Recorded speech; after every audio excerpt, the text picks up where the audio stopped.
from my perspective, good morning.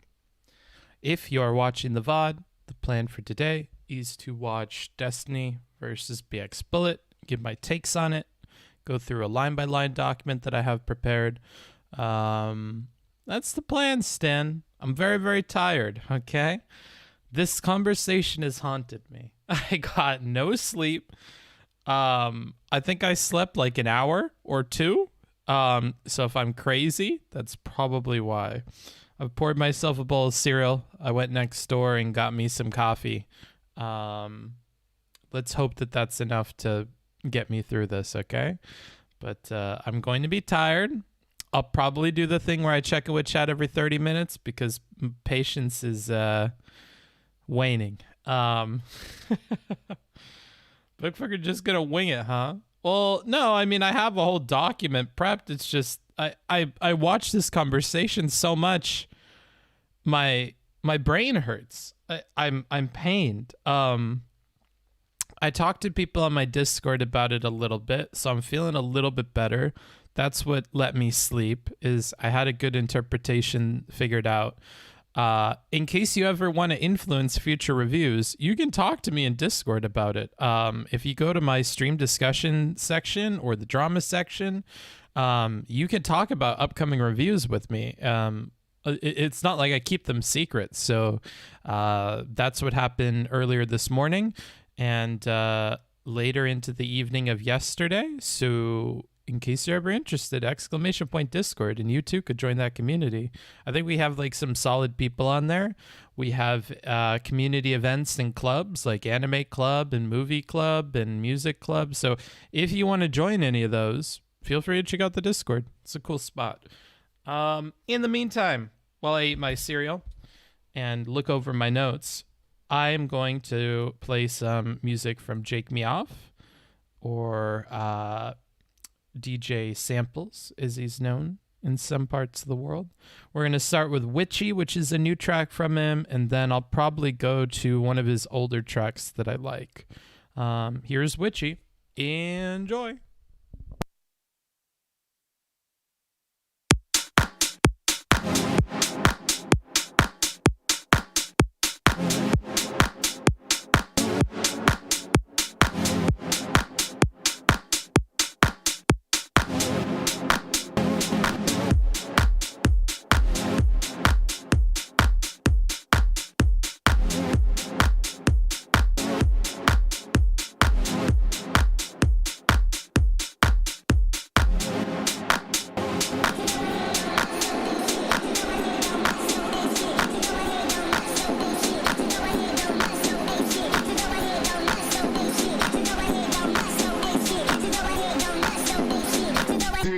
Go ahead.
You guys said some brain dead shit happened in Steven's chat. What happened?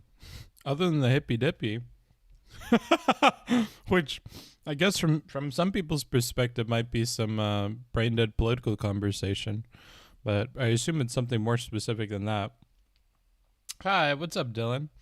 I currently identify as a feline of the jammin' variety. Okay, nice.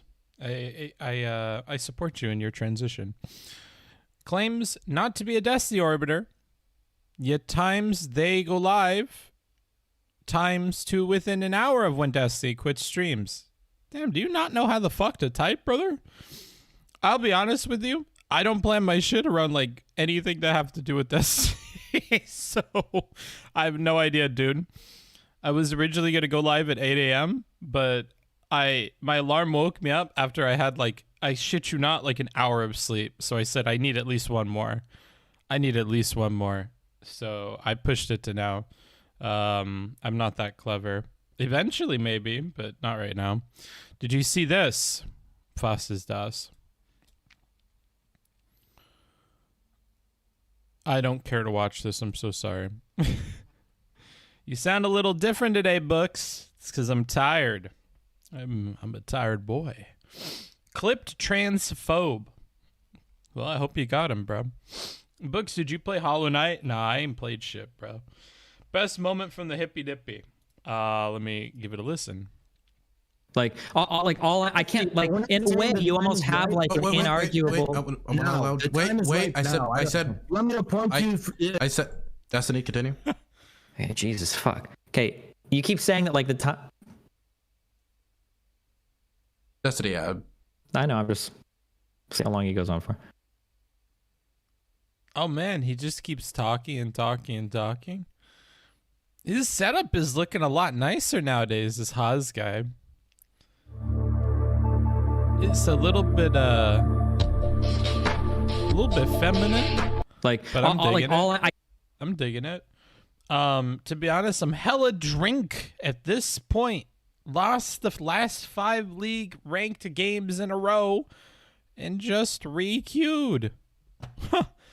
Sounds like a series of unfortunate decisions, my brother. I'm not sure how much I care about your opinion about my orbiting. Boogie, back to reviews. He's going to be taking another break. ASAP Rocky. Okay. I'll play the next song. Let me grab that for you. Let's do everybody. Everybody get up now, okay? I'm going to finish this bowl of cereal. Going to polish that off, get some coffee inside of my body, look over my notes, and then we'll be ready to go, okay?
Fucking. Ooh, I moved a little too fast there. My belly is still catching up with me. Good God. Man. I'm fucking tired, dude. I'm tired. I'm tired of the conversations on this website. They're driving me crazy. We're going crazy, guys. This conversation drove me nuts. Be real with you. So, boy, where to begin? Let's give our usual disclaimers, okay? We are operating with hindsight. I am not being a React Andy today. All of this is prepared. I have watched this conversation through numerous times. I've done a line-by-line off stream. I've invested like over 6, maybe 8 hours into like actually watching it over and over, and many more hours thinking about it, okay?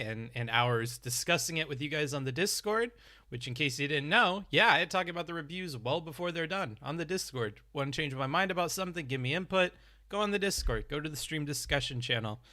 We talked about that earlier this morning because I couldn't sleep, because this conversation fucking haunted me, okay? You want to know why it haunted me? Well, here's the thing. Here's the tea. This is coffee, but we're going to talk about the tea.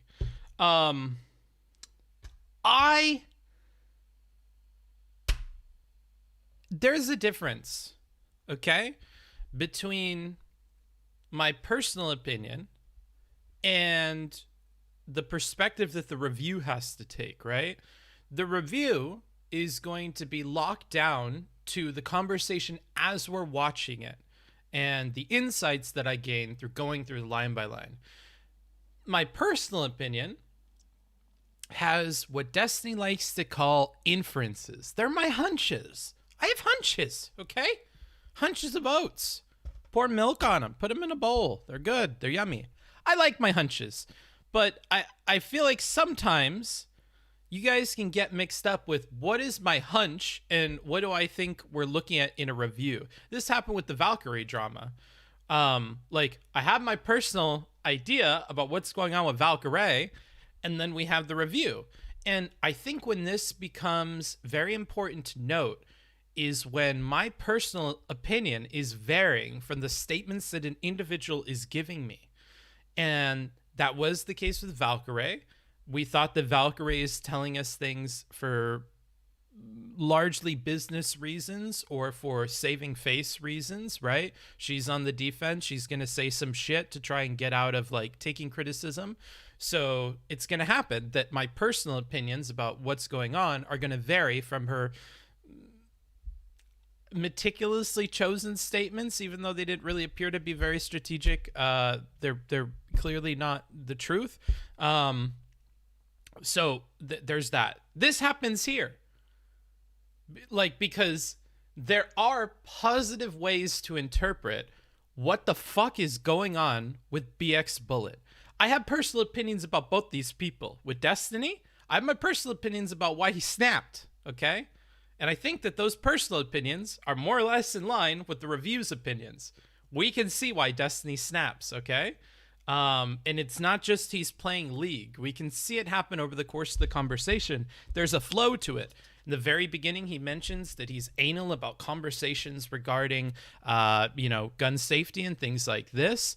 So he's already starting off on this foot. He's upset by her tweet, definitely. But I don't think he gets, very, mad, or we don't start to see the rage build until about the 10-minute mark, where BXBullet makes a point about shared blame, and that triggers him a little bit. And then if we look a little bit further to around 20 minutes in, that's when we start seeing the comments about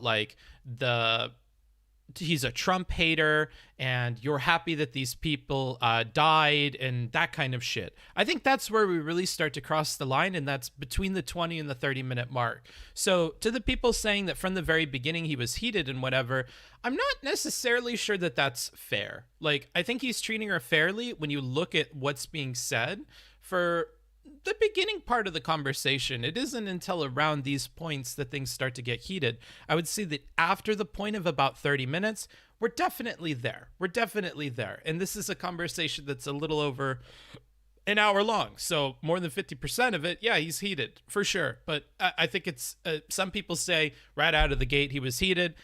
I don't know. The argument could be made that he's being a dick from the very beginning, but not my personal opinion. So that's where I'm at with that. Now, because of that, my personal opinion about Destiny snapping and whatever, I can see it happen over the course of the conversation. I can understand it. My personal opinion regarding BXBullet is going to be different than what the review uncovers, because I cannot answer what's going on with the review itself. BXBullet refuses to concede on points that should be easy concessions. She refuses to allow Steven to build on any of the past progress that he had made on any of her points. Every time he's able to corner her in on a point, she goes to one of her other points. It's very frustrating to watch. And it's super frustrating to do a line by line for her. We, of course, have loops, which is, something that happens in a lot of conversations. But what bothers me more is just, it feels like BXBullet is the obstacle to any sort of progress in this conversation. That's how I feel. Yes, Steven was rhetorically negative at a few points. We're going to talk about that. Calling her psychotic and stuff, not fucking good, right? And you guys could have predicted that before you came to the Booksmarts review. Uh-oh, he called her psychotic. Booksmarts isn't going to like that. Yeah, no, I didn't like that, right? And I found myself taking notes of hey, saying that she probably wanted to see these people get killed, fucked up, not helping you. Saying that she's a conservative when she's making it a point to really not be a conservative, whether or not we believe that, that's not really helping you. But then, by the end of it, I had a very difficult time, because I was asking myself, do I think that these rhetorical changes alone would have made a difference in the outcome of the conversation? No, I don't. I really don't. If we wanted a change in the outcome of this conversation for Steven, we definitely would have needed to change our approach or our focus. But even then, do I think that hammering home on one core disagreement here would have made BX change her position? My personal answer is no, because we get no indication of her budging on stuff throughout this. Now, there are some points, like when she mentions that I had softened my position on Twitter, where maybe we could have started to have a dialogue about her changing her positions, at which point perhaps we could have softened her up enough to change some of her positions, or to have a foot in the door to where we could do that, right? Okay, you changed your position in the past. These people said this on Twitter. That convinced you. Can I give you something else convincing along those lines? But we end up recommending something that is so different from Destiny's style that I have been doing this long enough to know that it's not prudent to recommend. I don't think he's going to change his style that much. So I just look at this and I wonder, like, okay, was his approach all that bad? Not really.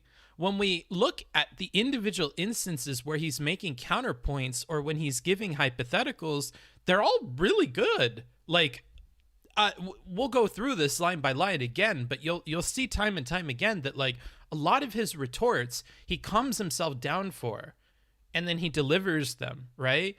And it's not, and just BX just does not engage with it. And it's so unfortunate, because it's like, okay, he calmed himself down. He said the thing that I would hope that he would say. It's a good point. And then nothing. And it just keeps coming up that way. No response. Changing the topic over and over and over. And we're changing topic to points that we already had good counterpoints for before. And there's no acknowledgement of that on Bullet's part. Setting all this aside, zooming out for a second, let's look at what BXBullet believes. The system that BXBullet put forward in this conversation is just not helpful for stuff. It's not a practical way to understand firearms and stuff outside of the context of a range. The way that she tries to interconnect these two systems of range discipline and the expectations of a set, these two things are not mixing for her. She poured like a gallon of olive oil on top of like a gallon of milk and tried to mix them together, and it's not working for her. She just does not put in the legwork to make that work. It always feels like we're shifting gears, even though these should be a smooth transition between the two if it's part of her ideology, and they conflict with each other. And those conflicts are never addressed. She just jumps from oil to water. When oil isn't suiting her, she jumps to water. And then when water's not suiting her, she jumps back to oil. It's so rough and abrupt to see. And if I am to believe that she honestly holds all the opinions she had here in the way that she spoke them, she just doesn't have helpful opinions about firearm safety in the context of movie sets. She really doesn't. She really doesn't. The way that she's looking at this is not in line with how like the legal people would look at it. It's not in line with what like people that would talk about liability would look at. It's not even in line with like what moral philosophers or whatever would talk about, right? She puts these hard, fast rules and jumps between them when it suits her, as long as it'll produce the outcome that Alec Baldwin was partially at fault for that shooting. That's my personal opinion. I think that the way that she's operating here is she's jumping between positions to whatever will allow her to arrive at the conclusion that Alec Baldwin was at least partially at fault for that shooting. I don't even think it's necessary to do. I think it could be done much better. If all you wanted to do was always have that conclusion, you could do it in a way that does not look like this. This doesn't look good at all. Now, people have told me, and I'll finish this rant in a second, then I'll read you guys. People have told me that she talked on Twitter about how she's on pain meds and she's recovering from something, and as if this is some reason for why the conversation went negatively. She didn't think it was going to be a debate. I think that she didn't think it was going to be a debate thing is fucking shaky. I think that's real shaky. So I'm going to set that one aside. Maybe she was on pain meds. Maybe that's part of the reason why we saw what we saw here. That smells like copium to me. Pardon the comparison between pain meds and copium, but that sounds like copium to me. But I would totally be okay with that if I hear from her that she understood that her performance was bad there, that it was not good as a reflection of her positions, that upon reflecting and reviewing it, maybe she has a change of heart, or at least believes that she didn't put forward a very good defense of her position. If she says all this stuff,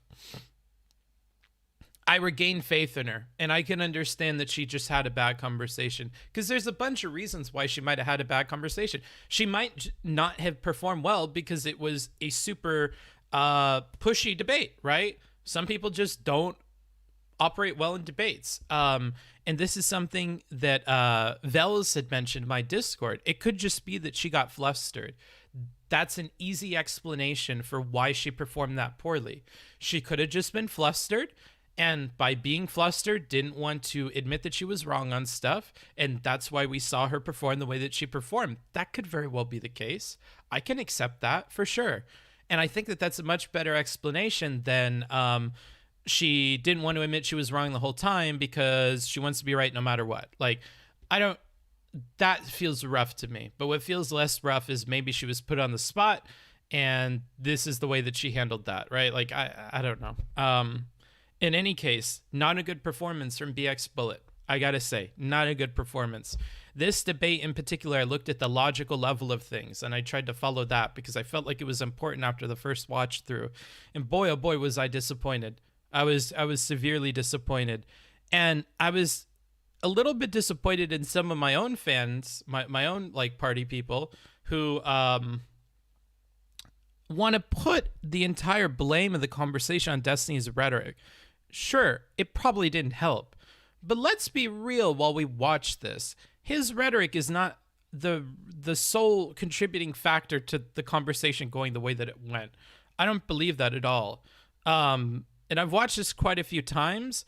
I've looked at the parts where we have that negative rhetoric. They're always following a failed attempt to reach out to her and to try and engage on a point. And at some point, you have to be frustrated with the way that BX is performing, the way she jumps back to other points and changes topics, or doesn't respond to a question, or fails to recall what we had just spoken about with things like pointing at the camera versus pointing at people, right? It's incredibly frustrating. I sympathize with Destiny being this upset. I didn't as much in the Wolf conversation where he's given answers. In this case, I for sure am. I feel like this is incredibly frustrating. I don't think it's okay to say the things that he said for sure, but I can understand the frustration more than I do in other conversations that he has. So that's where we're at with this. Or she just truly believes she is right and Destiny is wrong. I don't want to believe that. If she says that shit, then I think she's either huffing copium or you cannot talk to her about stuff that she's convinced she's right on because there is no breaking her opinion, which is unfortunate. You don't want to be that kind of person. You don't want to be the person that nobody can confront you on an opinion that you hold strongly because you're never going to give it up.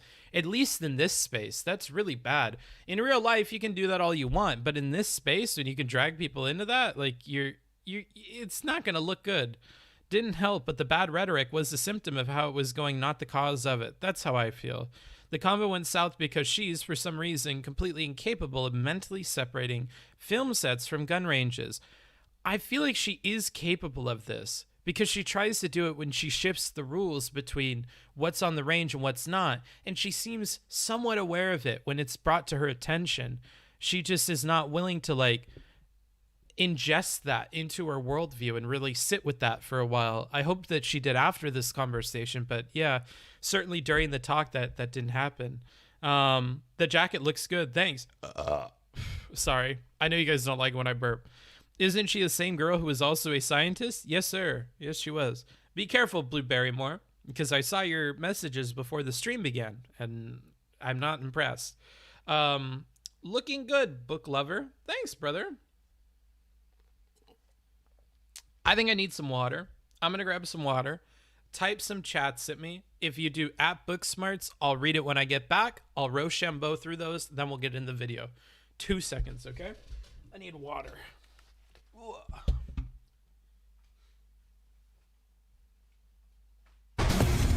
My friend.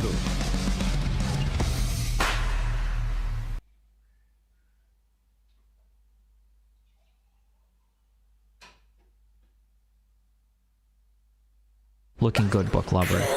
Good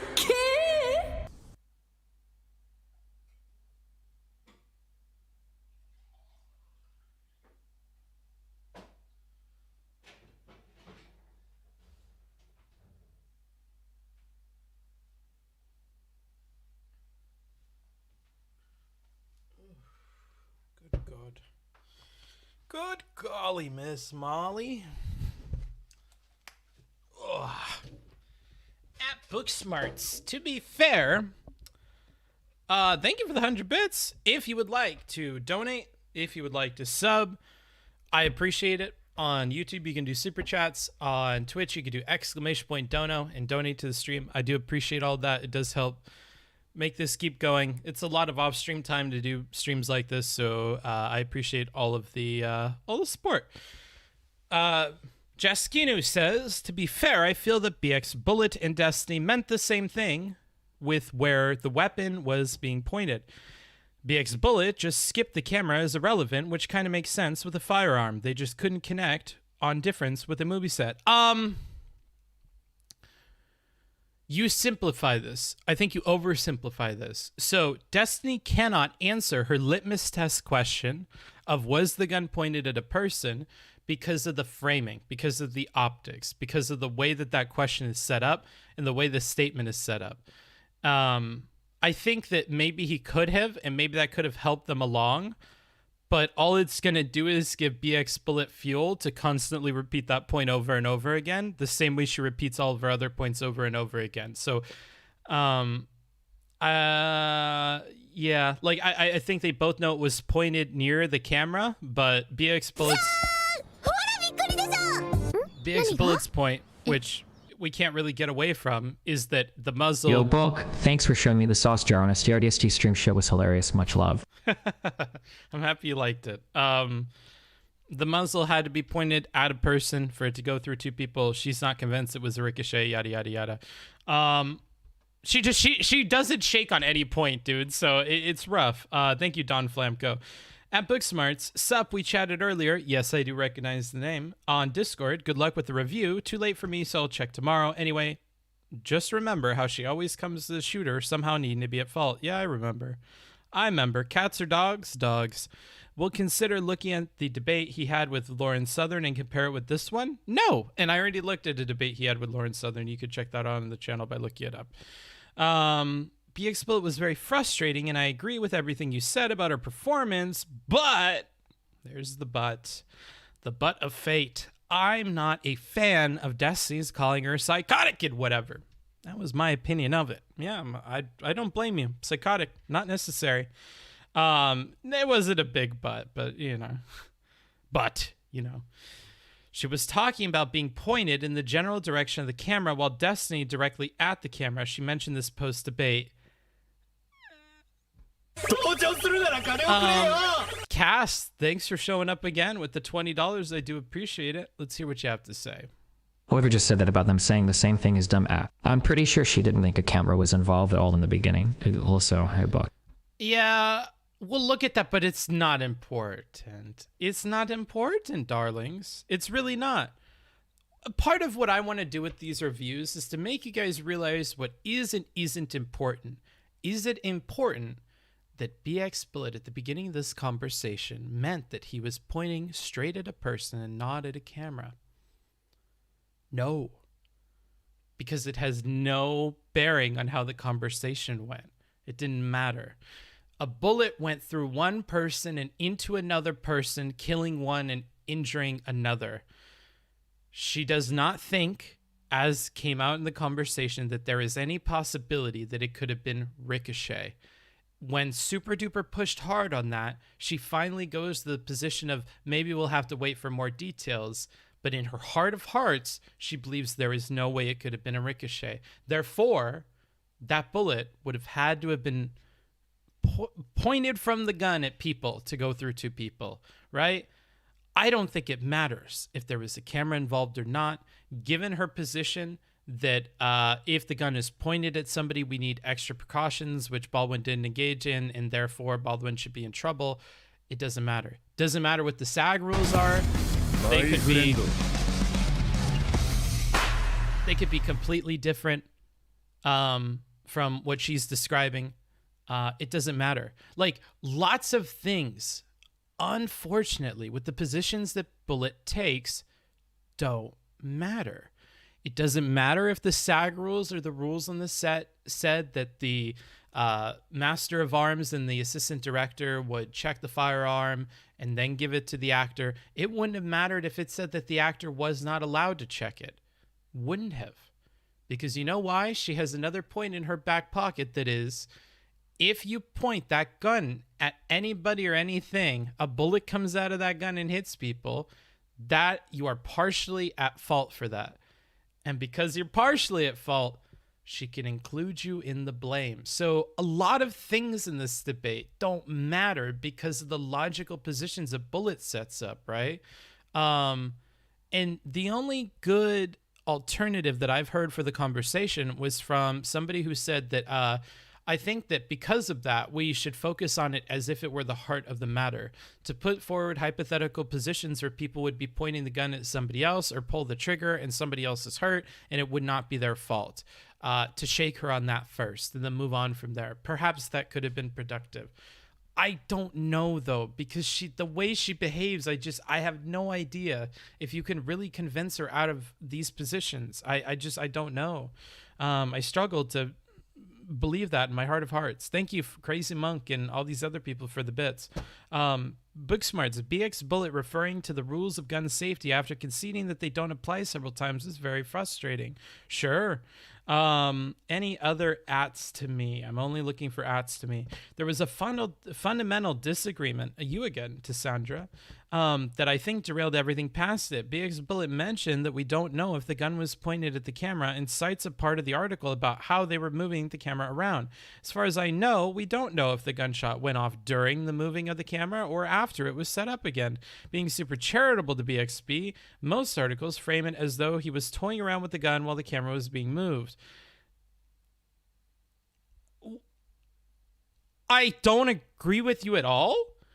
That's not my experience of reading these articles in the preparation for this conversation. But I don't think that this matters. Because for me, I care about what the police say. I care about where is the investigation going? The police have already said that they don't think that Alec Baldwin is going to be in trouble. So I really don't care. That means that the police have looked at liability, culpability, who should be responsible, and that's where they're going with it. That's where their determination is at, which I then work backwards from. Okay, what are the details that are leading to this? Well, the assistant director and the master of arms should have checked these things. The police and other people in the industry say that there should not have been live rounds on the set. They should not have been fucking around with the guns outside of the filming time. This is my guess. That's my guess as to what led to that gun having live rounds in it and him shooting somebody. To me, this seems like the most common sense, conclusion that you could make after reading all of these. It doesn't really matter if they were filming. It doesn't really matter if they were moving a fucking camera. He was told it was a cold gun. He was handed a gun that he thought was cold. He was rehearsing with the gun and he shot somebody. And the police and everybody else seems to think that that's on the assistant director and the master of arms for saying that it was a cold gun, which they admit to. And what you said about these articles is not what I read either. I think we've read direct citations to that Sousa person, who I believe was either the assistant director or one of those directors. It was one of the people that was shot.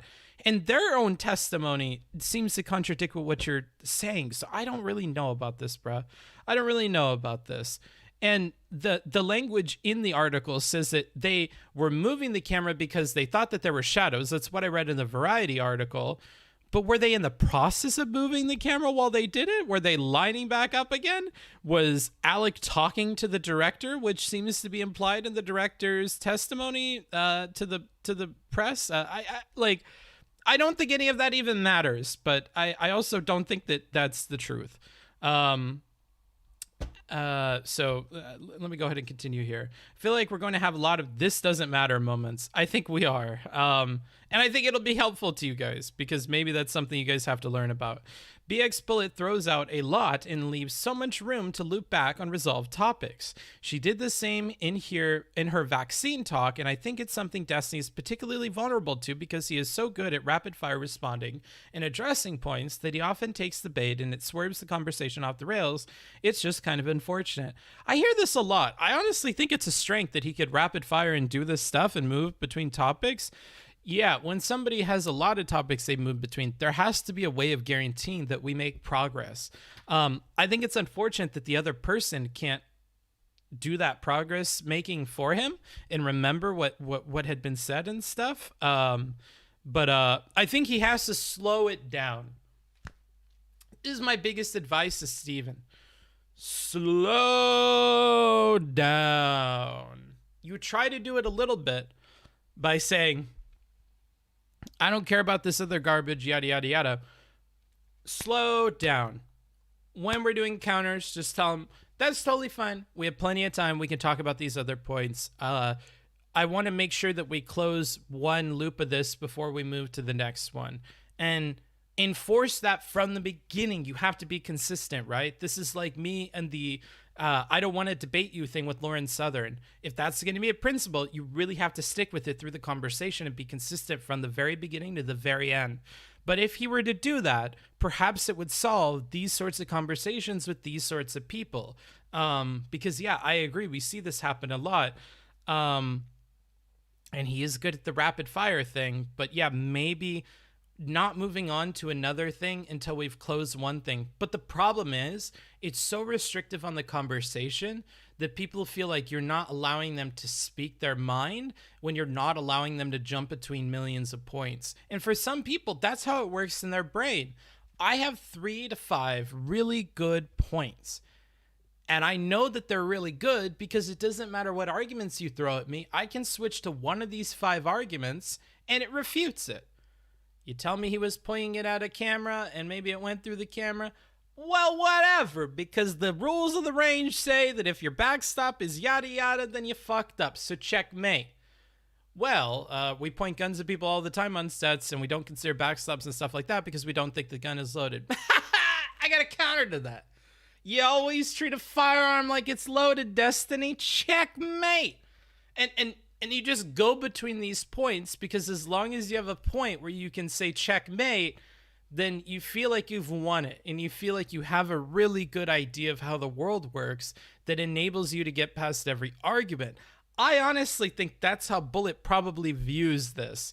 I honestly think that if she comes back to this conversation, says that she thinks that she did a good job or says that she thinks that she still believes in everything, he didn't put forward any good points, that may be what she believes, which is unfortunate because it's a very childish way of looking at reasoning your way through things, right? It does not open the floor for dialogue or nuance or these sorts of things. It's a very childish way of approaching debate.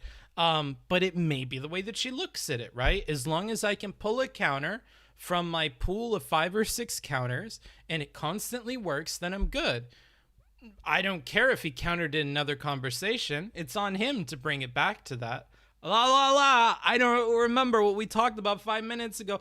La la la, because this thing, it doesn't matter, right? Like, and to an extent, one of those cards is going to be the one that we're going to have to focus on, one of those points, because it's going to constantly overlap the other ones. It is the one that trumps everything. It is the most important because we have to get rid of that one so she can't keep using it over and over. And then we have to systematically go through each of these cards or arguments. And I think that one is that if you point the gun at something or you pull that trigger and it hurts somebody, you're at fault, right? And I think that's got to be the first one to go.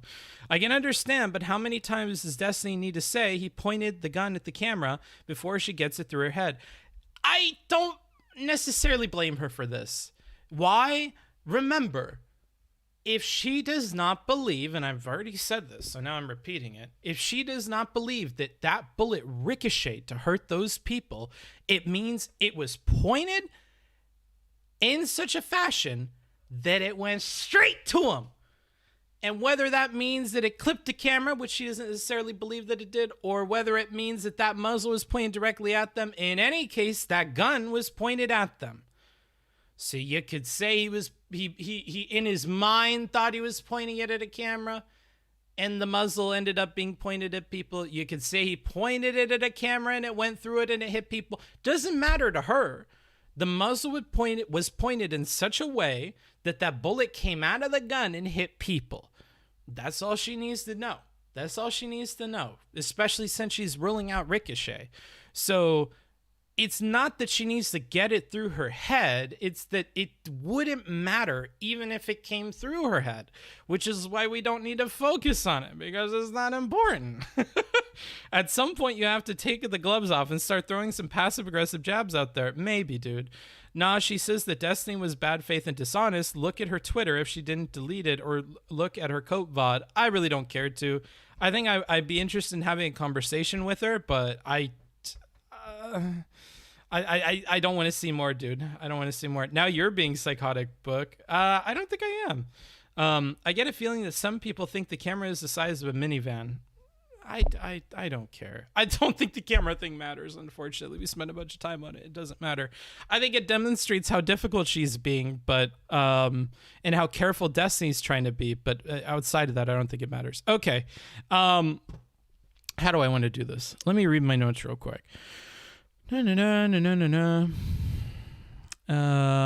think it's good that when she goes to a place of uncertainty, he highlights the uncertainty.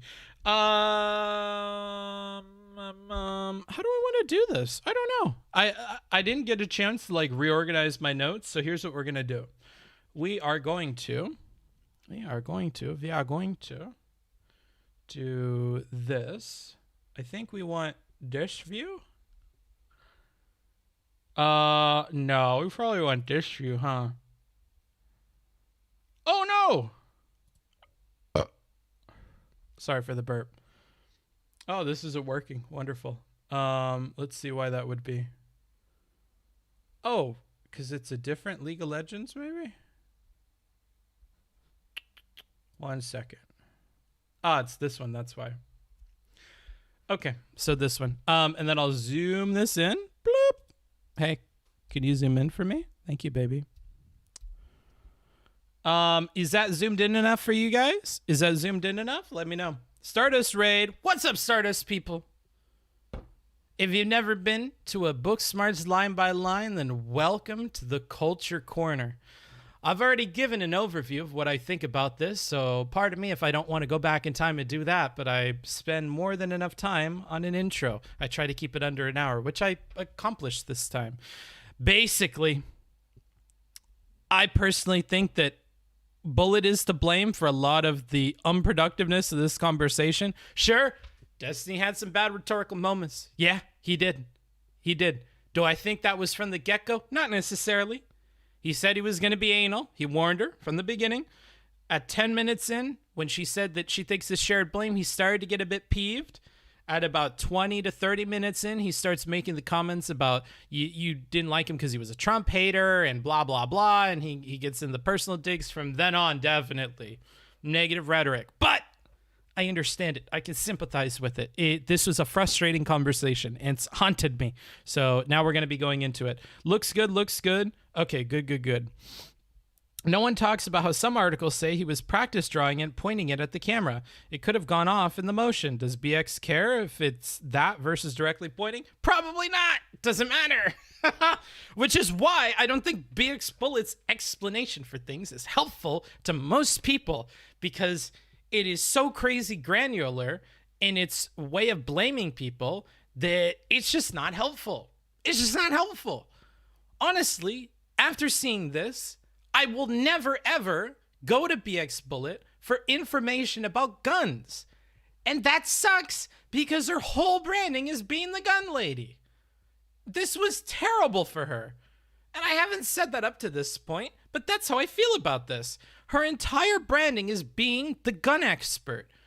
But she hunkered down so hard in a position and looked so bad that I cannot, in good conscience, go to her for gun-related information or news coverage or anything ever again, especially if I think there's a chance that there could be a conflict of interest between this and maybe her political opinions. And I'm not even sure that she was truthful about her political opinions in this conversation. Like, it's just, it was such a bad conversation for her. Like, I'm so surprised that she does not want to back down on that based on what you guys are telling me. Did you see when she said that she made her mind as soon as she knew the news? Yeah, we'll go through that, okay? We'll go through that. It's all timestamped. So let's first look at this video from a gun expert, okay? Because this was in her Twitter thread. Maybe it contributed to her changing her position. Really, she was a gun lady? I thought she was a booba streamer with guns in the background. Why not both? How did you feel when she'd appealed to authority herself? We'll talk about that. I don't want to spoil it too much. So a lot of people have been wanting to hear my take on the incident on the set of the. So this guy, prop master Scott Reeder, okay? So he works in this area based on his accent and how he appears. Fuck it, I'm gonna stereotype him. I think he's a gun guy. That's my opinion. Movie Rust, and I've been a little hesitant because I didn't want to make speculations. There wasn't much information, and I really wanted some more information to come out. Now there have been some court documents released, and I believe I can discuss the protocols that were breached, which led to the firearm killing cinematographer Helena Hutchins and injuring director Joel Souza. For starters, my heart goes out to the Hutchins family, Joel Souza, and the entire crew. So one thing that's bugging me from all the articles is they keep talking about a misfire. A misfire 3 days before the incident. The incident was a misfire. Well, a misfire is when a gun doesn't fire. If what actually happened would be accidental discharge. First and foremost, most important protocol is no live ammo on the set. A thing repeated in any article that's siding what the police said that is important or worth a damn, that I think I need to hear more people talk about and focus as a main point. Somebody from the industry focuses on it. The police focused on it from the very early days of their investigation. News articles had focused on it. Like, even fucking, like, the tabloid articles focused on it. This is an important thing. There should not have been live ammunition. And what I mean by live, because Steven gets anal about this, is I mean a bullet is inside of the cartridge, and the cartridge is meant to shoot a bullet. Okay? That shouldn't be on the set. This guy says it. Other people that are cited as professionals in articles say it. It's something that we should focus on. It is a point of fault that is worth looking at based on the totality of what I read about this, okay? As an uninformed person who's just reading the articles and listening to the police, that seems important to me. I'm not a crazy Twitch person that has some gun positions that I need to push, or some gun positions I need to push against, or some people that I love and some people that I hate. I don't care about Alec Baldwin. He's a handsome man. I couldn't tell you a fucking movie that he's been in to save my life. He was on fucking 30 Rock. I don't really care about him. I don't care about much of this stuff. I just read a bunch of articles, and this seems important to me, okay? No live rounds. A live round is a cartridge with a slug in it, a bullet that can kill someone. It appears that rule was breached. And next, once you have your cart set up with your guns, you do not leave it unattended. You always have someone with their eyes on it from your department. From what I've read, the first assistant director walked outside of the set to the weapons cart and grabbed one of 3 weapons that were sitting there on a cart that was unattended. That's a breach. And the next breach in protocol is the first AD grabbing a gun. No one should grab a gun except the armor or the prop master. They were using West. And there you go. Here's another point. Not so far have we heard any blame on the actor here. Note, because we're more than halfway through, and by the end of this, we will hear nothing about the actor. Now, that's just one guy, but it's worth noting, okay? Bullet, compared to her peers who are actually professionals in this capacity, she seems to differ from them in focus. And I think it's unfortunate. Western revolvers. And when we do that, we use real revolvers. And we use blanks for when there's gunfire. And then we use dummy rounds. You shake them, there are BBs inside where black powder normally would be. It's my understanding that it was a close-up on Alec Baldwin's revolver as he pulls it out of his holster and cocks it as he's pointing it at the camera. And since the camera's looking right down the barrel of the revolver, you've got to have dummy bullets in the cylinder. And if you're following protocol, you would take your dummy rounds into the set with an empty gun. You go to the first assistant director, clear the gun first. You run a rod through the barrel to where they see the orange tip come out the other end of the barrel. They know that it's clear. Then you show them all the cylinder holes. They're empty. Notice by them, Pete is not talking about the actor. He's talking about the assistant director and the prop master or the armor person. So, not helpful to bullets so far. The gun is clear. Hand the dummy rounds to the assistant director, and he shakes each one. He hears the BBs, hands you a round, you put it in the gun, the same way for all. And this is working again between the assistant director and that master of arms or the prop person. 6. It's ultimately on the first assistant director to confirm that that gun is safe. And again, the assistant director confirms, finally, that the gun is safe. But none of that happened. The first AD grabbed the gun off the cart, goes inside, hands it to Alec Baldwin, and says, "Cold gun." And this is not good. Nicht good, as the Germans would say. However, I will say this, and it will be controversial, I think. I don't think this would have been as dangerous if there were not live rounds in the mix on the set. If, by the sounds of it, people were not using the guns that were used on the set for live ammo practice by plinking or whatever the fuck else they were doing, shooting at targets with live ammunition. If they were not mixing live rounds into this mix, a very, what sounds like a negligent thing by this assistant director may not have ended up being tragic because there were not live bullets in the mix to be thrown into the gun, right? So that's not to say that it would have been fine that he did that. Still would have been objectively bad. Still not following protocol. But this wouldn't have happened if there were not live rounds on the set, which there were, and there shouldn't have been, according to this guy. Okay, so, you know, it's not good. Not good. Not good. Why was there even live ammo on the set Lamau? What I've read, correct me if I'm wrong, I'm not a fucking good news source. Go do your own reading, or put your fucking head in the sand and don't care about this because it really does not involve you and it doesn't matter. My understanding is they were using it outside of the set for shooting at targets and shit. Members of the crew. So, not good. Not good. Not good. Even if that's not true, the police confirm that there was live ammunition on the set, which is not good. So, regardless of the reason, not good. Should not have been on the set, according to everybody reputable. Rare event, morally reprehensible. Google insurance, film armors. Good morning. I don't care about any of that. Das ist nicht gut.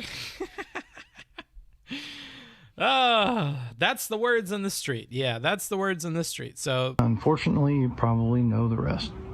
And again, my heart goes out to everyone involved in this tragedy. Okay, thank you for that. So there's that. The AD was not following procedure. Does not mention explicitly the need to check with the actor.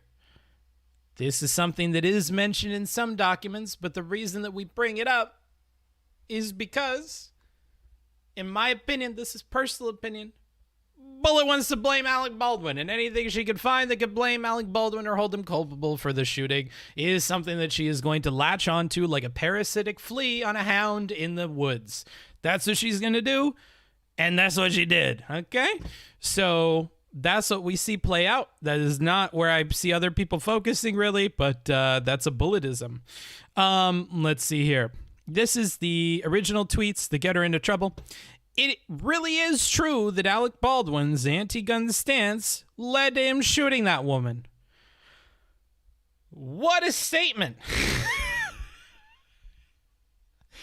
The matter-of-factness in this first part, if we could look at the rhetoric here, it really is true. Put that aside. So she's pretty confident. What kind of take has she got cooking in the kitchen here? Let's see. That Alec Baldwin's anti-gun stance, yeah, what about that? Yeah, he do be anti-gun. Yeah, what happened with that shit? Led to him shooting that woman. What? What? Okay. God, I hope there's explanation. That's kind of crazy. So he hated guns, and then he went and shot a woman. Well, that's not fucking good at all. I hope that wasn't somebody involved with one of his production, where he is an executive producer, or a lead producer, or a producer of any sort. That would be unfortunate. That'd be a very dumb decision. He's so anti-gun. Oh shit. So he's more than anti-gun. He's so anti-gun that he refuses. Uh-oh, what's he refusing? To even learn to respect them as deadly weapons. Whoa! He came out and said that I don't respect guns. They're not deadly weapons. Jesus Christ. This guy's fucking unhinged. He shot a woman because he hates guns. And he said, yeah, you guys want to see something? I refuse to respect these fucking things as deadly weapons. Pop! Die, bitch. Was she part of the production staff? Ah, damn it. There goes my crazy anti-gun stances at it again. Oh, okay. Oh, there's more. All right. All the while, what was happening all the while? There's a lot going on in this tweet. Space, profiting obscenely off of the movies that glorify gun violence. Oh? He's like, hey, Richard, get me that bag of money that we get from, all this gun violence. Not that I think that they're deadly weapons, I want to be clear. I don't think that they're deadly weapons, but I do think that they make a pretty buck. Like, okay. Interesting. Good to hear. Let's keep going here. Regardless of what details are yet to emerge, I don't give a damn what kind of motherfucking details or facts you put to me. Okay, regardless. All right. Well, let's set truth aside for a second. What's going on? Lay it on me. There are no excuses for why Baldwin pointed a gun at a person and pulled the trigger. Well, come on, Bullet. I mean, I was with you there with the, he's anti-gun and doesn't believe that they're deadly weapons and refuses to respect. He shot that bitch. Like, yeah, I was with you there all the way up until this point. What do you mean? I'm sorry to make light of this. It's just, I have to. It'll get me through. Thank you for that. I had to turn that way the fuck down. There are no excuses for why Baldwin pointed a gun at a person and pulled the trigger. I can think of a lot. Here's number one. I don't know if you know this, Bullet. I know you probably saw him on SNL. But Alec Baldwin, unlike Elon Musk and some other people who have been on SNL, so don't blame me if you missed this, is an actor. And in acting, sometimes you have to pull the trigger while pointing a gun at somebody. It's not good. It's not good on the range. If you saw that on your range and you wanted to kick him out, I wouldn't blame you. Hell, I wouldn't blame you if you thought that he didn't respect the deadly weapon that is a gun for doing that. I think that would be fair. But him doing it on a movie set does not imply that. And if it requires him on the movie set to point a gun at somebody and to pull a trigger, I think that's fine. Like, you know what else I think is fine? If you have a fake gun and you're a kid and you point at one of your friends and you pull the trigger and the little plastic hammer goes and it goes clack, there are definitely times where for play or for recording movies or probably dozens of other situations I could think of, we're going to point a gun at somebody and pull the trigger, and it's probably going to be okay. We're probably going to have an excuse for why that happened. The kids thing may not be applicable or comparable. If it isn't, just put it out of your mind. We don't need it. We don't need it. This Baldwin thing, if it's required in a scene or if he's rehearsing with a gun that he's told by this two-person process is cold and is not dangerous, it really wouldn't matter. It really wouldn't. It really wouldn't. I would go even further because I'm crazy. I'm a radical. I would say if the master of arms goes through it, fucking sweeps it, fucking checks it, gives it to the AD takes the dummy bullets, fucking shakes them, puts them in. Both of them are like, yeah, it's a cold gun. And then we had like a fun day where we go around and point them at each other. And what I really wouldn't care if you told me that they checked all the guns and they're all cold. I don't care.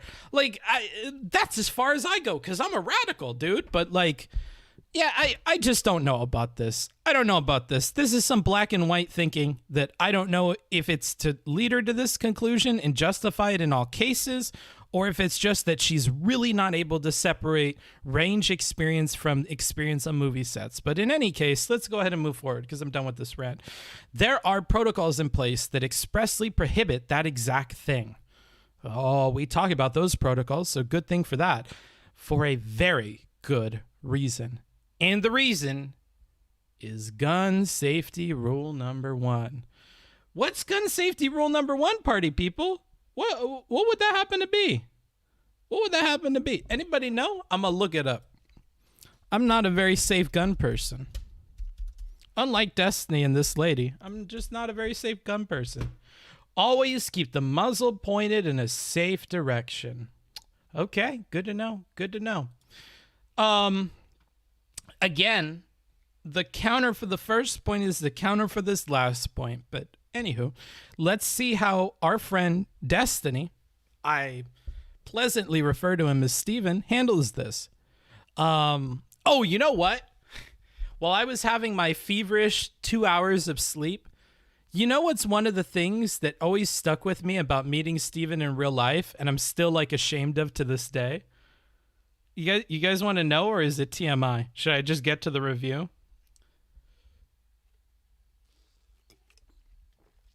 Don't point a gun at someone you don't intend to shoot. Sure. Let's see here. What else do we have? Do it. Tell us. Okay. 1 second. Both. She can separate the range experience and set experience, nor political awareness. Okay.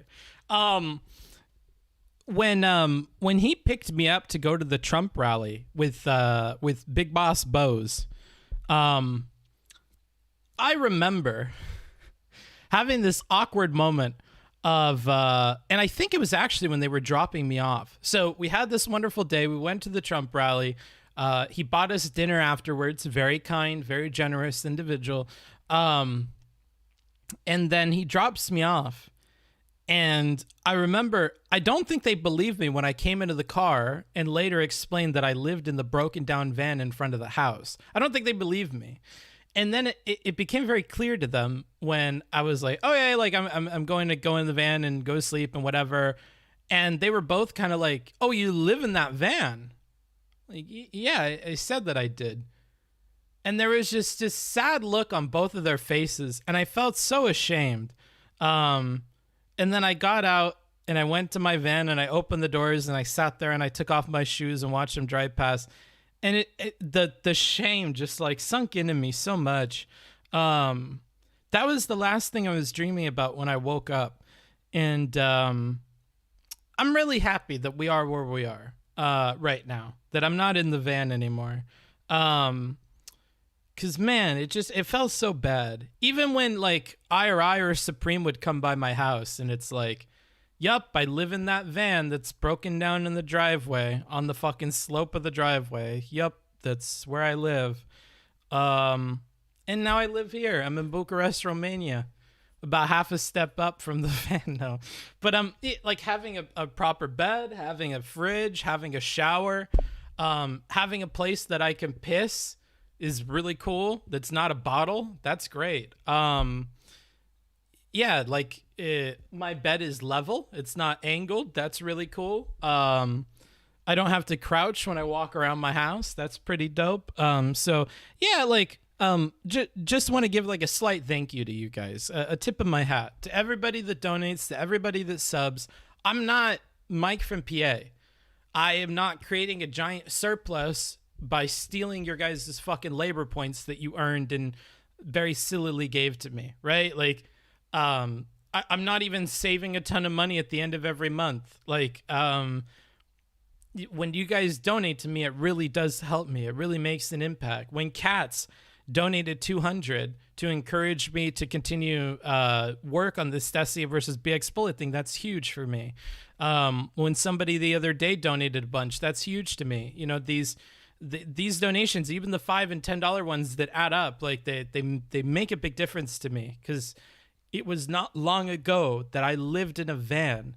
If I were to go back to California right now, I can't afford to live there. I would have to live in my van, you know, like, so I appreciate everybody that donates, everybody that subs. I just want to say that. Yeah, I think about that moment quite a bit. The shame in that moment of like, man, I really respect this dude. I really like this Bose lady. And it felt like such a shitty end of the day. And it's not their fault either, to be very, very clear. It's just like an internal shame thing. Like, he's going to go back to his really nice apartment and I don't know. It felt bad. Yeah. Because I respect him a lot and I like him a lot, and I felt like it made me look bad. Anywho, let's look at this post-debate clip that's at the end of this here. Let's go to YouTube.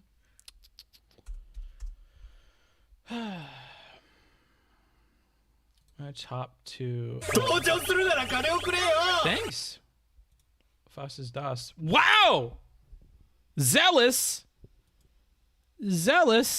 Good God. $100. Holy fuck. Thank you. I really appreciate that. That's super helpful. Like I just explained, like that makes a difference. Thank you for that. I really do appreciate it. I'm trying to... Good to see you live well. I love your reviews. Keep up the good work. Yeah, of course. I'm trying to set aside money every month so that I could move into an apartment when I get back to the U.S. Ooh. Fastest Dosh. Oh, Cast with another 100. Jesus Christ. And Dungeon Master with 20. Damn, you guys are crazy. Thank you. Let me find this video. Quit calling you Cats, you dumb fuck. Oh, is your name Cast? Oh, it's Cast. My bad. You spit disrespect on my name, as he slaps me with a wad of hundreds or whatever.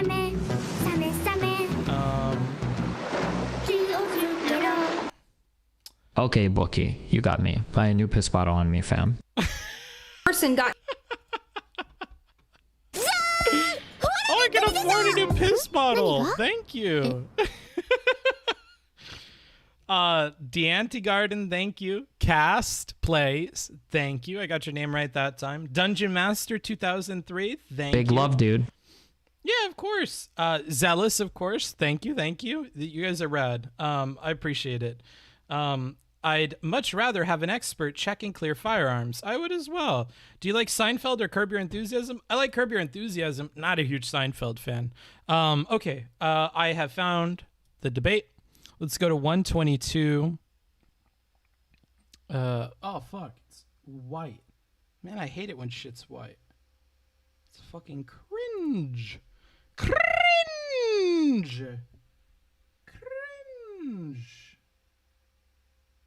Let's go right there. If I was in, who is he talking to? Probably the 7,000 people watching. Okay. Hey, Iramius, you are psychotic. Ducker Z, dude. Unfortunate for that fella. Let's see. 122.00. Okay. I think I'm there. Oh no. I already made my mind, but I was waiting for what you told me so. All these people like Alec Baldwin who are super anti-gun lobbyists, right? Well, you told me so. I was always saying that there was no way that he would be exonerated. I already... made up my mind, but I was waiting for like the actual details to come out so that I could.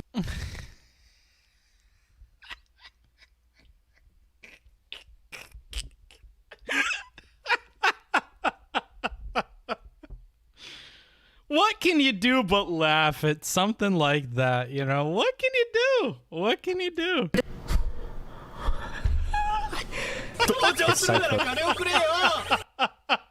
What's this? Sorry, I'm late with my donut. No worries, duder. I just wanted to play that at the beginning. I feel like that's helpful context for understanding why I might have a negative personal opinion about these things. Thank you, Shortaman. I appreciate it. And I have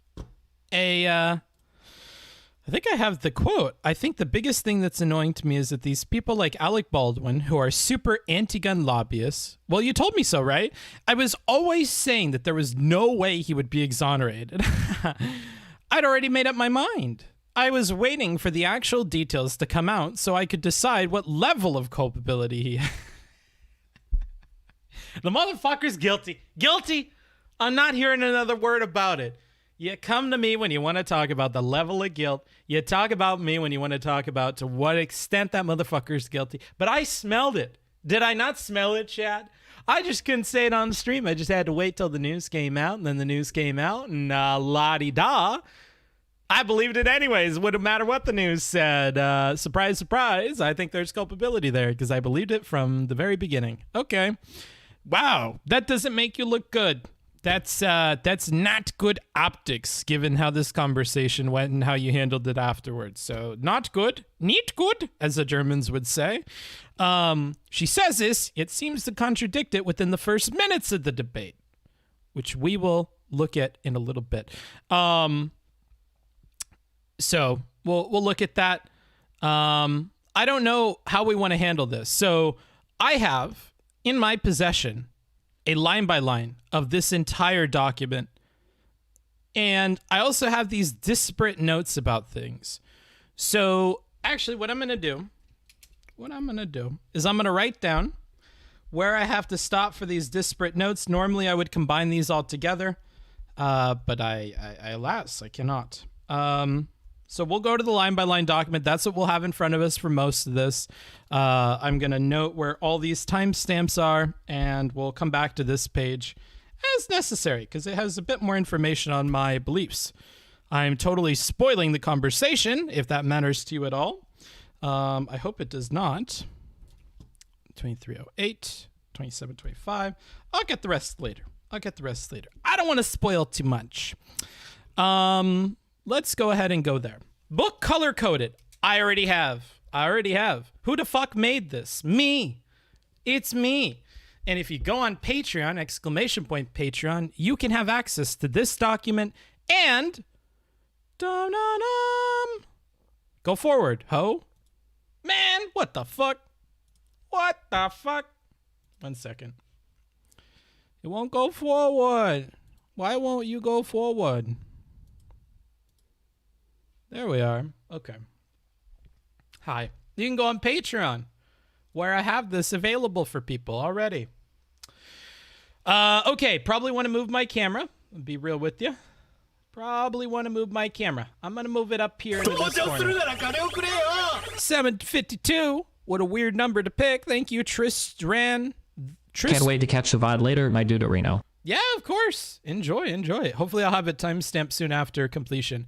I could be buying feet pics with everything I've sent you, so count yourself lucky. Yeah. Let's hope I don't waste your money on feet pics and I save it so that I could live in a house. I've been very tempted. I'm going to be real with you guys. I've been very tempted lately to support some sex workers or whatever the fuck you call them. Whatever the hip young people are saying. I've been very tempted. Because now that I'm tuned into OnlyFans and how affordable it is, I'm like, why don't I just, like, instead of spending money on food, spend money on OnlyFans? like I order out to eat. That's what I mean. I could just eat at home and have cereal and use the money that I was gonna spend on food on OnlyFans. And And I always stop myself. I'm like, you're a creator, Booksmarts. You can't do that. There's a conflict of interest. If they don't follow me, I think that I can do it. I think if they don't follow me, it's probably okay. So that's where I'm at with it, dude. If they follow me, then probably not. If they don't follow me, then I think I'm allowed to look at their OnlyFans. So I won't shout out any OnlyFans here, but yeah, needless to say, I've been tempted. Thank you. Have a good night, Nathan. So, $5. Thank you, that lucky camper. I'm sure you have something to say. Supporting sex work is like paying for your friend's art. Give us some feed pics.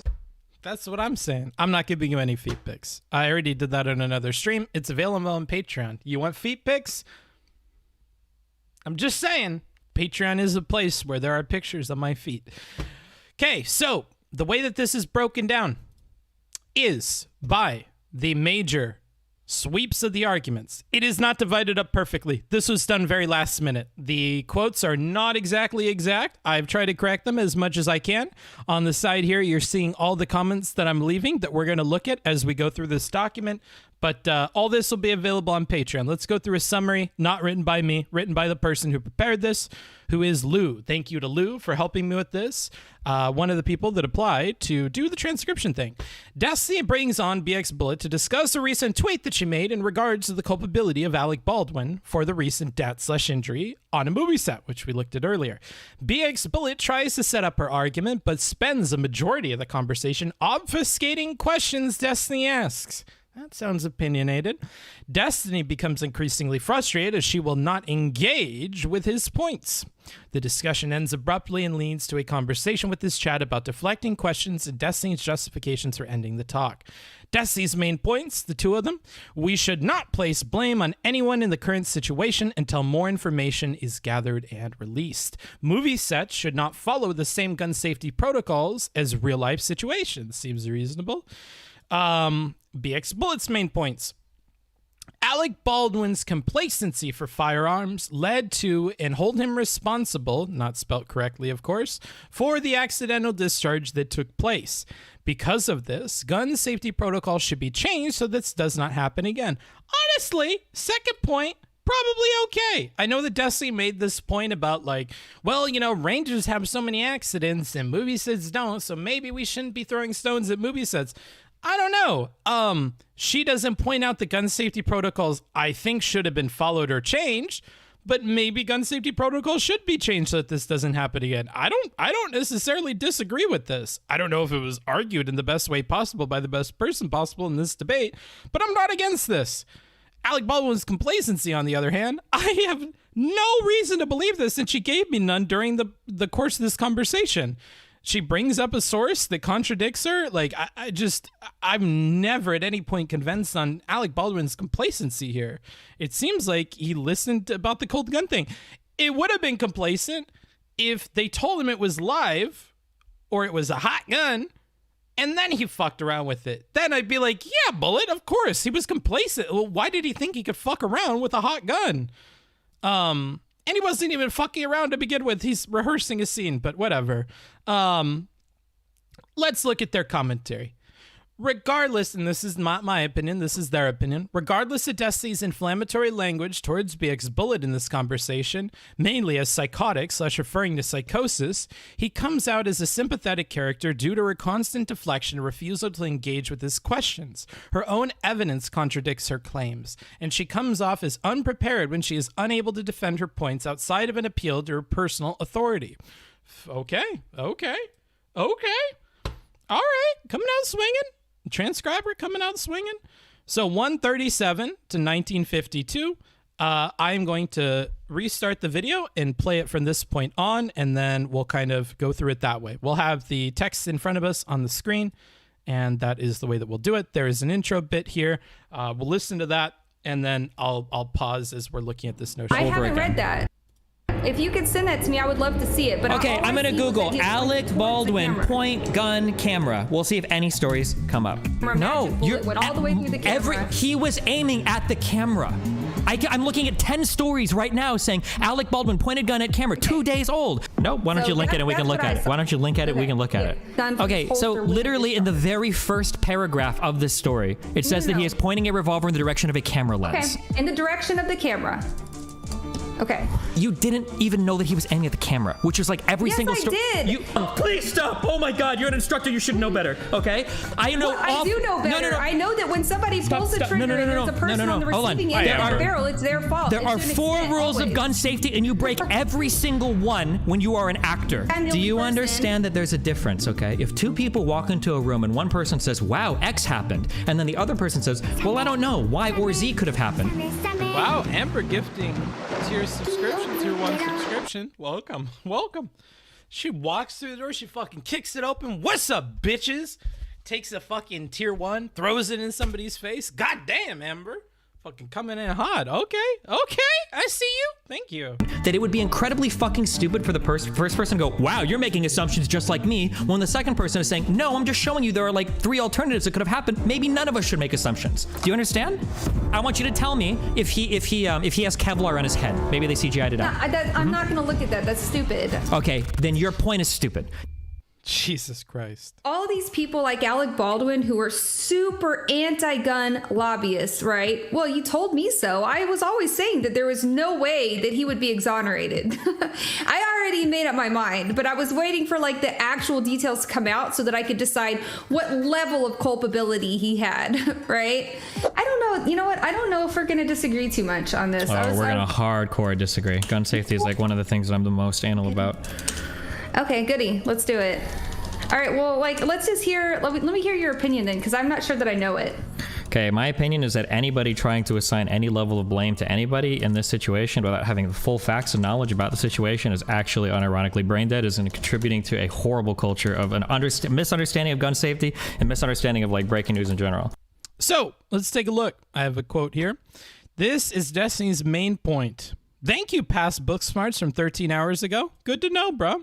There's been a lot of people coming out saying like, "Oh, it was this guy's fault," or "Oh, he should have done that," or "Oh, he shouldn't." I was like, bro, we have no idea like what happened yet, so maybe we should chill. That's my take. I actually no. Who spells goody instead of goody? Maybe somebody who isn't fucking English as their first language, asshole. Please ignore any errors in the transcription. We try to get this out as quickly as possible. This is a result. Next time, I will have checker people check this and do a better job making sure it's 110%. I tried to correct what I could. There were a lot of egregious errors, so you're going to have to bear with it a little bit. In the future, we'll get better at this. Remember, I'm adjusting the process of doing the debate reviews, so I have a transcription that is done by other people, but this is a work in progress. We'll improve upon it over time. Don't be too mean, okay? Don't be too mean. Book chill, it was a joke. A joke at the expense of an ESL person? My goodness. What kind of bastardry is this? Making fun of somebody who can't speak English as their first language. Well, who spells goody this way? Perhaps a fine gentleman who is not of the English variety. Not that there's anything wrong with that, of course.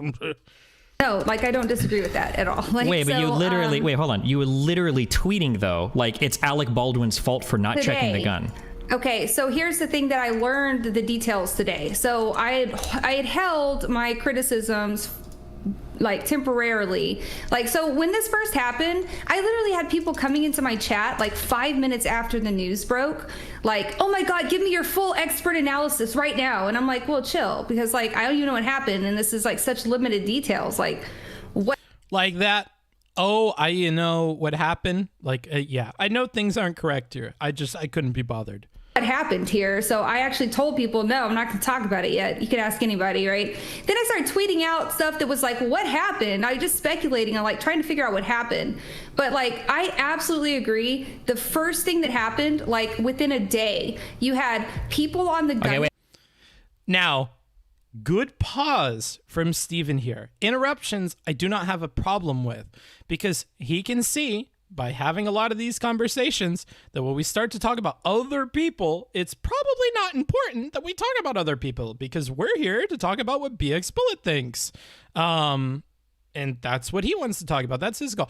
BXBullet has said that her purpose coming on here was to advocate for gun safety on these movie sets and for change But that's not what his point is. And I think it's clear from the very beginning. So he pauses her because he doesn't care what other people think. He doesn't care about the meta narrative. And I think that's fair. That's fine. So far, not being an asshole. I don't think that's an asshole move. We'll keep going. Eventually, he will turn into an asshole. But he's like some people say, he was an asshole from the very get-go. And I'm trying to just prove to you and fight back against that point for a little bit here.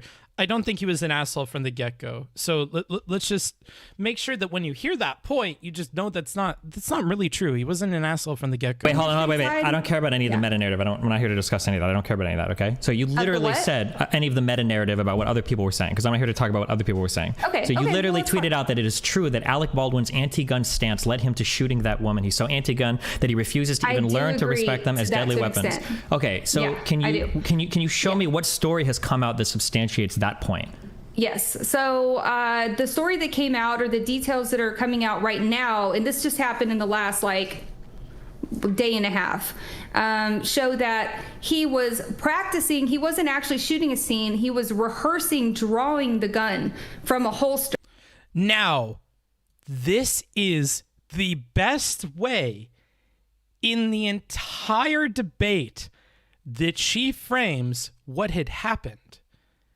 And she begins to double down on a very much so worse interpretation of what he was doing. He was practicing. He wasn't actually shooting a scene. He was rehearsing, drawing the gun from a holster, right? Not recklessly whatever, right? Even on this next line that we get from her. Right, so he was rehearsing it. And at some point, he put his finger on the trigger, pointed it at a human being, and the gun went off. So even this, the softest that we will see this from her in the entire conversation, at some point he put his finger on the trigger. Very likely, I would believe that. Maybe it was the hammer was cocked back and the hammer fell. I don't know. But I think this is a fair assumption to make, though Destiny doesn't like assumptions until we get all the details. Pointed it at a human being. It had to have been pointed in the direction of a human being, because from Bullet's perspective, she doesn't think ricochet is a possibility. Even if it was pointed at the camera and it went through the camera, that's still in the direction of a human being. I think that's a fine way of wording it. And the gun went off. Yeah. Fair enough. So these are the facts now. Yes. And that's all that Bullet needs to find him to be culpable. Remember that. We'll talk about was he pointing at the camera or the people? Doesn't matter. Doesn't matter. That gun was pointed in such a fashion that the bullet that came out of it hit people, and that's what she has a problem with, because she doesn't buy into the ricochet defense. So that's where that is. This is all that is necessary for her to find him culpable. Any other details? Not really necessary. This is all that we need, okay? No, Booksmart, she doesn't believe the bullets can ricochet off a camera. Here's where we get into a whole thing about ricochet. Which I did on my own time, and I'm not going to do here. You can get into a whole thing about ricochet. Ricochet is not that it penetrates something, goes through it, and then hits something. Ricochet is that it bounces off of the surface of something, generally speaking, the ground or some other flat surface. So we will see when we get there. We're going to get there, so shut the fuck up. We're going to get there. But for now, I need you to know that penetrating, not the same thing as ricochet, okay? Keep that in mind, because we will come to this distinction later, all right? We will come to this distinction later. I'm glad you're laughing. That means we're laughing together. To be fair, from her initial points, ricochet doesn't really matter if you think he was complacent anyways. Another good point that makes what Brandon is saying irrelevant, right? It doesn't matter anyways, because if you think he's complacent, then you think he's complacent. Yeah. So, yeah. We have issues with the complacency thing, which we'll get to later. So these are facts now. Okay, right? so far you haven't described to me. Before. So far you haven't described anything wrong or bad happening yet, but keep going. If she was being good faith, she can keep track of all the things that she just said and realize that none of that is triggering anything for him. So she can give him something different, or She could ask questions. Let's see where she goes. Okay, so let's just break it down. Like, here's the knowledge that I have so far. Okay, the knowledge that I have so far is that there were repeated safety issues on the set. There were claims that they were taking these prop guns, which, by the way, a prop gun is not a fake gun. A prop gun can be a real gun that shoots real bullets. Like, if I have like my mouse on the set of a movie, it's a movie prop, right? So it's a prop gun because it's a prop in a movie, I'm but aware it's a of real this. gun. Yep. Okay. Okay. Well, a lot of people, like, you know, as you know, seem to not realize, like. And again, I don't think this is dickish. This is fine. He's talked about this a bunch on stream. So far, not being an asshole, right? Not being an asshole. How deep into this are we? We're 4 inches.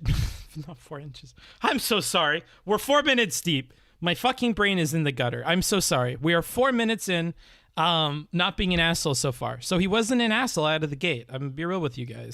All of this. So there's reports that they were taking it out to the desert and plinking with it, like in between sets, which to me should be a big red flag.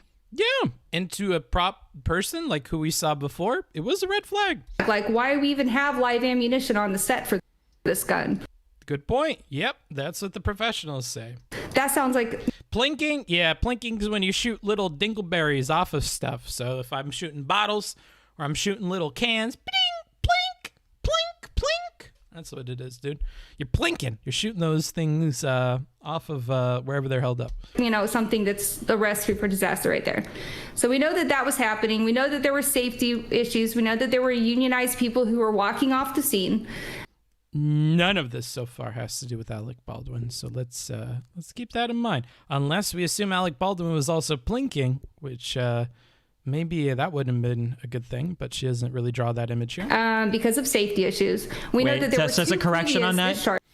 Now, here comes the first of many optical realizations from Destiny. Year of rhetoric. It worked on him. It worked on him. He realizes that optics and rhetoric are important, right? He needs to make corrections like these or be careful about questions and statements later because of the optics of those statements. He sees that when we say that they're walking off the scene because of safety issues after talking about everything else, it sounds like the everything else has to do with these safety issues, whereas the safety issues are far more nuanced than that, so he wants to invite the nuance into that, right? Just in case, right? I think that this is less important than the other rhetorical jumps that he does, where he's trying to protect the narrative here, but it's good practice. I like to see it as the rhetoric guy. That is one point of the union workers I don't understand. Well, probably one of many, bro. Sneak in a cheeky reminder that you are on 1 hour of sleep.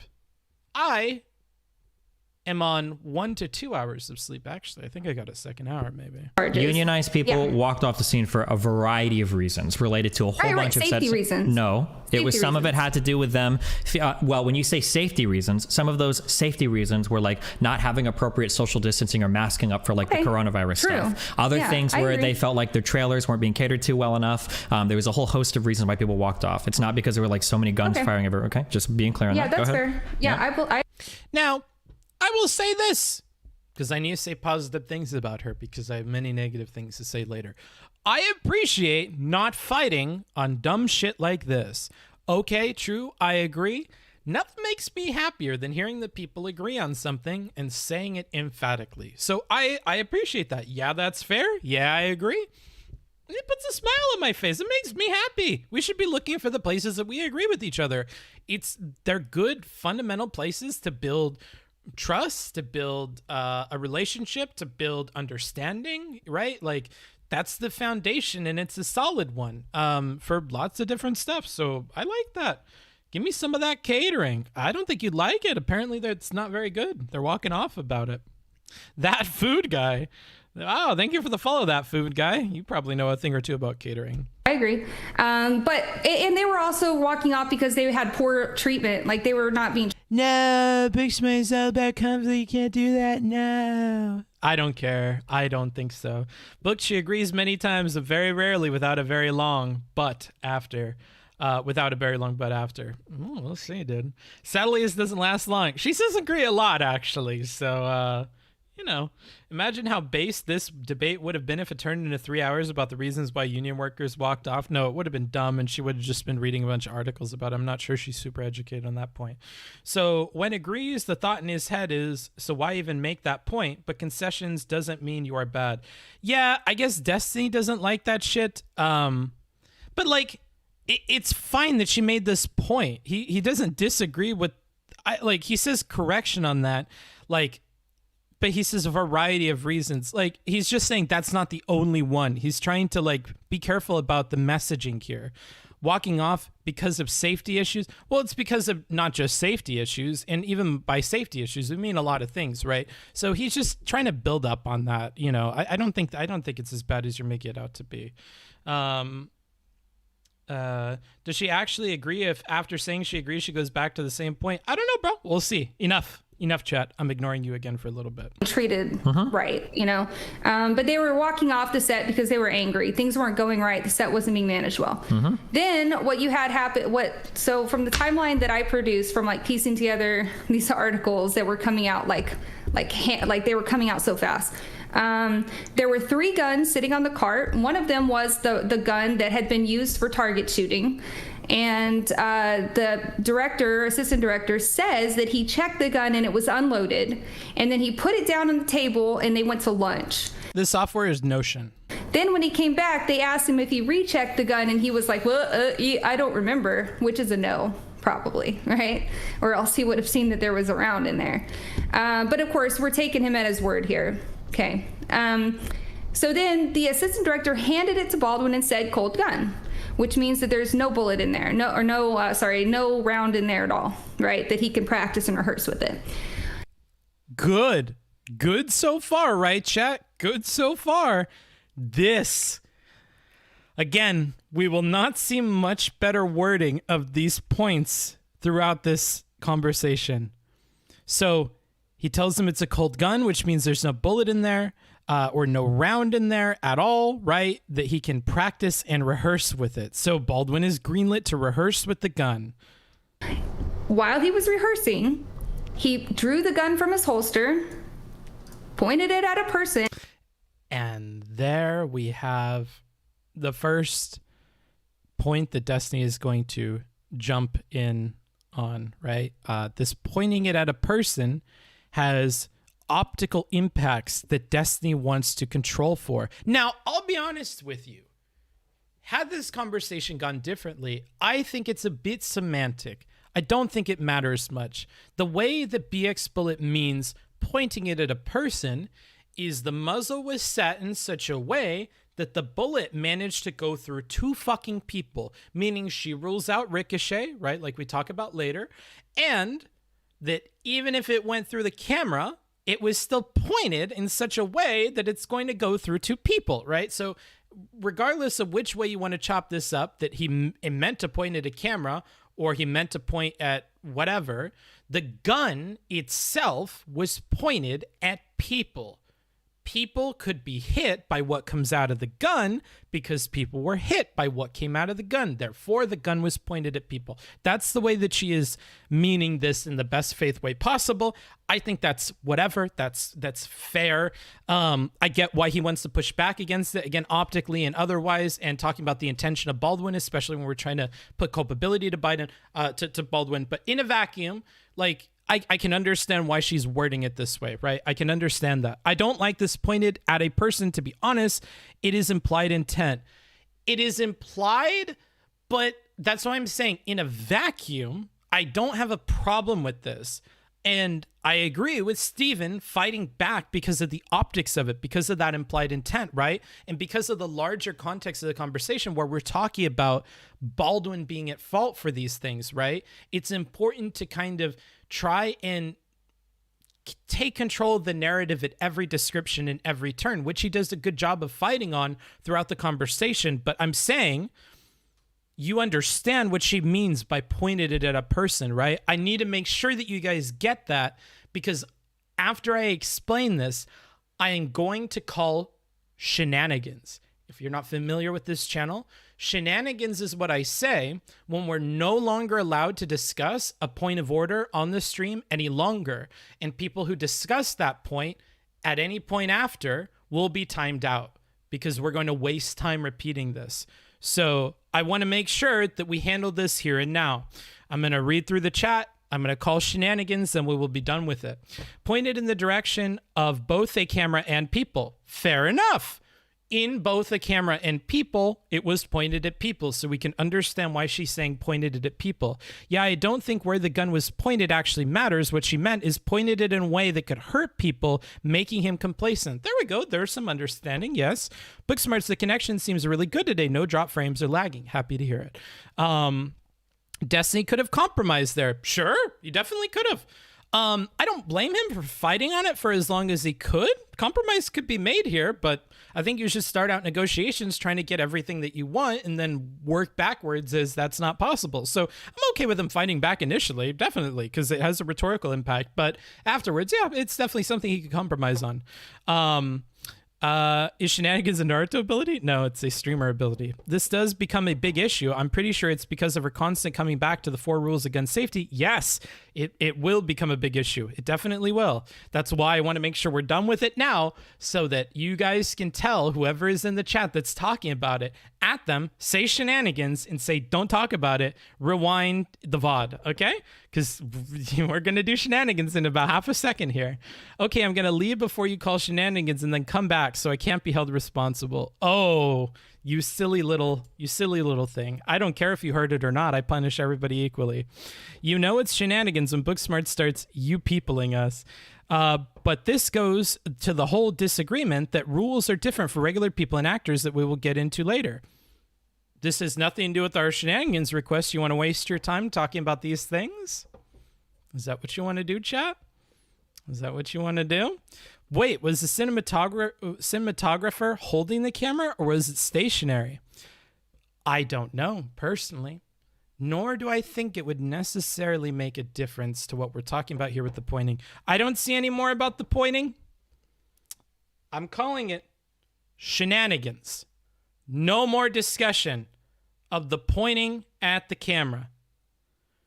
Hey, Booksmarts, what's the name of that restaurant you like with all the goofy shit on the walls and the mozzarella sticks?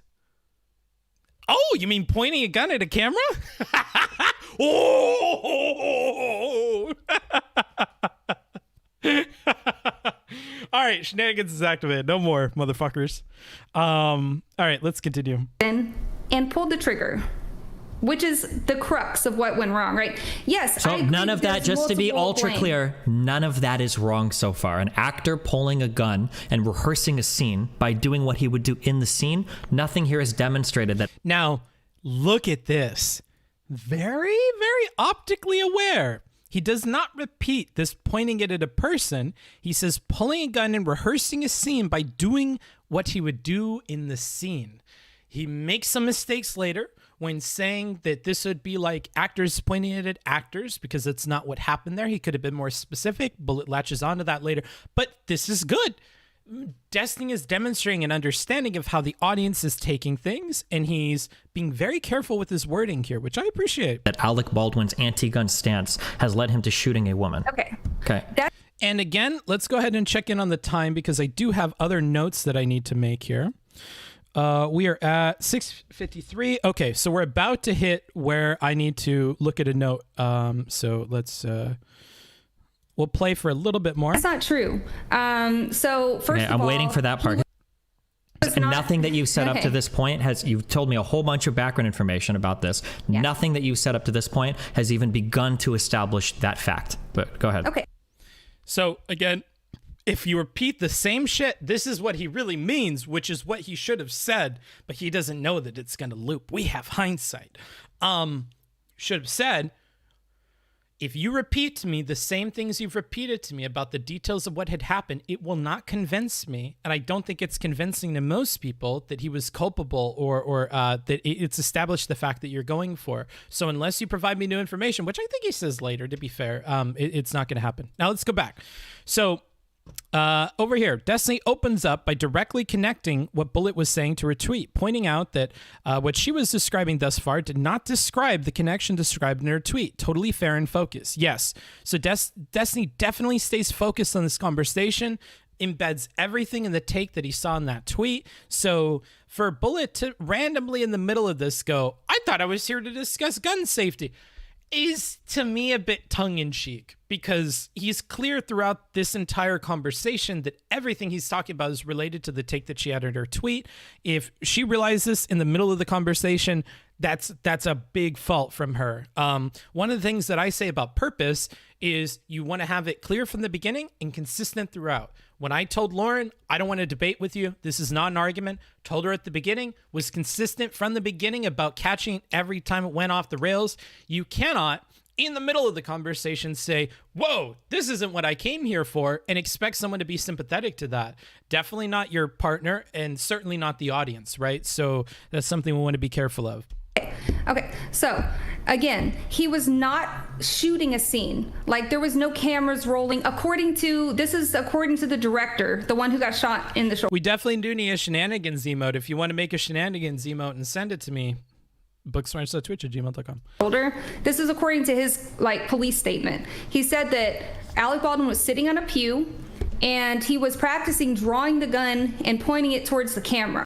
No problem so far. Now. Okay, hold on. Okay, I have to clarify this because you've said this like 5 times. Do you think that's bad? Do you think rehearsing a scene is bad? Good from Destiny. I'm listening.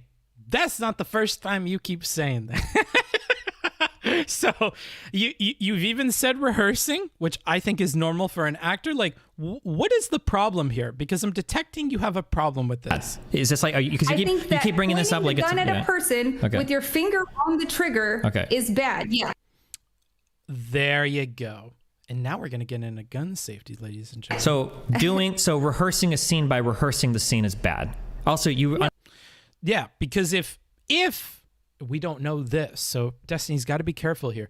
If part of rehearsing the scene was having the finger on the trigger, like the shot was meant to be him pointing the gun at the camera, I'm going to be real with you. Let's use our imagination for a second. If I have a close-up of the gun, you pull the gun out and you point it at the camera, and it's so close that we are going to need dummy rounds so it looks like the revolver is filled. Are you going to have your finger on the side guard of that prop gun when you record this for a movie? No, that would be lame and unrealistic. You're going to have, and this is a really interesting thing if you didn't know this, even as late as like World War II, the gun safety stuff was completely crazy. You can look at images of soldiers and other people in World War II and from that time and before, they have no trigger discipline. They just always are walking around with their finger on the trigger of the gun. It's fucking nutty. It's nutty to me. Pay attention in pictures from World War II if you ever have the opportunity. Setting that aside, if you're pointing it at the camera and you're rehearsing that, you probably want your finger on the trigger, which is maybe at least in part why it's important that it was a cold gun, which Baldwin was told it was a cold gun. So I don't think so. Are you really being serious with me? Now from here, we drop the rehearsal argument. Oh, okay. Okay, we'll see. CGI the finger on the trigger in post. Maybe he was playing a shitty cowboy or a responsible cowboy in Bullet's opinion. Understand that the scene did not involve him pointing the gun at the director. Didn't.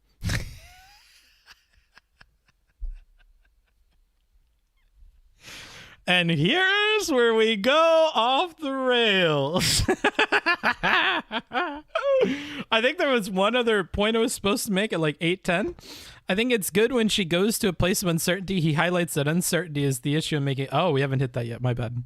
Didn't he point the gun at the camera that the person was behind? That's there's kind of some like lapse in clarity on that. Okay, hold on. Careful, because if you're going to ever appeal to lapse of clarity, I'm going to immediately reinstantiate my first argument that we probably shouldn't be making absolute statements about this until all the information has come out. So that's good. Good from Steven. I like that he does that. Another thing with Steven, you need to keep in mind how Steven's brain works. I was very well aware of this when I first came to him with advice about rhetoric. I realized I need to be very, very diligent, have all my quotes ready, and work in a step-by-step logical fashion to walk him through things. And a lot of that logical fashion is going to have to be built around his personal beliefs, right? Beliefs that I had heard from him on stream. So I'm constantly leapfrogging between his own personal beliefs and his own personal system to communicate to him issues with his rhetoric, or issues and discrepancies between his stated goals, his stated intent, his stated purpose, and what he's accomplishing by being hyperbolic, by being upset in conversations and things like that. So he's a very like point by point, bullet by bullet person. We see that here. Like, if you say that again, I'm going to redraw my Yu-Gi-Oh card here that says that we shouldn't be making these jumps when we don't have all the information, right? So don't do that because I have you trumped. You're falling into my trap card every time that you do that. And he's being kind in his own weird way. It's like if you were about to put down your Yu-Gi-Oh card and he's like, whoa, remember, I have a trap card here. Are you thinking about my trap card? You may want to put something else on the table with what limited talk time you have. Okay, right? Like, he's not an asshole so far. We're 8 minutes in. Not an asshole so far. So, again, to the people that said he's an asshole from the very beginning, we're not seeing that demonstrated here. We're really not. Book be doing acrobatics to make Destiny care about rhetoric.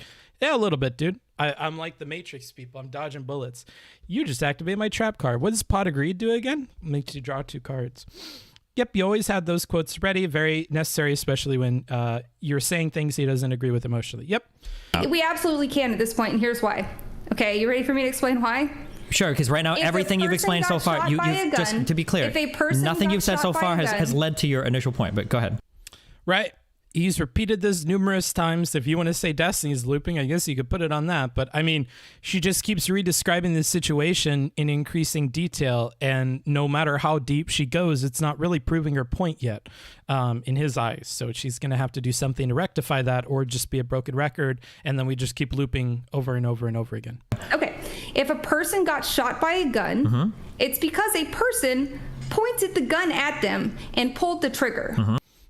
So we're just redescribing this. I think that pointing it at a person with your finger on the trigger, okay, is bad.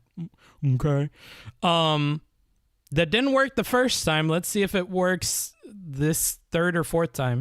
Okay. Regardless of, oh, well, I was just kind of aiming it at the camera and she happened to be standing there.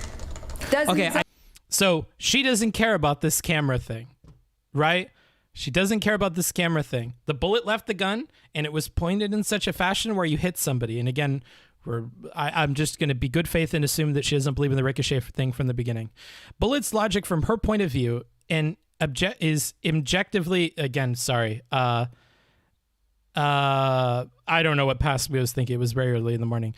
Bullet's logic from her point of view is impossible to poke a hole in. She either needs to accept nuance to pull her out of it, or to zoom out and ingest further context.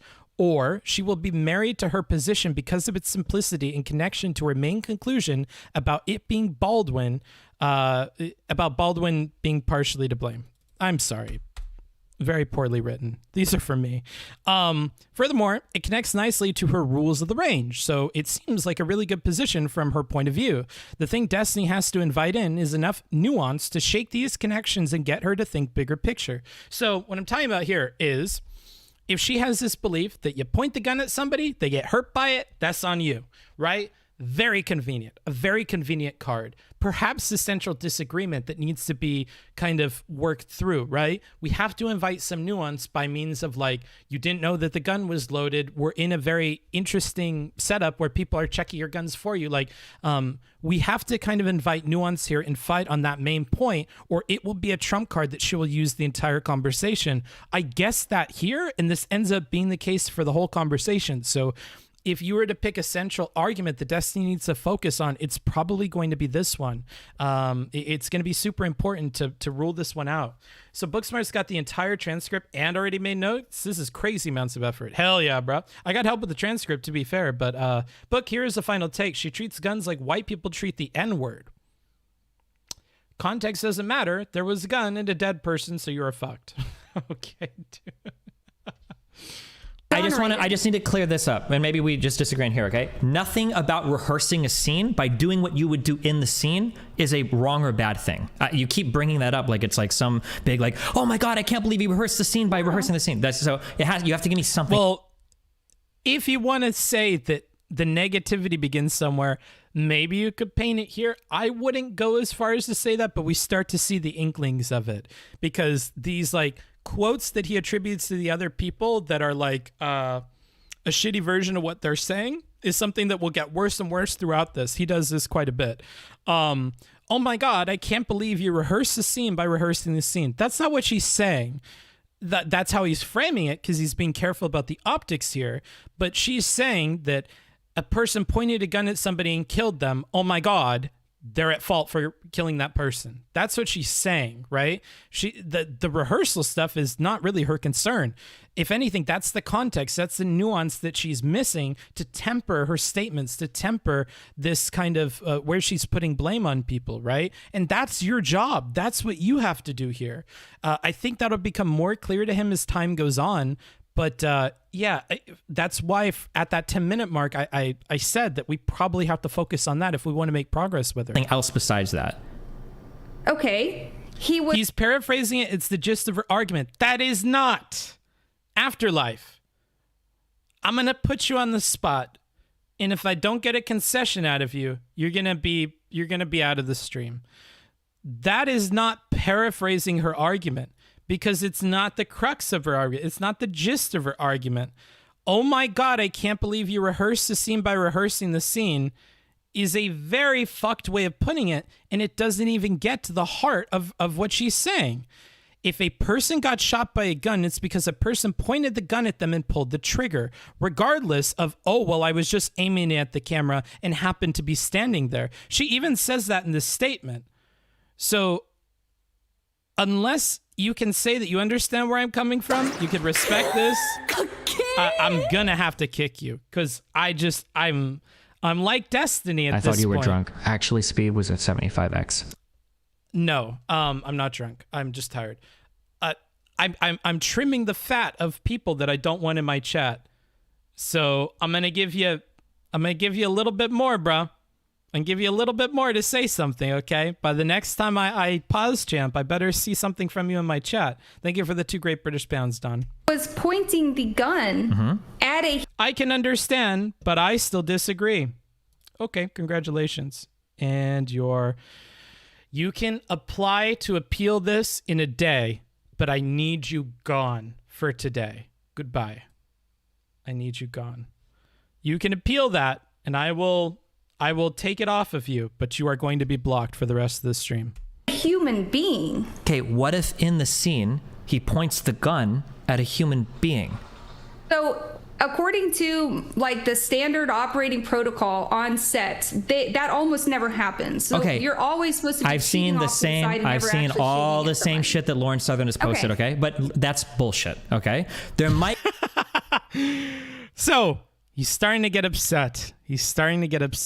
Be scenes where you cheat the shot, but right now, every single person in this room can probably name 10 different shows where somebody's got a gun pointed right in their face, where somebody's holding a hostage, where people are sweeping rooms with fingers on triggers. Okay, so this idea that like, oh no, you always cheat the shot. It might be the case that for this particular shot, maybe the gun was supposed to be aimed right into the camera, and maybe that's what he was rehearsing. We're talking about...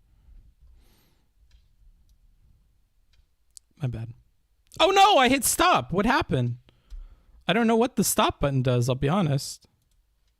Blanks, right? We're talking about guns that have blanks in them. But in general, the rule is that if you have to point the gun at a person, the rule is that there's extra layers of precautions that have to be taken. Well, I'm so confused by this statement. Can I rewind this a little bit? The shot. It might be the case that for this particular shot, maybe the gun was supposed to be aimed right into the camera, and maybe that's what he was rehearsing. We're talking about... Destiny needs to stop comparing his debaters to other people he has debated. This really only cares to chat. Yeah, it's not good. It's not good. You need to stop comparing people to people in general. Yeah, I don't see where that happened, but yeah, definitely. Blanks, right? We're talking about guns that have blanks in them. But in general... You always keep the shot. It might be the case for this particular shot. Maybe the gun was supposed to be aimed right at the camera. Yeah, so if you're talking about this protocol, I don't know if she's referring to the standard protocol she mentions earlier. What is she referring to?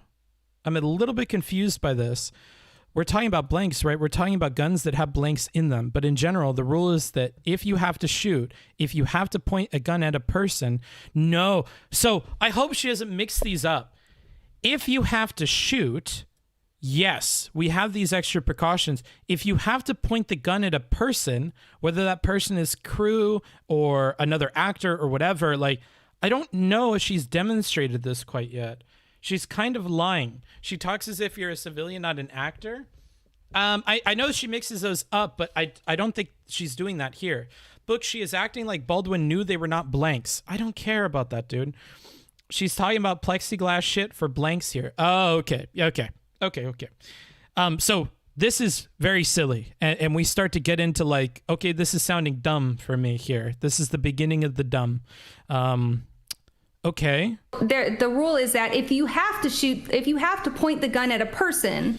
She even corrects herself. Like, it's okay to say the shoot thing.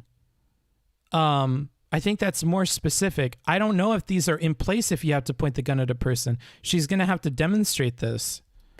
The rule is that there's extra layers of precautions that have to be taken. Like a person needs to go over there and show the actor that it's unloaded and do all of these things that were not done. Sure, but the question is we don't know if this was Alec Baldwin's fault or if there were other people on set that were responsible. So, look, he's trying to hold it together, guys. He's really trying. He's trying to stay focused, and I admire him for it. Sure. But the question is, we don't know if this was Alec Baldwin's fault or if there were other people on set that were responsible. My understanding is that there's shared blame. And here is where I think he snaps, okay? I have this marked down as one of the major shifts in gears where he starts to lose his cool. Okay, no, hold on. No. Okay. No. Here we go. Here's the break. Yeah. But look at how far in we are. I want you guys to understand this, so if you go into other conversations about this, you get that. Now, if we're not including the very beginning of this, where we get the context and stuff, that's about 1:20. We're at 10:20. So this is like 9 minutes into the conversation where this happens, right? And it's only an hour long like conversation between the two of these people. So worth bearing in mind that like it's not like from the very beginning he was like this. I think that's hyperbolic. He doesn't come in here hot like that. He tries. And even this, if you don't want to draw the line here, I wouldn't even blame you, because he gets really heated later. And if we want to draw it at the later point, we could. This is just the beginning of the end, I think, in terms of his patience. If you want to say that, that's fine, but you have to... Book, she already went from 100% culpable to shared blame. I don't know if she ever said that. Here's what I'm going to ask you to do, Delta. Here's what I'm going to ask you to do. You give me a quote. You give me a quote that I can control F in here where she said he was 100% culpable. You give me that quote. I will give you time to work on that.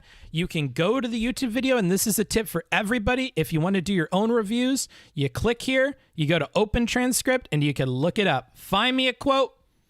If you are not able to find me a quote, I am going to time you out for 5,000 seconds. 5,000 seconds. I think that's fair. 5,000 seconds. I don't know if she says that, lol. I don't know if she says that either.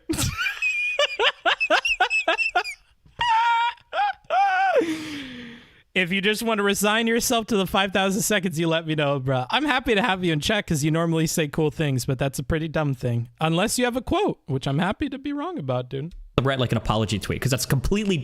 Okay, it is fair. What she said was that he was complacent. Yeah, that's nothing like that. That's nothing like that. All right, do we have a sword that can time him out for 5,000 seconds? Sorry, we have to punish you. I already wrote the warrant. I'm happy you realized that that was a silly thing to say. You're wasting time? Fuck you, dude.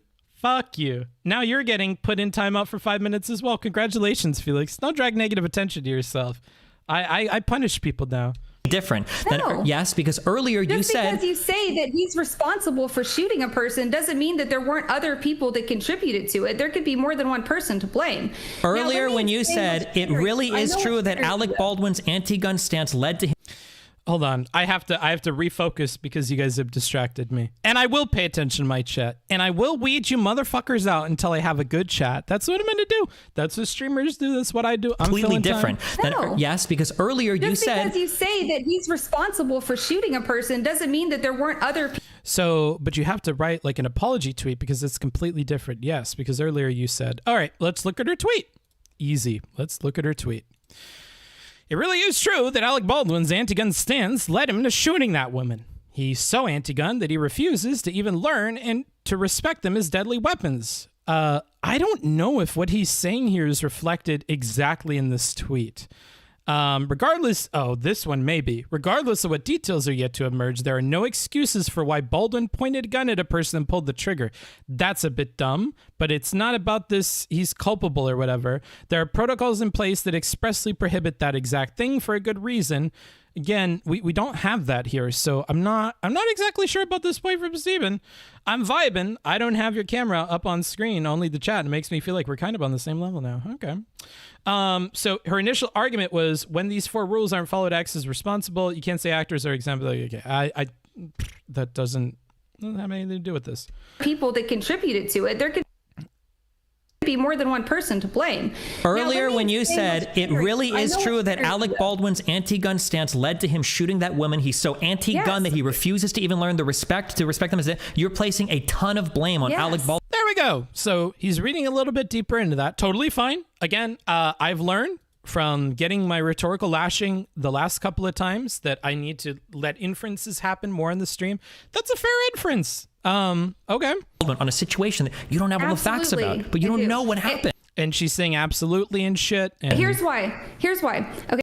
And she doesn't push back against it. So she, I would assume, is tacitly saying that that's a fair interpretation of that. All right, let's move forward. He kind of nervous about chatting in here now. Well, do be. Book, are you psychotic? No. Crazy in love with your mom. Okay, because and again, this is like based on the totality of the circumstances. So I'm also factoring into the equation who Alec Baldwin is and how much experience he has and how long he's been advocating against guns and how dangerous they are, right? And what happens, and I've seen this as a handgun instructor. You know that I'm a professional handgun instructor, right? I've seen this so many times. The most anti-gun people are always the most dangerous people to have behind a gun, because they do not show them respect because they've not been raised to have respect for guns. And so these people when they have these anti-gun stances and they become complacent. Let's go ahead and read what I have written here. Bullet's personal experience seems to be the root from which her opinion grows. It drives the need to criticize Baldwin, is the crux of her tweet, and is derived from her professional ethos that she draws upon throughout the debate. So oftentimes when I'm looking at people's arguments, I like to think about where are they coming from? Where does the opinion come from? Are you a Nazi because your dad was a Nazi and your mom was a Nazi and you were raised with Nazi friends? Okay, maybe a little difficult to convince you out of being a Nazi. Are you a Nazi because you watched one YouTuber who was a Nazi and now you're convinced that that seems all right? Maybe if I show you a Destiny debate with that Nazi where he makes him look dumb, I could shake that belief. Maybe you're just as susceptible to communist propaganda and I could make you a tanky, right? Understanding where somebody's positions come from, where that's built upon, how long that's been grown there is important because it tells us how we would go about changing it and if changing it is something that is easily possible, right? This is part of what I say with people who are in a working environment that is totally pro-Trump and everybody knows each other and the person's never going to leave that work environment. Going to be tough to convince them out of Trump shit. Going to be tough. They watch Fox News every day that they come home. Going to be tough to pull them off the conservative bandwagon, right? And for that reason, my personal advice to people who have friends and family that are of this persuasion is to really think twice about whether or not you want to debate with them or argue with them about that. Do you think that you're going to change their mind? Does it even make sense that they would change their mind? is there so much in their environment supporting that position that this one argument is not going to sway them? If it's not, do you want to embark upon that with little to no gain or return, but with a serious effect on your relationship with them? And I've gotten plenty of emails and Twitter DMs from people who put that advice into practice and now have better relationships with their parents, with their brothers, their sisters, their coworkers, friends. And it's good to hear, because I really do think when you do that mental calculus, you realize that these discussions are not going to bear fruit for you. You're not Destiny either. It's not like you could come out with some like logical or optical victory either. You're not Vosh. It's just so unlikely that you're going to make the change that I think that your brain tells you you're going to make with it. And I think that you're not weighing it against the negatives that has on your relationship with the person. And if you did that soberly, I don't think that you would make that choice all the time. At least most people wouldn't. Now, there are topics where that would apply, or that wouldn't apply, like LGBT issues. If your parent is anti-trans and you're trans, maybe it's worth working them towards a fucking pro-trans position, because that fucking benefits you quite a bit, right?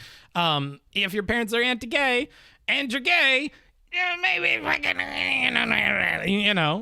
there are definitely places this breaks down. I don't pretend like this is gospel, but for a lot of people that are recreationally engaging with these conversations, as opposed to other topics they could discuss with family, they're really hurting their relationships of very little gain. So that's something that I want to just note to you guys, because often the advice that I give on here is not only directed at these debaters, but you in a personal capacity. So when I look at this, I see that, like, look at how she's talking here. This is based on the totality of circumstances. So I'm factoring into the equation that Alec Baldwin is, and how much experience he has, and how long he's been advocating against guns, right? And what happens, I've seen this situation as a handgun instructor. You know I'm a professional handgun instructor, right? I've seen this so many times. The most anti-gun people are always the most dangerous people to have behind the gun, because they do not show them respect. Look, we can just read this and then read that. They're the most dangerous to have behind the gun because they do not show them respect, because they've been raised to have respect, because they've not been raised to have respect for guns. And so these people, when they have these anti-gun stances and they become complacent over time and then apply it to this. Alec Baldwin is anti-gun. He's one of these people I see at work all the time who just doesn't handle the guns right and is totally unsafe. And Alec Baldwin is probably just like these motherfuckers I deal with at work. I'm a professional handgun instructor. I see this shit every day. These are some of the most dangerous people, and Alec Baldwin is one of those people. She is starting from this very personal experience, this personal knowledge that you are not going to shake from her. No amount of you arguing with her is going to make her change her belief based on experience that these kinds of people are the most dangerous kinds of people. It's rough, but that's the truth. You have to work at it differently, and you have to understand that that is a root there that you are not pulling up. You're not going to uproot that, right? That is a very entrenched belief. And that is where this plant of agony that is this conversation is growing from, that is this awful take is growing from. It's from that seed. It's from that root of personal experience. And I don't mean to imply that you're a conservative, so put that out of your mind, Bullet, if you're watching this. But this is how a lot of conservatives argue. A lot of conservatives look at their personal experience, their own anecdotal experience, and draw from that to come up with their political ideas, to come up with their anti-immigration stances, to come up with their ideas on how immigrants are stealing jobs, or how immigrants are all economic immigrants, or this, that, or the other thing. Why the homeless don't need to get homes because they're all drug addicts and stuff. I see what homeless people do with the money I give them. I see that they're drunk off their ass or they're high on heroin. I see drug addicts. I have a drug addict in my life, and that person was a fine person. They're totally capable of rational decision making. They're choosing not to. They're always going off of these personal anecdotal experiences and building policy ideas based on that. We see that happen a lot. And it's in my opinion, unfortunate, but it's something we have to deal with and we have to be real about, right? I'm actually a professional Alec Baldwin gun instructor, and he is the most cautious person ever. Actually, every Alec Baldwin I've seen is better than the pro-gun Alec Baldwins. Okay, well struck. This is so frustrating because it is literally a prejudice that she can't see. Yeah, but you can point her towards it, right? if we can get her to put this in a room and isolate it from her takes or from a discussion to take it off of the table, maybe, right? But we're open to more possible solutions to the conversation by coming to terms with this fact that bias exists. Same with Lauren Southern. Again, not to like make comparisons outside of this particular point, Lauren Southern does the same thing. Both of these people fail at research because they are starting with a conclusion and building facts and evidence around that conclusion to support it. They start with a root of an anecdotal or personal belief, and then they build supporting evidence around that root, around that bulb at the center of experience to explain why their experience is right through external means. And it's not a good way to do research because there is always the chance that that bulb you're starting with is incorrect and that your opinion will have to grow solely from the information or the data outside of your personal experience, and that your personal experience may not line up with the data. That's what happened here. I'll be honest with you. When I first listened to this conversation, I thought it's all Destiny's fault. I thought Destiny was hyperbolic as he normally is. He's not trying. He's getting mad, and it's what's causing this conversation to go off the rails. Clearly, that's what I thought, coming from my personal belief. I sit down, I do the hours and hours of line by line, and that breaks because I go into a different mindset where I'm looking at the line by line and I'm only taking notes off of what's being said in the conversation and how it's flowing. And I look at the logic of it and I go, I don't think that this rhetoric is what's causing this to go off the rails. Rhetoric is no good, but it's not the cause of the problems here. So I was wrong. And I'm open to being wrong because I shift my brain into that place when I do this kind of research. You have to do that too. You really do. What is this? Good meme? I literally just hate Alec Baldwin. I don't have any other politics. Any general guidelines to avoid this mistake you talked about? You have to go to a different place in your brain. You really do. You have to only outline the research in isolation of everything else, and then take that research and distill it down into notes, and then look at those notes, and then form an opinion based on those notes. That's what I do. Look, I read all this, I leave my comments as I'm going through, and I write down these notes. Thanks for the $10. I appreciate it. Helps me keep making this content. Finally donating because you mentioned Yu-Gi-Oh! Yu-Gi-Oh! Oh, okay, nice. I'm happy I got your donation for the Yu-Gi-Oh! Comment. I take these notes throughout, right? And then I look at these notes afterwards and I form a conclusion based on these notes. So you have to distill down the information from the primary sources and then look at them. And if you know you have a bias, keep that in mind. I certainly did. I don't like when he's being rhetorically ineffective. I don't like when he's hyperbolic. I don't like when he puts words in the mouth of other people. I don't like when he freaks out. He can do better. So I set all that aside.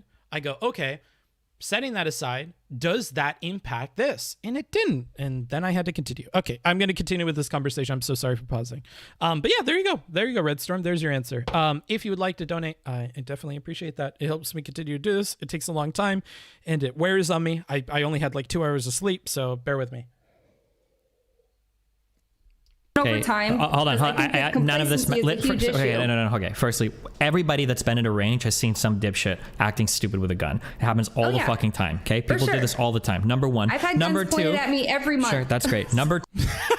He's so done with this shit about her personal experiences, dude. He just does not care. Two, then I don't know why you're saying it's like only anti-gun people or mainly anti-gun people do this. Tons of people have horrible firearm etiquette. No, okay? I didn't say mainly. I said that they're the worst. I'm thinking Booksmarts does not care that much about the validity of the arguments themselves, but more what motivates someone to make a certain argument. I care about the validity, but yeah, I also care about what motivates them. Can I not care about both? Like, I do. It's not often that the reviews look at, like, what is the validity of the argument? Because it's a very personal thing. It really is. Do I personally believe in this? There's so much bias that goes into evaluating the validity of an argument that I can't, you know? Like, it's not a good exercise for me, and I don't think it's a good exercise for reviewing. But here I definitely did that. I think that he makes valid arguments that are left unchecked or unaddressed, and it annoys me. I think that's an important part to understanding how people interpreted this conversation. There's the half that hear him saying psychotic and stuff, and they want me to comment on that, which I will. But then there's the other half that see the looping and understand that frustration. In order to speak to both halves of that audience, I got to do it. I got to look at the validity, and I'm not happy with it. About it. Okay, Next to foreigners. Foreigners are also terrible. Okay, this is hardcore equivocation. It sounds like almost the same. I just want to listen to that one more time. I love hearing the foreigners are terrible, dude. I love hearing it. Thing, but I'll grant you that somehow there's some difference to be discovered in this sentence. The scholars can tear it apart later. Okay. Number 2, you don't know. Gun people, they're mainly anti-gun people, do this. Tons of people have horrible firearm etiquette. No, okay? I didn't say mainly. I said that they're the worst about it. Okay, Next to foreigners are also terrible. Okay. I just love that part. Hey, bed, book that bed looks comfy. Want to stream on it real quick? No, thank you. This is hardcore equivocation. It sounds like almost the same thing, but I'll grant you that somehow there's some difference to be discovered in this sentence. The scholars can tear it apart later, okay? Number 2, you don't know how much experience he has with firearms or how much experience he has on set with firearms. I don't know why you would just say... Again, totally fair. You don't really know this. You can infer this, which Destiny loves to do. He loves inferences, but you don't really know this. Baldwin? Yeah, He's literally been in Hollywood for 40 years making shitty gun movies, dude. So this can give us an answer fairly to how much experience he has on set with firearms, perhaps, right? If he's been on a lot of movies, a lot of those movies involve guns, maybe he has a lot of experience on set with firearms. Does not give us how much experience he has with firearms in the context in which Bullet is an expert, right? So we want to be careful about that. It may very well, to be good faith, applies to the onset experience, may not apply to his experience in a range or something, which she eventually makes a comparison between like him and Keanu Reeves and other people who have the range experience. And I think that might be what she's implying here, to be good faith. So why are you saying, so wouldn't that imply that he has a lot of experience, or was that what you were implying initially? It would imply that he's extremely complacent, that he probably frequently breaks okay, protocol. hold on, no. Oh, so I don't like that at all. Again, Bullet's focus on her personal experience leads to leaps in belief extending beyond the scope of what she knows from articles. Here, she makes no reference to this opinion coming from the articles. I believe, based on this and other statements, that she began with the opinion about him from her personal experience and then filled in the gaps and built an argument with evidence supporting this opinion. Lauren Southern has the same issue, which taints one's ability to conduct research and arrive at objective conclusions. It's a pervasive bias that's a huge issue, right? She's just making a lot of leaps here. No. You're just no. Hold on. That is just the dumbest logical leap, or illogical. And this dumbest thing, maybe you're saying he's starting to lose it. We called it earlier, but you were definitely slipping a little bit. That's not the greatest rhetoric, but I understand where it's coming from. Why? Why is it dumb? And she picks up on it, not helping. This is an example of the rhetoric being picked up on by her, and she's not liking it. Why is it dumb? You said it was the dumbest, right?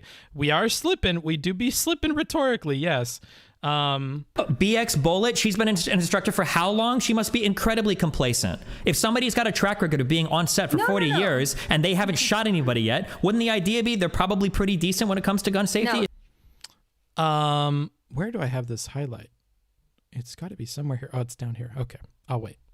That's not how complacency works. So complacency happens when you that wouldn't happen to me because I follow the rules of gun safety, as most everybody who's ever been taught the rules of gun safety, and as a responsible firearm owner, we all fire. Like, I promise you, there is not a single responsible firearm owner in the country, keyword responsible, who would point a gun at a person intentionally and pull the trigger. What a dumb ass statement. I'm very sorry, Bullet. This is a very dumbass statement. Very dumbass statement. Now, you're set up here, responsible, does a loop onto itself and makes it like a self-proving statement, right?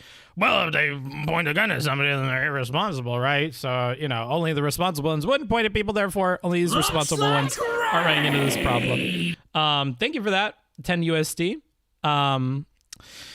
Hey, Bulk and Mad Dip, thanks for the content. I would stick around, but I'm feeling pretty sick. Yeah, no problem. Now this second part contradicts with things that she says later, because Keanu Reeves and the other actor that she mentions would be people who point a gun at other people intentionally and pull the trigger. Again, this is not taking into account what happens on a movie set. Her own words strangle her later. And that's why, in hindsight, this is just such a dumb block of text here. A very just wrong-headed block of text here. And Desi catches it. Bro, you keep saying this. They're actors. Okay, but you know what? You're making a leap. No, I'm not. He is an actor. That's... When she says this make it leap thing, she's going farther back, right? She's not referring to this statement, obviously. We're going to be good faith and say she's not referring to this. But here we're going to see a recurring thing. When he has a decent statement that's going to contradict what she's saying, she goes to something else. She makes a pivot elsewhere, right? You keep saying this, but they're actors. Okay, but you know what? You're making a leap. Okay, let's just turn the car around and go backwards. All right, what? It's not a leap. That he actually is an actor. No, the leap is that he was pointing it at the person he was supposed to point in the scene, but he wasn't. He was pointing at the director carelessly. Now we begin with this carelessly thing. And this will turn into recklessly, and this will get worse and worse as the conversation progresses. Let's go ahead and read what I have to say here. Fair point about the leap to pointing at a person in a scene, but not a useful statement when we zoom out. Pointing it at people behind a camera when he's meant to point at a camera could fit reasonably within this statement. Setting that aside, this recklessly comment that she uses throughout is an issue. She bases this wording off of a single article later, and it doesn't even work well to describe what he was doing, right? So this carelessly, this recklessly thing, it doesn't work for her later. It really doesn't. So a bit of a problem there. Destiny's response here is likely due to being heated and not listening closely. Oh yeah, we'll get to that in a second here. Stop saying he was pointing at the camera. The director was behind the camera. That's true. Okay, so the gun. And here is the statement that many people get upset with Bullet over that was done while Destiny was talking over her. I don't even think that's true. In response to, he was pointing it at the camera, the director is behind the camera. So, director behind the camera, is that what she's saying is not true? Or do we think it's that he was pointing at the camera that was not true? Up to interpretation there. But I think this is where people are saying that she's going back on what she said later. Are you saying that the bullet went through the camera? That's what I have read over and. So, I don't know where he read this from because I couldn't find this. When I looked at all of the articles and I read through 6 different articles, I only had one that implied that maybe the bullet had gone through the camera. So when I'm looking at 6 articles, and this is what I'm talking about with the bias thing, I would like to believe Steven, but if out of the 6 articles I sampled, only one got anywhere close to this, I have to go back with what the others are saying, right? I haven't read this anywhere. He's talking about it being pointed at the camera, but I know what he's talking about. It's not what he said, right? So we want to be very careful here. Remember, this is rhetoric. He misspeaks and it could hurt him, right? Like Carnex, I need you to respond to me and tell me you understand that. Otherwise, you're going to be kicked out. So I'll give you time. That's what he might mean. It's not what he said, right? Because he doubles down in this statement. So we need to kind of be careful there. Don't know if he is confusing that. I don't know if he's confusing that. I honestly think he just misspoke. He agreed to something in a heated moment that is likely not what he means. But if he did mean it, I can't support it with evidence. Not like I think the totality of the evidence doesn't point to the idea that he shot through the camera. And that's what Bullet is asking him here. He is saying it as she talks about going through the camera. She asked him that. The bullet went through the camera, right? I don't read this anywhere. Like, I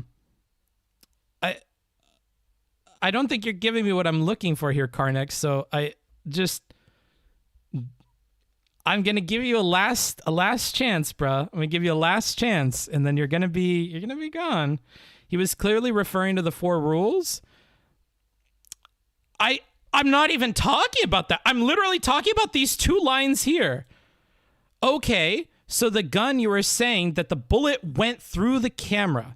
That's what I have read over and over again. I'm saying that I have not seen this substantiated. You aren't listening.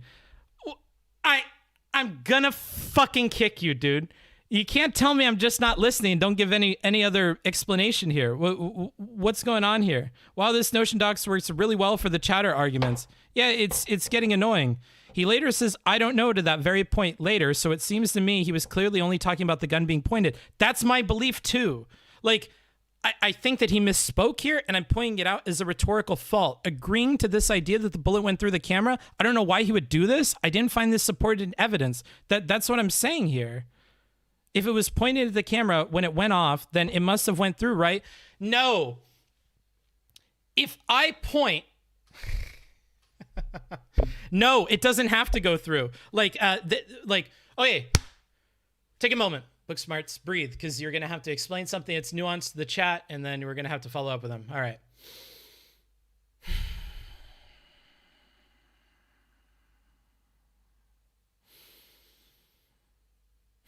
I know you called shenanigans about pointing to the camera. I know you called shenanigans, but you're going to have to explain again. Don't ban them. Be a merciful streamer. Explain it one more time and say shenanigans again. Okay. All right. Let's reset for a second. Let's reset. When you're saying point can refer to intent, or point can refer to the muzzle of the gun. It can mean either. Be specific when you're saying this because it requires specificity. When Bullet is saying that the gun was pointed at people, it means that the gun was positioned in such a way to where the bullet coming out hit one person and went through another. She rules out ricochet as an explanation of this, which we see demonstrated later in the conversation. So when she says point, she means it was oriented in such a way where there was the possibility, a possibility that we saw come into fruition, where that bullet is going to go through people. It's going to hit people. So the gun is pointed at people because the gun had to be pointed at people for it to hit people. Destiny more so wants to talk about point as an intent. He was pointing it at the camera. There may have been people in the backstop that could be hit by that. Pointing it at the camera may mean that in the motion to bring it up, it could have been that it could be pointed at people, right? The muzzle could be pointed at people in the way that Bullet is meaning. So she could be right, while he could be right about the intent, that perhaps the gun itself, in Alec Baldwin's mind, was meant to be pointed at the camera, right? So we want to... You forgot the announcement? One of my admins can do it. I don't care. Shut the fuck up. I'm trying to make a point and I'm really trying to be calm here. Okay? So just bear with me. I'm having a Destiny moment. Fucking Mr. Hen, you're so fucking annoying. Let it go. Okay. So that's what I mean by the point. Okay? That's what I mean by the point. Separate that. So the gun, you are saying that the bullet went through the camera. We don't know that. We don't know that the bullet went through the camera. This is one part where Destiny should be appealing to his idea that we need to wait until we have more facts out. I think he was heated and he agreed to this, said that's what he's read over and over again. I'm not sure if that's what he means. I think that he was just heated and he agreed to this. I'm saying rhetorical fault. Rhetorical fault A, because it disagrees with that part where he says we need to wait for more information, not have these sorts of conclusions, which he says later. So I have hindsight, remember. And number 2, because I can't support this with the evidence that I looked at. So I think it may have even been a mistake at that level. So that's what I'm saying here. Now, I am going to say shenanigans, which means that we can no longer talk about a topic. No longer can we talk about pointing the gun, because we're going to have to repeat over this a bunch of times, and I'm not going to repeat myself. I'm not going to waste time and energy on it, and I'm going to ignore you in the chat if you say that. Worse than that, I'm going to time you out for the duration of the stream. So shenanigans, no more. Okay? There you go. Shenanigans. And if mod check, any mods, sign off in the chat. I want to know who I can hold responsible for not banning people. Step up, mods. Step up. Where are my mods at? Where are my mods at? Okay. Molding before our eyes. Yes, understood. Thank you. I want to see a mod check in because I want to know who is responsible for this so that I can say you're not a mod, Zasabi. Congratulations. We have none. Oh my God. Mods. I need more mods, dude. I need more mods. You guys fucking... Okay, Tommy is here. Tommy. Okay. So Tommy, I'm going to ask you because you're the only person here. Please, for the love of God, help me. It is just you versus the mob, okay? 0 mods, Keck W. Yeah. It's just you. You are a mod, right? No, you're a VIP. Okay. I'm giving you a sword. I'm giving you a sword. I'm giving you a sword, Tommy. I'm gonna have to do it. / mod Tommy. Congrats, you're a mod. You have been given a sword. You have been given a sword. All right. Let's go ahead and continue. Man, what a big waste of time. Streamlabs is a mod, yeah. Congrats, Tommy. Yeah, good. I haven't read that. If you could send that to me, I would love to see it. But okay, I'm gonna Google Alec Baldwin point gun camera. We'll see if any stories come up. Okay. Okay, we've got so The Guardian. Alec Baldwin was pointing gun at camera when it went off, director says. BBC, Alec Baldwin was pointing gun at camera. That's what I just said. No. This is why I pointed that out, assholes. Do I ban people you specifically asked me to? Yes. And don't ban them. Time them out, Tommy. 100,000 seconds. Don't ban anybody. We have very strict rules on banning. I will explain to you later. Do you expect some autonomy? I do not. So Alec Baldwin pointing a gun at the camera. That's not what he just said. What he just said and agreed to is that the bullet went through the camera. A very specific statement. I have hindsight. I have lived with this conversation for a while. Why I feel it's important to spend time on things like pointing versus the bullet going through is because we get to points like this. It's important. It's immediately important. The difference between agreeing that the bullet went through the camera and that the gun was pointed at the camera, right? And we waste time on this because he agreed to that. Obvious misspeak, he clarifies right after. Yes, but that other person was not on that same level. So you know what I mean? Like, it's difficult to deal with. Okay, now let's continue because, yes, he realizes that was a misspeak in a way that chatter was not able to. Okay. Yes. But did it say that he hit the camera and it went through the camera? Some freak accident went through the camera and hit her on the I don't know if it went through the camera, but your framing of this was that he was twirling. Now, I would have liked to have seen a concession here that he had fucked up by agreeing to this here, but I think this was a response that was heated and he doesn't even know that he fucked that up. I don't even think that he knows that he fucked that up. So I think he knows that, like, I think he knows what he means to say. I don't know if he knows he fucked this up, and if he did, he should probably note it to be good faith, but he does not do either of those here. Lowell Carnex, he literally argues with people all the time. What is Carnex saying? You don't want people to argue with you. That's cool, but I think it's pretty obvious it's one sentence. You're gone. I'm so sorry, but you've brought attention to yourself in the worst way that you possibly could. Congratulations. You are the mosquito that chose to go in my ear rather than on the back of my leg. Congratulations. You are the one that dies. Thank you. Okay. Pulling the gun around on set, just aiming it at people, like whatever, like he's just having fun. Okay, but if he's rehearsing all that effort to avoid banning him, I know. Like, people aren't worth it, dude, because they keep fucking around and then they find out. Like, that's why they have to be fucking trimmed from the community, dude. That's exactly what you're implying. If you don't understand that, you need to go back and like watch your. You're framing this as that it was twirling the gun around, not necessarily, but she did say recklessly or whatever, around on the set and just aiming at people like whatever, like he's just having fun. No, she says specifically that he's rehearsing. So this is where he starts to lose it in a way that I think is like hurting his ability to have this conversation. Right? Because he's starting to really phrase this in a poor way for her. That's not at all what I think that she's communicating. It's how he feels she's communicating it, but you got to be careful with that because that's not what she's saying.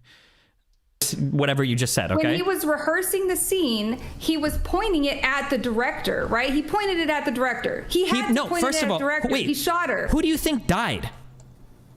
Okay, sorry, the photographer, the director. The cinematographer, the person that's running the camera. She's the director of photography. Sure. Okay, so it's. I like that she misses the point of like this and that. Like, it's a nice little moment that's like a fun misstep. Like she misses the point of who do you think died is. That's why I said director. Okay, the cinematographer is behind the camera while you're filming. That's why she got shot, because he was aiming at the camera. And then he clarifies, which is good. Filming at the time. If you read the article, let me send you an article. No. Like, this is a very pedantic focus on the while you're filming thing. Like, filming is in the act of being on the movie set and creating the movie, right? Like, we're filming a movie here, kid. Get out the fucking set. We're filming a movie. Can't you see? But you guys are just sitting around. You're not doing anything. Come on, filming. Let's be real. The camera's not even rolling. Like, no, come on, kid. You know what I mean by filming. Don't be pedantic. We're here filming a movie. Can't you see? We got big Hollywood actors. He's rehearsing. We're filming a movie here, kid. That's the way that we mean filming, right? But she focuses in on it in a very literal way. Booksmarts, are you Jewish? No. Why? I swear to God, if you guys fucking be weird, this is not the time to be weird with me. No, please stop. Oh my God, you're actually killing me, okay? When you're rehearsing a scene, okay?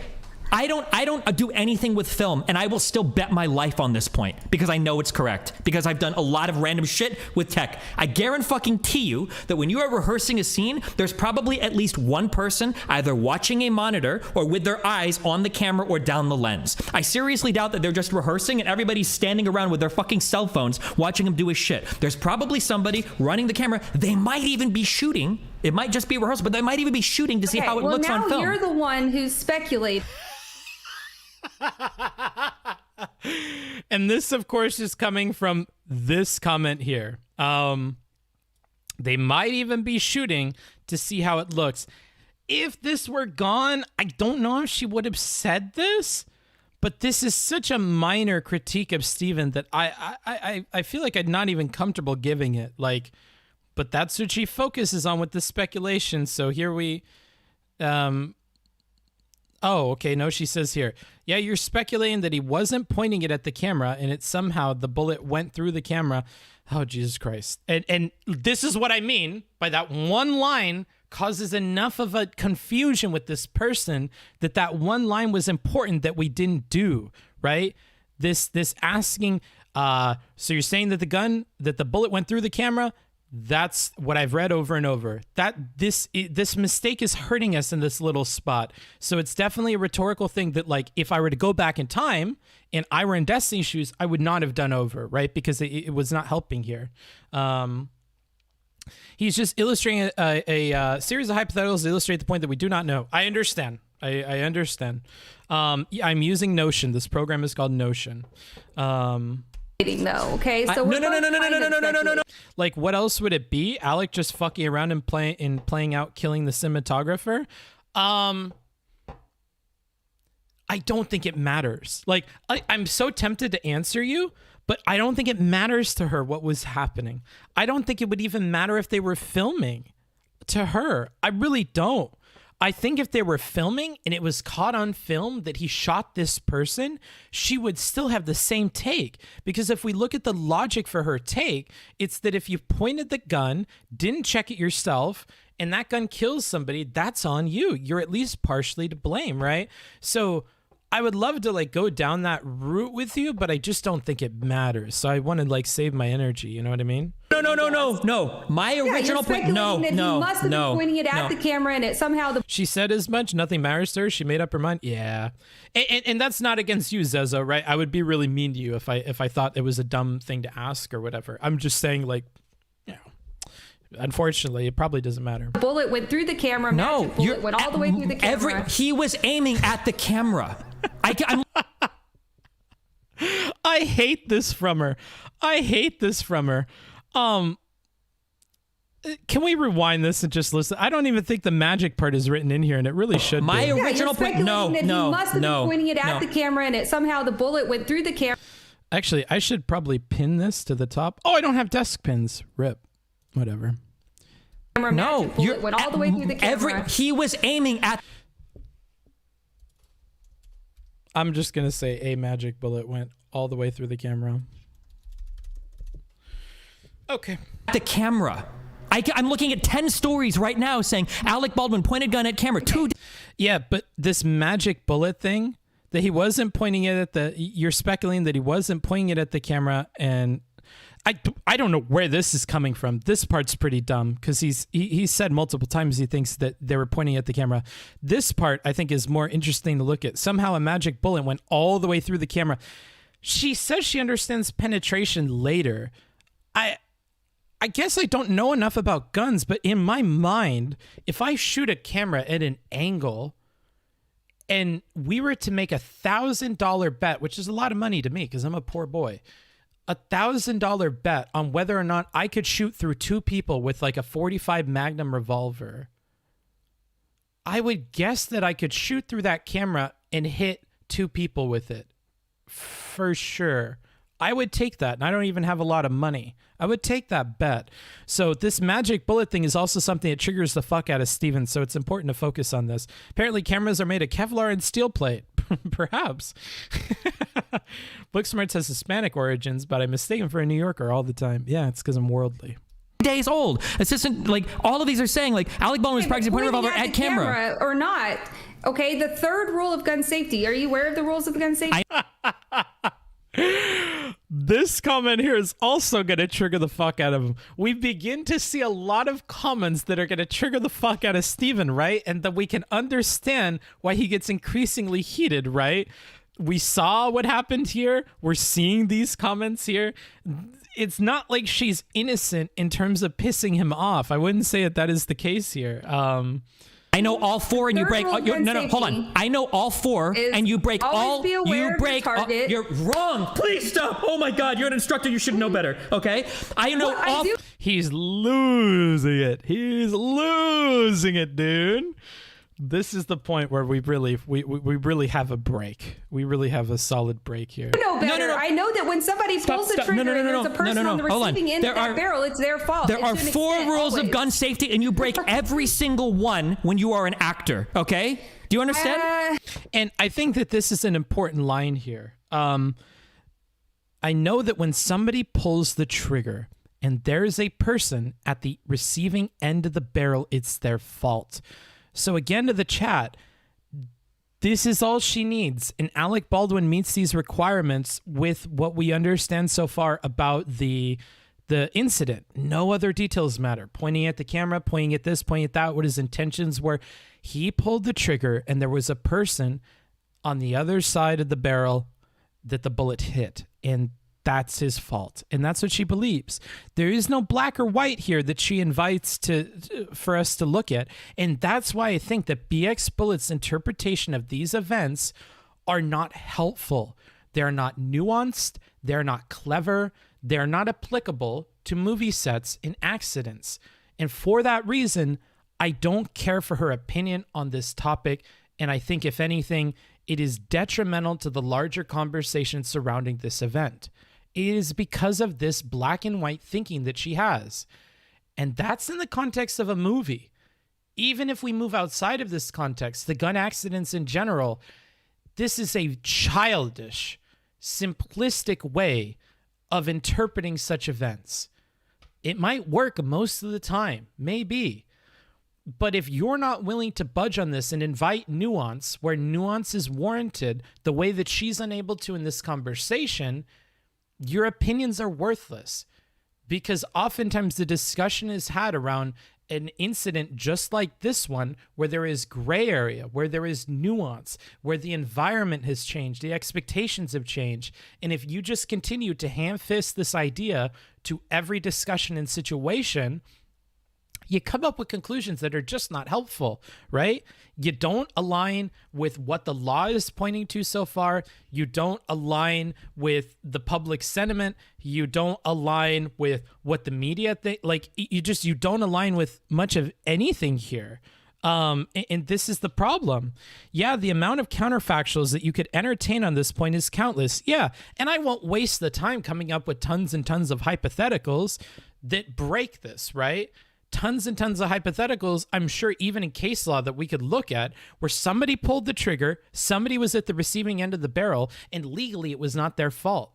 Or situations we could look at outside of the legal area. Maybe situations where we could get a majority of people to agree that there is no moral condemnation that could be put on somebody for being in this situation, right? There's lots of incidents like that we could go through, lots of hypotheticals, but because she's not able to entertain this real life event that we really have details for, that somebody competent is arguing against her about, I'm just not confident that we would have much success doing hypotheticals with her, which is why the recommendation that was put forward in my Discord is that we go through some hypotheticals where it's clear that this doesn't work and get her to change her position on it. You could try. It would be interesting to see it tried. But am I confident that she would change her position? No, I'm not. She doesn't engage when we're talking about a real life situation that we have the details about. I'm not confident that in a hypothetical she would perform much better. The problem is a strict adherence to these rules in spite of the facts of the matter about things, right? Like, I'm not sure a hypothetical would make the difference. So you probably don't want actors committing to the don't point a gun at people without the intention to kill rule. Yeah, exactly. But she's not open to criticism on this. I do feel bad to him to an extent. Imagine taking someone's life knowing you probably could have had a part in stopping it, but only with hindsight. Yeah. Like, if he could go back in time, he would probably look at the gun. Right? Like, he would probably ask a question, but there's no way he could have known that at the time. He put his faith in the hands of the process, and the process failed him. Would separating fault and responsibility help us make our mind about this? Perhaps. I don't know if she could handle that level of nuance, but perhaps. How would you separate fault and responsibility? Fault can be divided up. Like, both these things can be divided up among different people.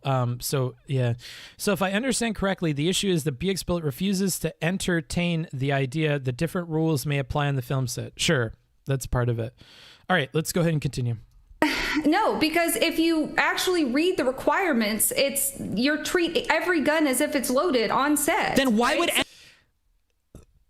I would love to see this, because I don't think we ever get this. But if we had to treat every gun as if it's loaded on the set, even after a gun is called to be cold, there would be no purpose in having a cold gun, and many scenes would be impossible to shoot.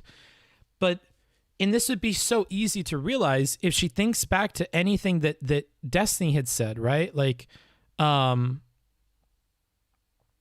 she doesn't. I think this is also highlighted incorrectly. But whatever. Yeah, this is not good. any actor, then why would any actor point any gun the ever at any person ever on set? Because if you're required to do that, She wouldn't do that super careful shit if she was running the set. Let's be real. Probably not. Because it's just not realistic. And her entire opinion here is not realistic. and you're also required to show the actor or actress physically, manually open the gun on set and be like, it's empty. Now, this is not referred to by the expert that we looked at. I don't doubt that there are some guidelines for this being the case. If this was the case, perhaps there would be some liability to the actor, actress. But here's the other thing.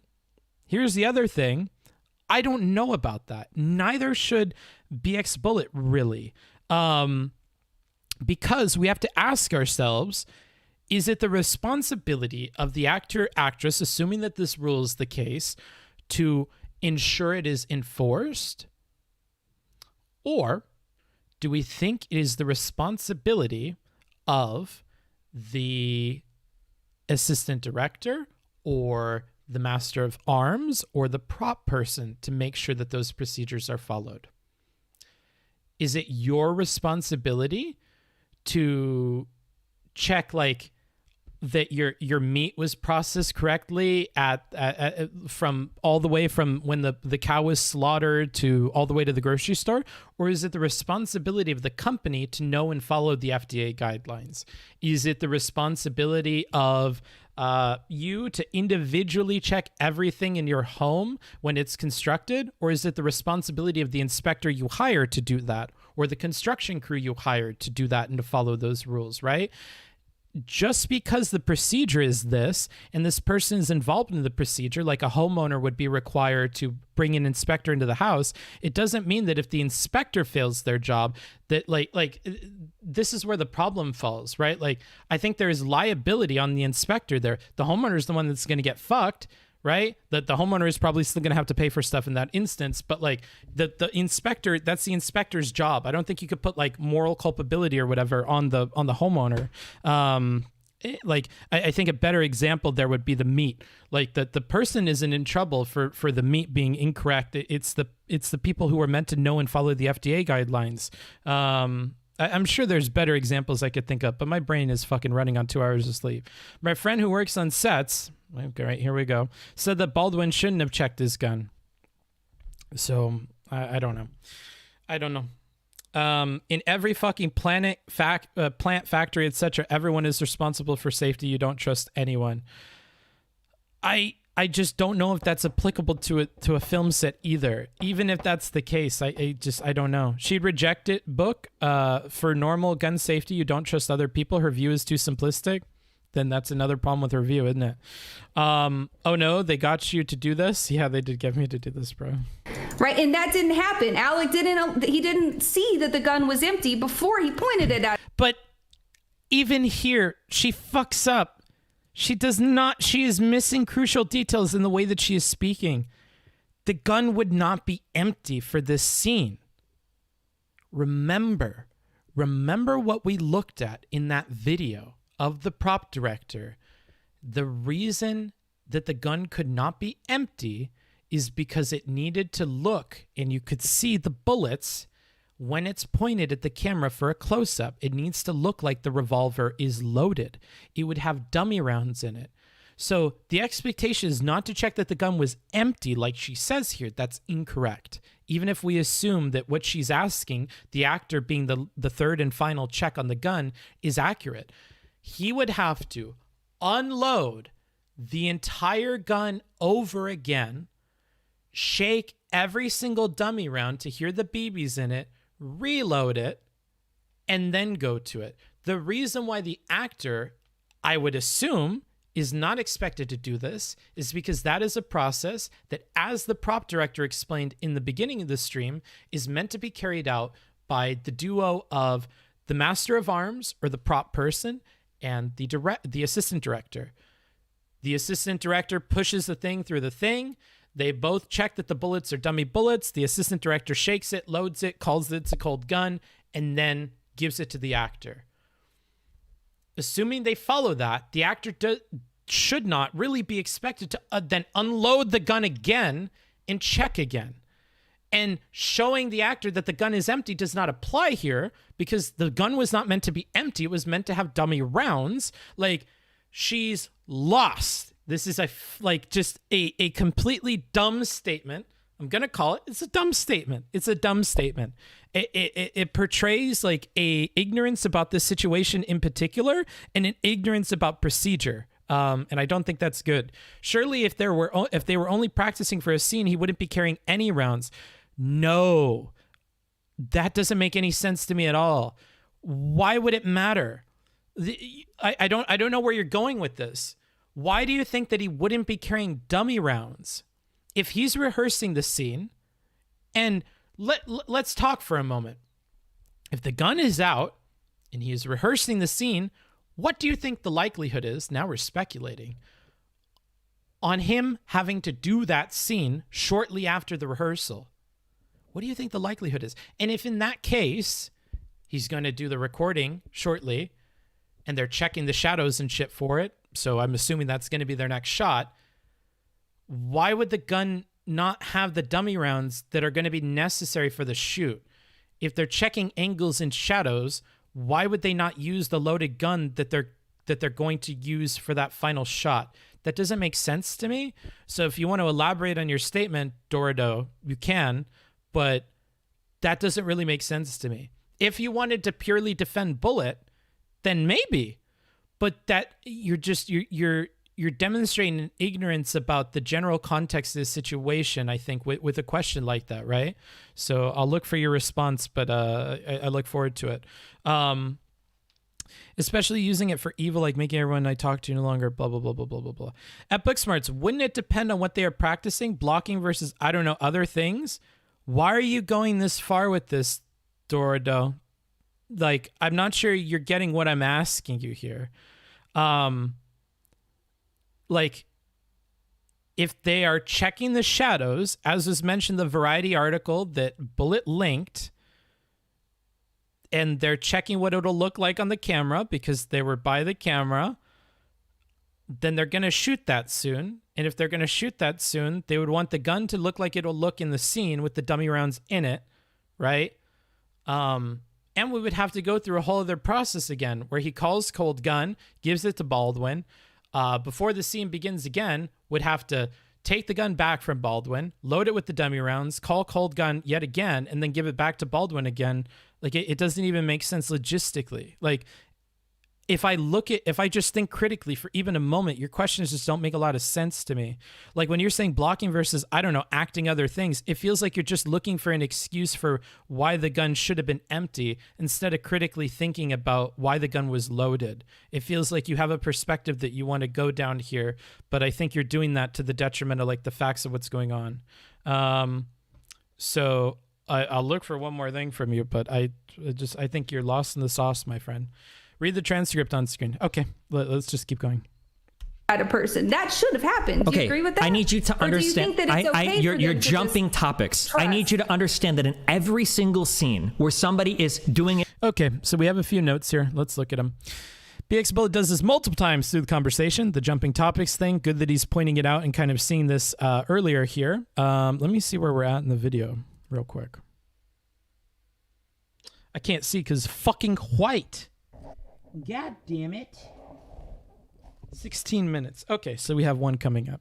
Good to know. Let's see. What is this here? We'll hear it in a moment. I'm looking for the response from that one person. I want them to know that they're incorrect. A hostage scene or whatever, they are breaking at least 3 of the 4 rules of gun safety at that point in time. Cool. So let's go ahead and read this. I actually think that in isolation, this is one of the strongest arguments, if made the central thrust of the discussion. Whether he pointed it at the camera, people, or the wall, he would not meet these. He would not mean to destroy anything. He would not be checking what's behind. Given these rules are one of the largest points Bullet goes back to and deeply connected to her roots in gun safety / professionalism, which, as I've said, is likely the core of her actual position or opinion, we could use it as leverage to change her mind or see how her outlook doesn't work well with these scenarios, right? With the scenario of being on the set of a movie. So I think that he does really, really good here. I need you to understand that in every single scene where somebody is doing a hostage scene or whatever, they're breaking at least 3 of the 4 rules of gun safety. And for reference, let's get those rules. I'm sure you guys are aware of them, but you know, it might be good. Might be good to have a refresher here. Might be good to have a refresher. Can I view the image? Por favor, por favor, por favor. Here we go. A properly edgy representation of it. All right. Treat every firearm as if it were loaded, which we clearly would not do if a gun is told to us is a cold gun. So already here, we would not treat a cold gun as if it were loaded because we necessarily need to treat it as if it weren't loaded. And we even have a signal to say that it's not loaded. So we could treat it as if it were not loaded. So any scene where we have a cold gun and that cold gun has something to do with doing something unsafe that you wouldn't want to do with a loaded gun, this is broken, right? So rule number 1, already off the table, and off the table in this specific scenario that we're talking about. 2, never point a gun at anything you are not willing to destroy. Well, in this situation specific, ideally we'd be pointing it at a camera, directly down the camera. Does Alec Baldwin want to destroy the camera? Well, I would hope not. He's a producer on this set, and I don't think he would want to waste his money on destroying cameras and valuable equipment. So, yeah, that's definitely a no, right? We're pointing the gun at plenty of things we don't want to destroy. As Destiny says in a hostage situation, do we want to destroy the brains of this hostage? Probably not. I don't know. Maybe they're an annoying extra or annoying co-star, but I doubt people go that far. All right. Keep your finger off the trigger until ready to fire. Well, that's broken in this specific scene as well, because again, if we're doing a head-on view of that their gun, it wouldn't make a lot of sense for Baldwin to have his finger off of the trigger for it, artistically, aesthetically, or otherwise, even historically. So we'd want him to have his finger on the trigger, and he's certainly not ready to fire. As a matter of fact, he had hoped that there was nothing that would be fired in the gun at all. So yeah, finger on the trigger, definitely not ready to fire, hopes it doesn't fire, breaks that rule as well. Number 4, be sure of your target and what is behind it. Maybe he could have been aware of what's behind his target.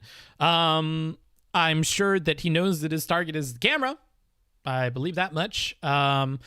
Maybe he did know that those people were behind the camera, or that maybe even off in the distance, there were crew members or other valuable equipment that I'm sure, again, he wouldn't want to point the gun at with the intent to destroy, because he doesn't want to destroy equipment. He is a producer on the set, and it would cost money. So number 4 is the only kind of shaky one. Yeah, maybe he knew this, but it wouldn't really matter because nothing is going to come out of that gun because it's a cold gun with dummy rounds, and he's only meant to give an aesthetically pleasing shot for the camera. So 3 solidly broken. 4 is a bit of an asterisk. We're breaking 3 of the 4, as Destiny said already. So we're going to go ahead and exit that, and we're going to listen to the conversation yet again. Keep your finger off the trigger until you're ready to kill something. Don't point the gun at something you're not willing to destroy. Be aware of what's beyond your target. Treat every gun as though it's loaded. All 4 of these are being broken when you're doing a hostage scene. Do you understand that? I need a yes or no. I need a yes or no to that. Yes. Okay, good. Okay. So then don't sit here. Everybody's dumbing this online, okay? It's like they all looked up. You're ignoring No, stop. Let me finish. Protocol. No, let me finish. If you want to talk about protocol. Like, how frustrating. Now we have to go point by point. We have to go point by point. I get that you want to talk about the protocol thing, but I want to get out of the way this gun safety thing, which I think is a solid idea from him. And even pushing back on her shifting to this protocol thing, which, like, to be fair, she's talking about the protocol thing before this, right? But we have to kind of break this down point by point. If he wants to start here, let's get this out of the way. Let's break this down first. I need her to invest more than a guess into understanding that we're breaking the rules of gun safety, because we go back to these rules later and it's incredibly frustrating. BXBullet, if you are watching this, please fix this about your style. You need to personally keep track of when you give concessions on things. When somebody is trying to make a huge point and you're like, yes, I agree. I need you to treat that as if it were saying, I'm sorry. I need you to put a lot of weight into that. I need you to respect that phrase, and I need you to commit those moments to memory so we can build things in a conversation. Because what you fail to do when you say things like yes or I agree or sure is you fail to remember that you agree to those things, and you say things that betray a lack of a memory for that moment. And it's incredibly frustrating to see and to deal with. So that's kind of the problem here, and I would really like that you would work on that, because it's frustrating to watch and it's frustrating to deal with as a person on the other side of the mic with you. So anywho, let's go ahead and continue here. Oh, that's fine, okay? But every wannabe gun nut online who became an expert at this shit overnight is trying to cite the 4 rules as though these apply to actors. Oh boy, negative notes. I'd be careful with this, as it may be taken as a personal slight against Bullet. Her professional capacity matters a lot to her and is likely where her opinion stems from, like we've discussed before. So to equate her position from that pro point of view to that of these wannabes and overnight experts can be interpreted as a personal attack. So this is a very slight thing, and maybe something to keep in mind in your own life. If somebody believes that their like professionalism is super important to them, and you imply that a take that they have is the same as like a wannabe person who doesn't know about what they're talking about, they're going to be upset.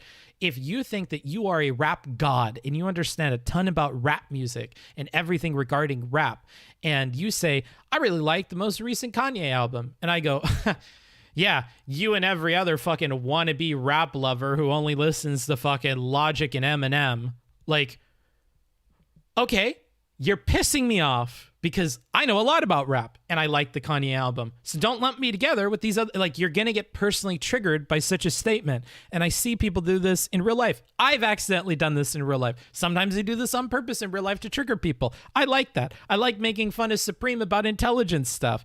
I like to go like, oh, Supreme, you don't understand. Sometimes sources can't be verified, brah. And, you know, I don't blame you. Most Americans don't know. Like, I like fucking with people in that way. But you have to realize the impact that that has and be intentional about it. I see a lot of people do this unintentionally and they get in trouble for it. So that's a note for you guys at home as well. Now let's look at this next thing.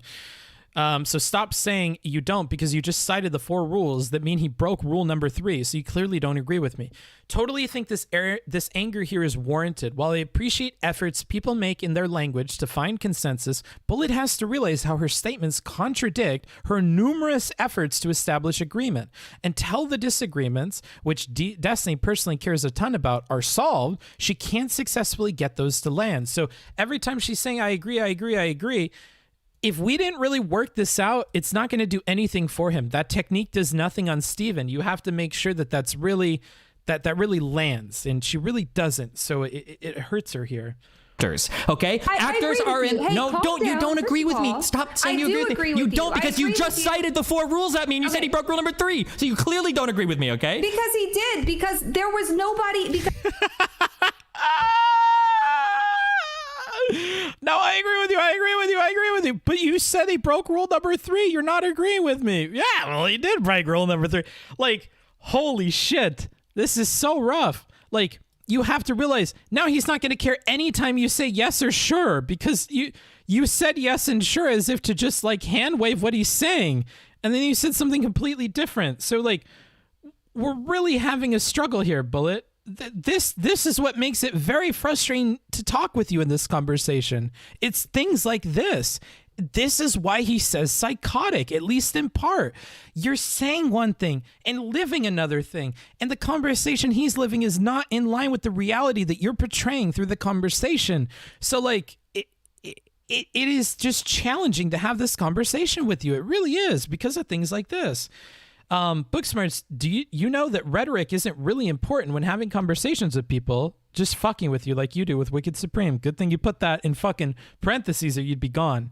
Hey, Book, do you notice when Destiny argues with people who aren't a part of the conversation, like referencing dumb fucks on Twitter, feels like it? Yeah, it's not good. It's not good. So I'll point that out more later.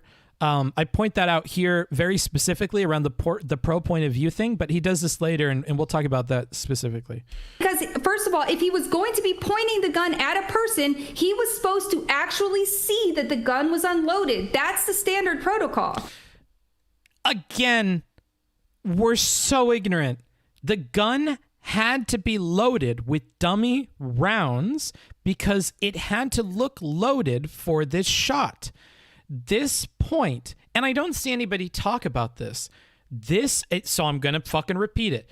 This point is moot. And I'm not talking the Mr. variety. I'm saying it just don't matter because the gun needed to be loaded with dummies. What you would suggest here doesn't apply because it's not a situation where the gun has to be fully unloaded, right? That may be standard protocol, even if we agree, even if we concede that, even if that was the rules on this set, it would not apply to this scene where we have dummy rounds in there, right? How is this note prepared? Is it transcript plus note? Yes, it is.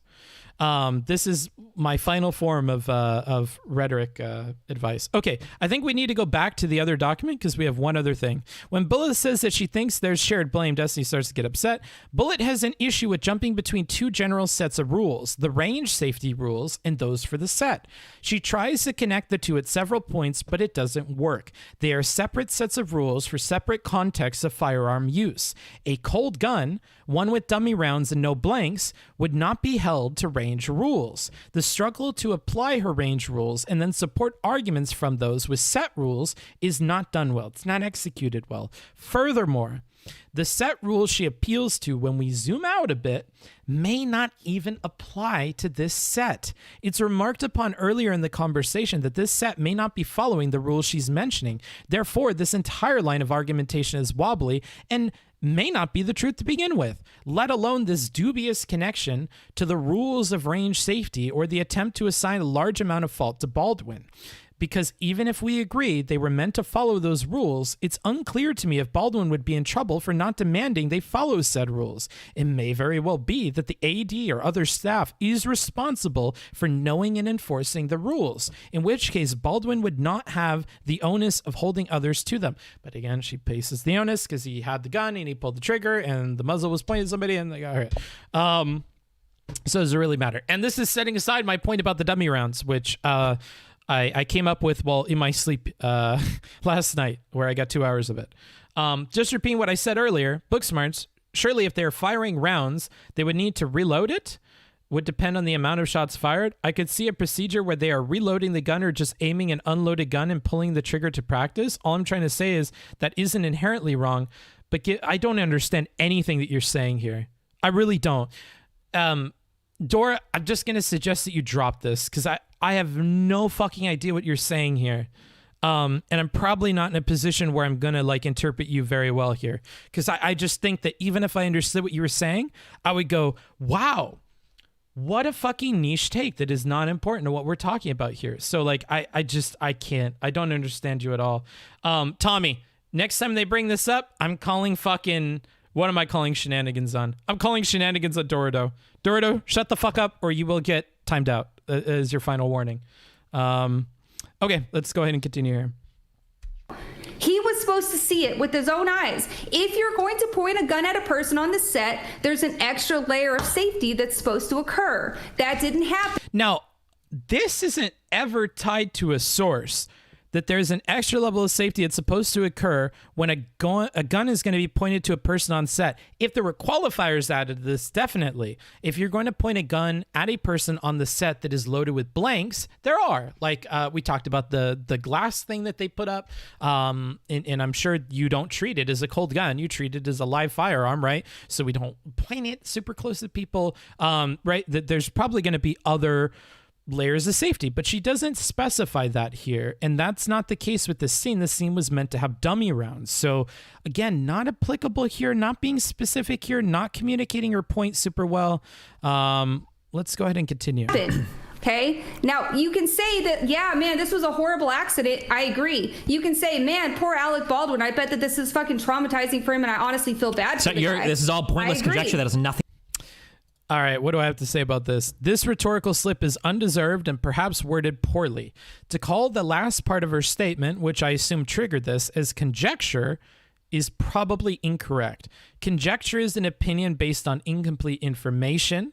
I think he more so meant to have a statement to cut her off because he simply doesn't care about these platitudes. Maybe he meant to say platitudes, but he doesn't want to do a Voshism and wants to get back to the subject he's interested in, right? Not conjecture. If you're going to say conjecture, just make sure to use it correctly. People don't use it correctly all the time. This is like a super duper fucking pedantic point by definition, but like use the right word. Conjecture is not the right word.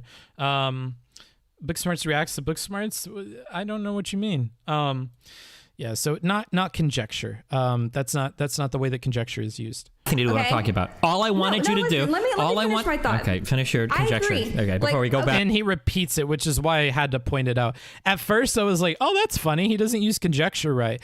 And then he repeats it, and I was like, "Okay, I gotta point it out. I'm so sorry."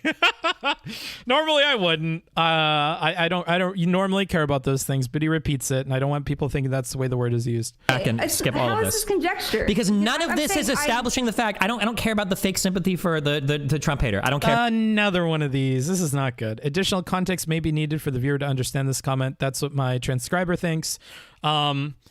This fake sympathy for the Trump hater, he's making assumptions that we cannot support with what's in the conversation.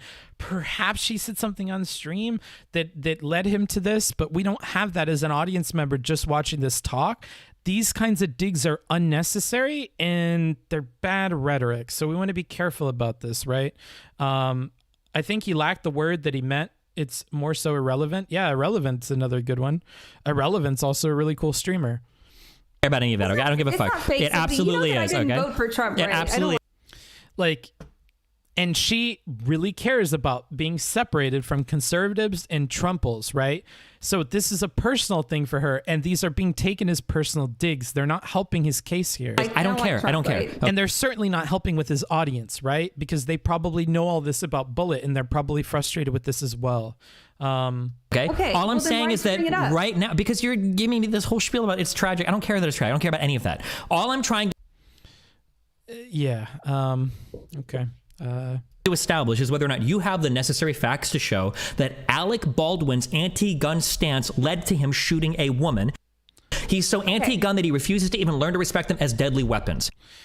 Good. So good refocusing. I like that it's coming off the tail of this. He realizes he's getting fucking heated. He's saying stupid shit. Let's refocus. Yeah, good and focus. Thank you, Past Book Smarts. I love it.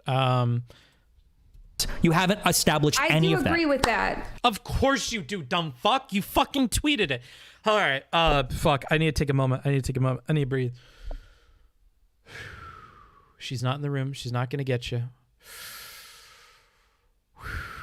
We've already prepped this. We've heard this 6 times. It's okay. Okay. Let's just continue.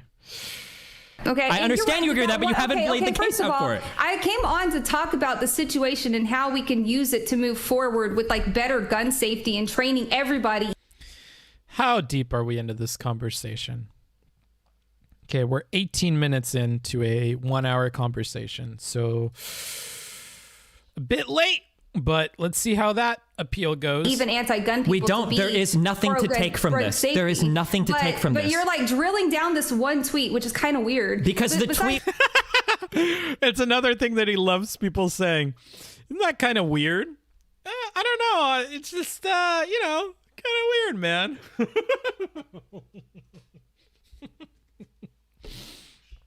Kind of weird, dude, that you're like taking my words and like roasting me over them. If you go to all of the subtweets, you can see that I kind of like softened my stance on that a little bit after some back and forth with people. If you're a Booksmarts fan, you may have had a little something just happened to you. Did we hear Bullet say that she had changed her stance on that? That's something we normally want to pay a lot of attention to. So, like, I don't know why you're drilling down that exact tweet. Because you tweeted it. What do you mean? Because it was the most inflammatory tweet you made. Number one. Number two, there's nothing to be taken from actor. And he skips it. Let's go ahead and read what passed me. Narrator, she didn't. Man, how I wish he took this opportunity to go down how she softened her stance, because of what, etc. If his whole focus is going to be on her tweet, This was a missed opportunity for sure, but he's going very fast and likely missed this or disregarded it completely. Listening for things like this would have been good, but he was upset and was bound to miss constructive points. This applies in your guys' real life as well. So let me give you a fucking rhetoric smarts moment. When you're talking to somebody and they're like, yeah, you know, I'm a conservative, but there are some things that I've come around a liberal on. I mean, I'm not like a diehard fucking conservative that just believes everything the Republican Party tells me. They're wrong about some shit. Oh, okay. I like that. My eyes are glowing. What kinds of things do you disagree with the Republican Party on? Well, for one, they done gone on the wrong side of them gay issues. Oh, okay. Can you tell me more about that? Well, yeah, sure. I figure gay people just trying to live like all the rest of us is difficult for them. I don't think we got to make it more tough by taking away things like marriage. Just go down to the courthouse and get yourself married. Not my church, of course, but if you want to go and do that, I don't think the state should be able to stop you. There's plenty of things ranging from tax credits to all sorts of things that I think people should be entitled to. And now what you're learning is okay, somebody changed their opinion on this thing. Here are their reasons for it. Those are puzzle pieces you can use to change other opinions of theirs. Maybe it came from an anecdote and you learned that anecdotes are the way to the heart of this person. Maybe it was from a creator. Maybe this person's like, yeah, I used to believe in Richard Spencer and all them folks because I think they're talking straight about this here white replacement. But, I saw them arguing with Destiny on a stream and I thought, well, God damn, this don't make no sense at all. Oh, man, this issue's thicker than a wool of a bear, I just thought to myself, this Destiny fella, he's got stuff right, and I don't agree with him on everything, but I gotta say, he has some very convincing arguments about things that definitely done gone change my opinion. Like, oh, okay. Now I know Destiny is a trusted source. I can go to Destiny debates or I can go to Destiny references to maybe persuade this person that certain things are incorrect about their beliefs or something like this. And that's where the value is there. With boundless creativity, you can do a lot with those puzzle pieces, so collecting them is important. People remember where they changed their positions about things and why. And those things mattered so much to them, they were okay with taking a hit to their ego to do something different or to believe in something different and commit themselves to change. Whatever inspired that change is super valuable to you if your goal is to get them to change, right? So missing opportunities like that is so fucking huge. Don't do that in your real life. Always pay attention when people tell you where they had a change in their stance or where they were convinced out of something. Because if your whole point is to convince them of your opinion, which is different, it's going to help you, even if it's not necessarily related to the topic at hand. So keep that in mind, Duder. He's really good at this. Who is? Destiny Pog? Is Destiny in the chat? Oh, Gappy V. Hi, Gappy people. Thank you for the raid, my dude. I do appreciate it. Today we are talking about Destiny versus BXBullet. If you're not into debate reviews, this is probably not going to be the one for you. We're doing a line by line. The basic idea is that I have a transcript of the entire conversation here. Okay? I have divided up that transcript, or my transcriber has, into the different argumentative arcs here, and then we go through each of the arcs line by line and talk about it and give my opinion on it. So that's what we're up to right now. It's a lot of work, and it's slow going, Just use fake gun when practicing if they must. Yeah, maybe. I don't know about that. You want it to look real because it's a close-up, dumb fuck. Really think about what you're saying, okay? About general gun safety from people. About general gun safety. Oh, there we are. Okay. I love Control F. I love Control F. I love my fucking transcription document.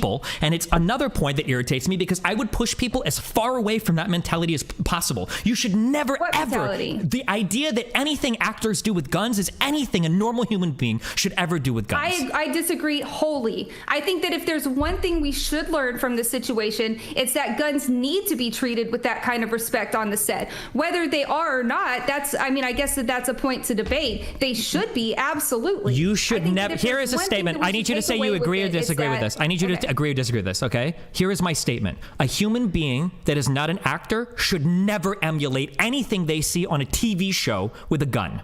Do you agree or disagree with that statement? I don't really understand that statement.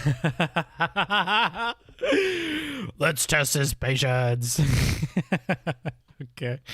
We'll minimize this one. We'll go to the next one. We are in the next arc. I say it one more time. A civilian, human being, not an actor, should never be emulating what they see on TV when it comes to firearms. Like play pointing it at people, play taking hostage. Well, yeah. For Okay, sure. They so should you never agree. break the rules of gun safety. To her credit, she is being consistent on one of these main points that she has, right?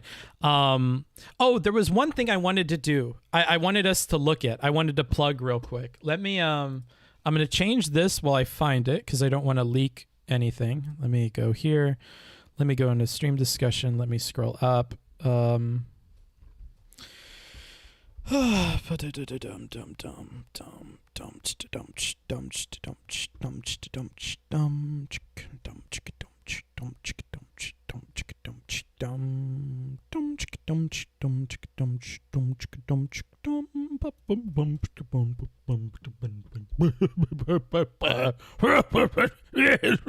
This is wonderful. All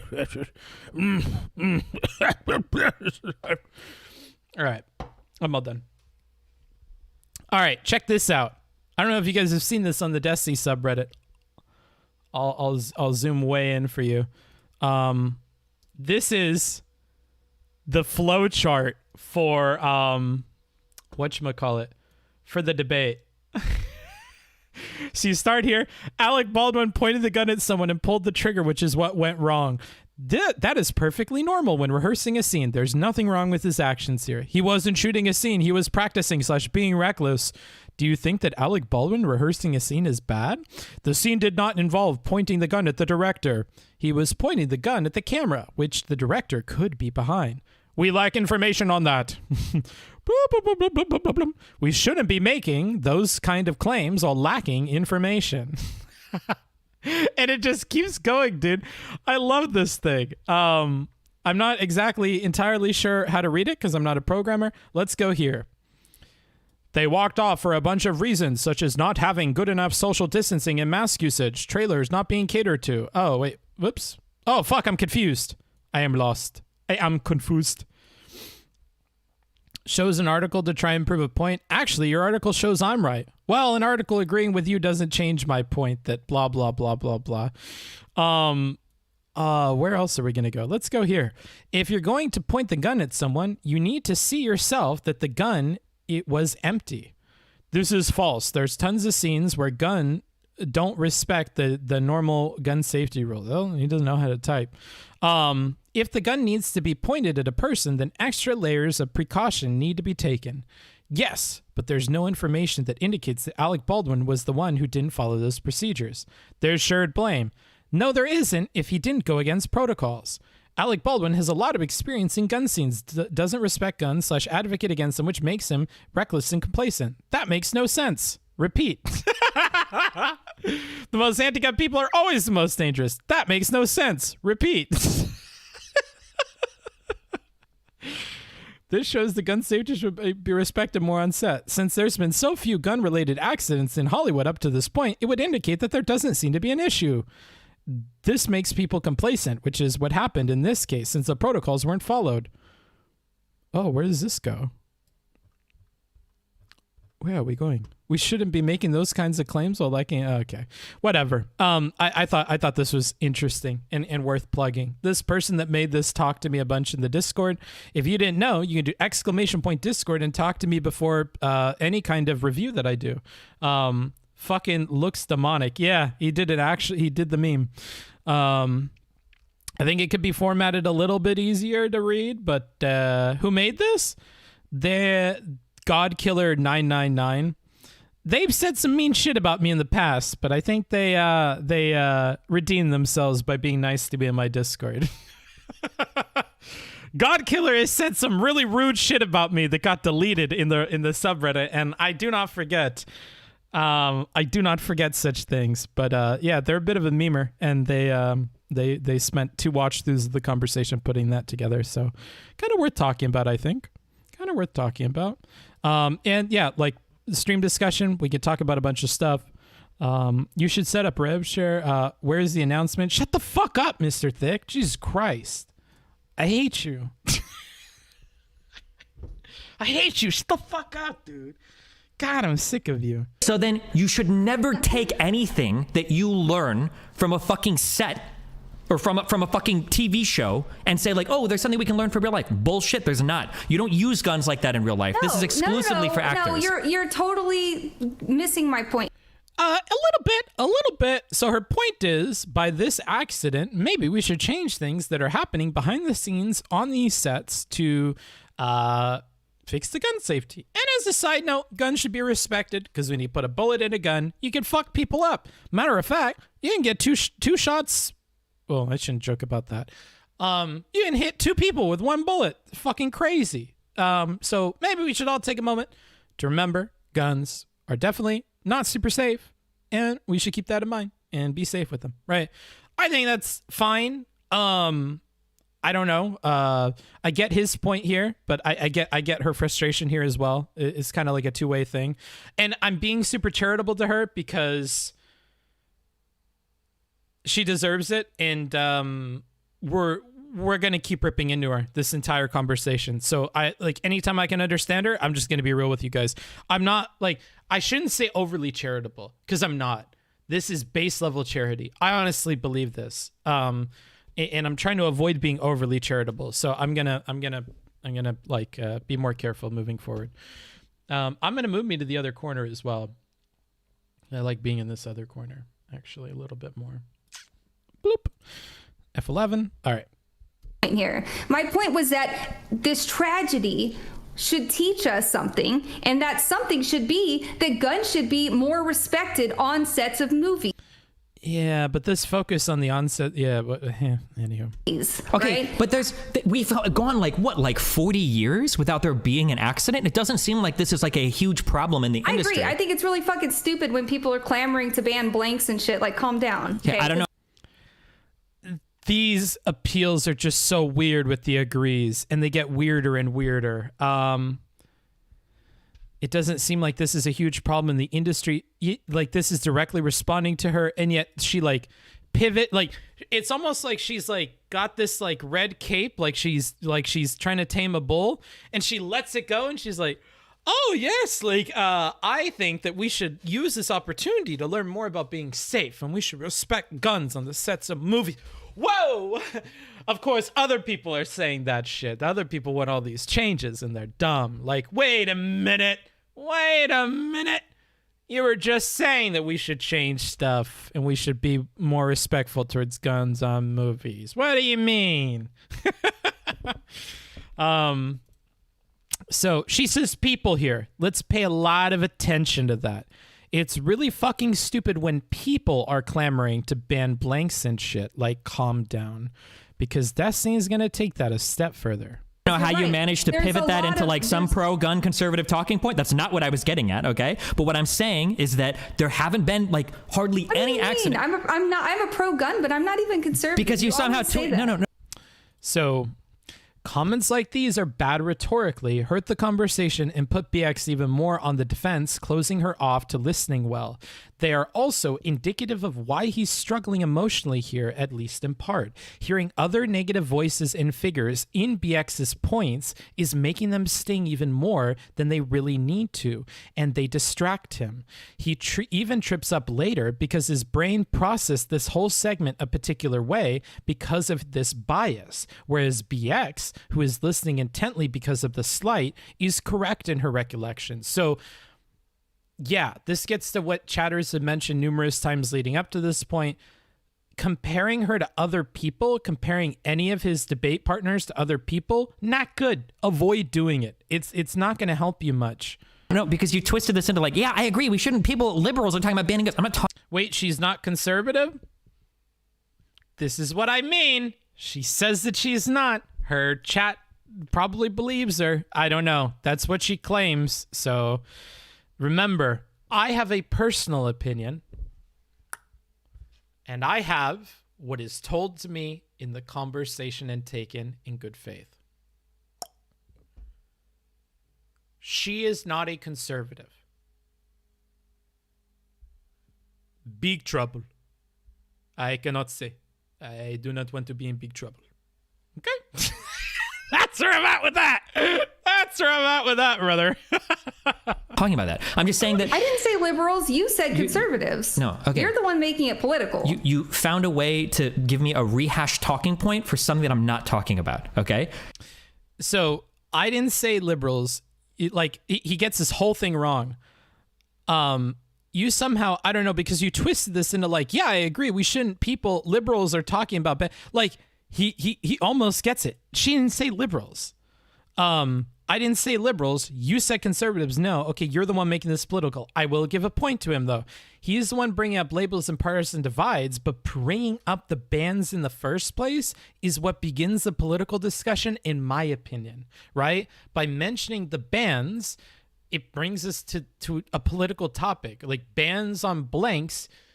Are we going to... Is the Screen Actors Guild going to ban blanks, or do you mean legally banning blanks? My brain goes to legally, and that immediately becomes a political statement, right?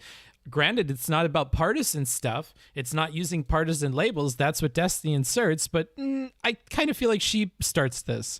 We'll read this again. Jumping back to the fair and accurate interpretation immediately after being confronted is good, and more than I can say of the Vosh versus Relly conversation. Jesus Christ, book smarts of the past. Be careful with this. You're going to get me in trouble. People think I hate Vosh. Hence, why that's in another realm in terms of impact when compared to this instance here. Jesus Christ. Past book smarts, take it easy, bro. All right.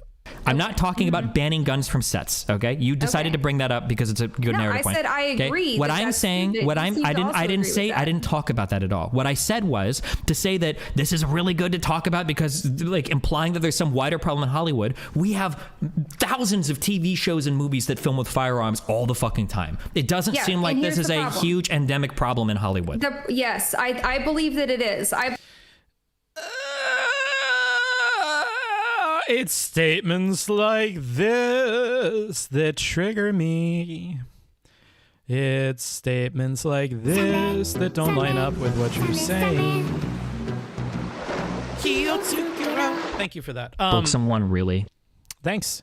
You too can get emotes if you subscribe, or you gift other people subscriptions. I'm sure they'd appreciate the generosity.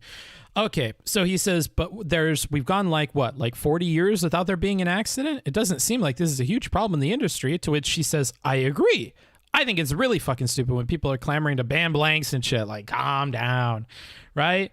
And then she says, when he says, it doesn't seem like it's a huge endemic problem in Hollywood, yes, I believe that it is. I believe that there is a lapse in complacency, and probably pretty frequently.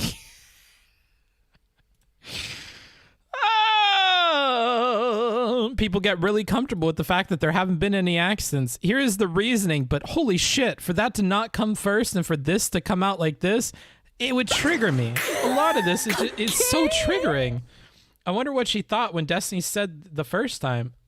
She thought there's a way to work it into her.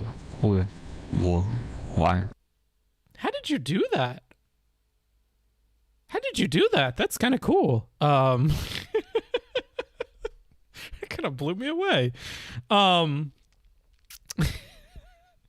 Get the feeling that she says yes and agrees just so Destiny will let her talk? Yeah, maybe. He doesn't let her rant, though, which is kind of annoying. She needs to be like Lauren Southern and just be super consistent on trying to get the rant in and not letting people interrupt her, if that's her style. Just saying, people don't like when I give advice, the bad faith debate tactics, but if you're using the bad faith debate tactic, maybe you want to just go full force with it. Anywho, let's keep going. I believe that there's a lapse in... Hype train, choo-choo! Hop on, party people. You got a donation you want to give me? Have you done your Prime sub for the month? Perhaps you have only $5 in your pocket and you just want to toss that my way. I'd appreciate any of the above. These take a lot of work to do. When I see the opportunity to shill, I'm going to shill. Throw me some bitty boys. You got bitty boys sitting in their bank account, partner? Want to throw those my way? Don't shoot them my way. Make sure those are dummies. Complacency, probably pretty frequently. People get really comfortable with the fact that there haven't been any incidents, right? It doesn't matter if it's only happened once every 40 years. And I'm not saying we need to ban blanks or anything like that. I'm saying we need to look at this. But nobody, stop repeating this. Nobody said that.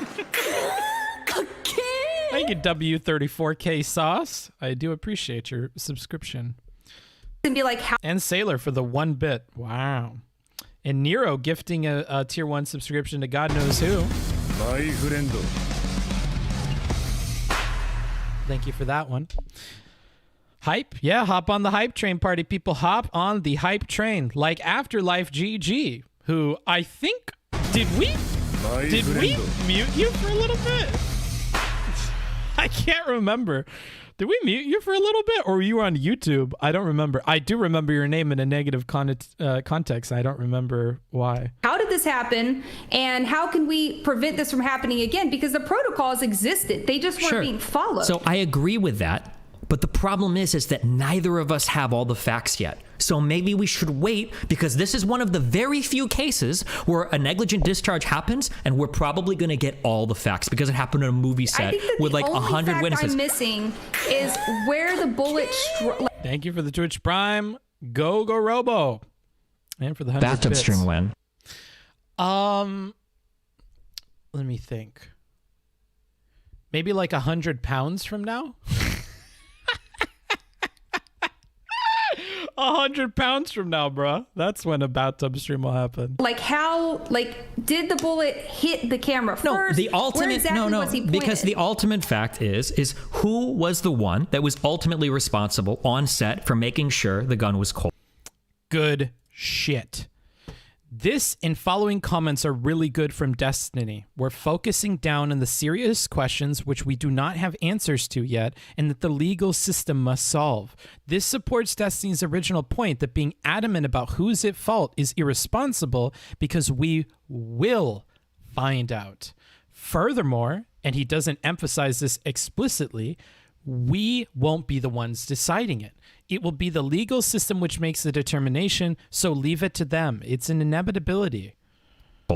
Because if it was supposed to be, if the standard operating procedure is that once an actor is handed a gun by a prop master or an armor or an assistant director, once he's handed that gun and the gun is declared cold, is the actor supposed to be fucking with it? Is he supposed to be checking it? Is he supposed to be racking the gun? Because if the answer is no, and that's standard operating procedure, and Alec Baldwin was given a gun by somebody that was supposed to clear it, and they said it was clear, and then he shot somebody, then it seems kind of fucking stupid to tweet that it's Alec Baldwin's anti-gun stance that led to him shooting a woman. Well, very concise, pulled it all together, brought it back to the tweet, explained the situation, right, and said that if this situation winds up being the case, we're going to regret not just sticking to this idea that we shouldn't comment on this. So Books is the only that didn't say go bro when I subbed. Oh, go robo?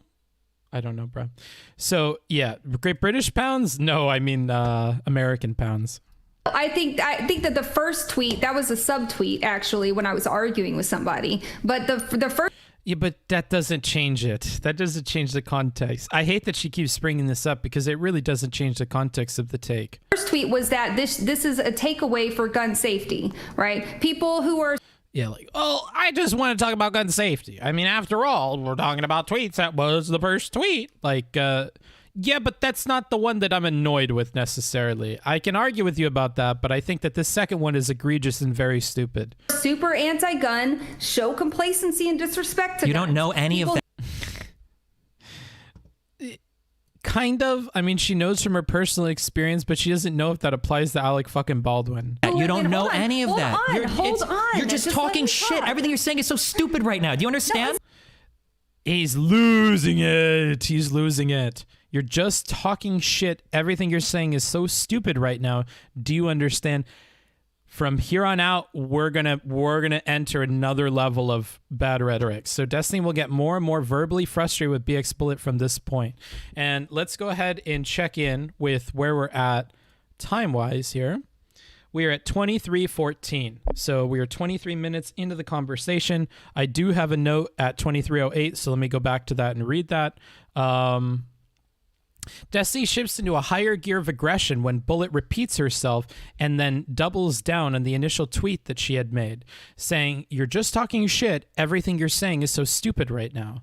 When all she is doing is repeating herself, this new version of what you are saying about her or their ideas can overwrite in their mind the previous statements that you've made. So if you said, like, response number 1, which was like lukewarm. Response number 2, kind of getting warmer. Response number 3, scolding hot. All the same take. People are apt to take you at your word for scolding hot, whether that's due to your frustration and not representative of your real ideas or not, which is what I'll discuss here. For this reason, if you are having a real life conversation and begin patient and kind, but later get frustrated and aggressive, someone can interpret your frustrated comments as closer to the reality of how you feel. Sometimes that's true. Other times it's just the emotions talking. In any case, the other person can latch on to your heated statements and begin to treat those as the truth, which can hurt conversations and relationships.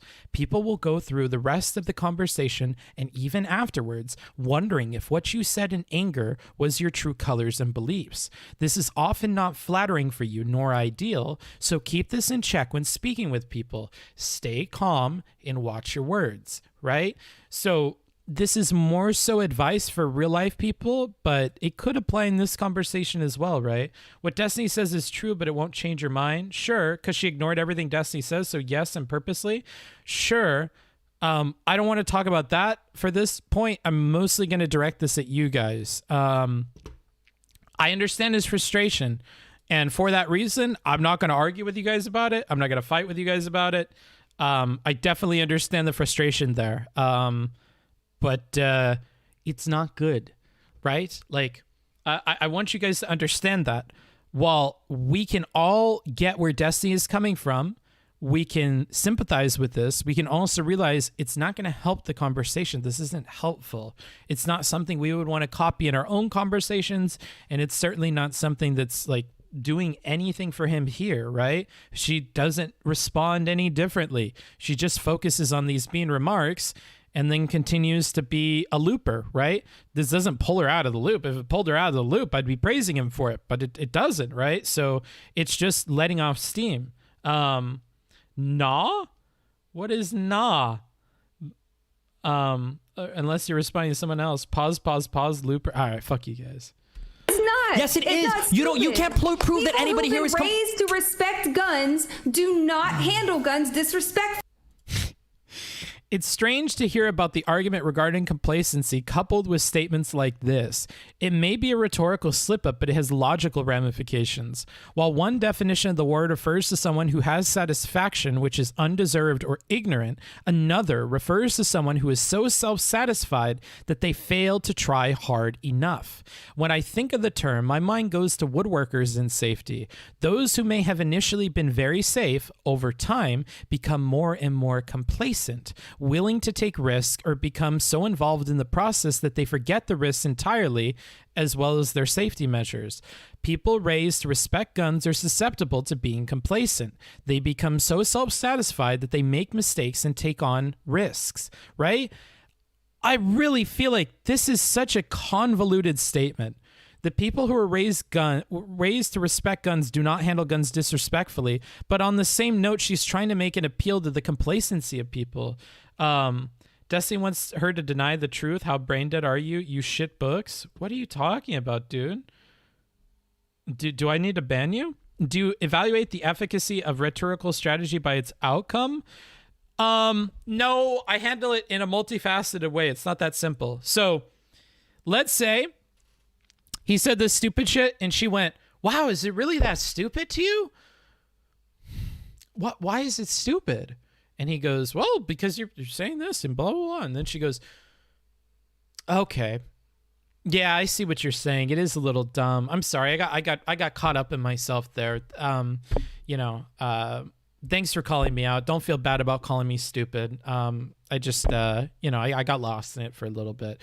If that were to happen, unlikely, but let's say that happened, I would go, wow, that worked out really well. Normally, if you were to do this, it's not going to have this impact. I would recommend that you guys in your personal conversations do not try this, because people in real life are not going to be likely to respond to it this way.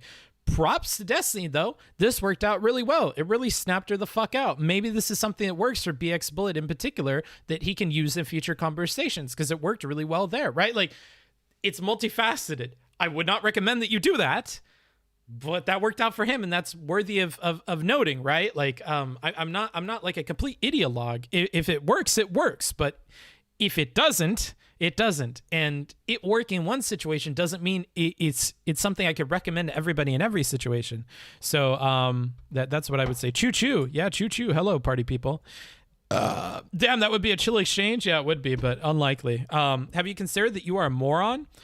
Have you considered that I have a sword in the chat and they're going to ban you, and then put as the reason that you said that I'm a moron, and then maybe you could use the unbanned form and come back?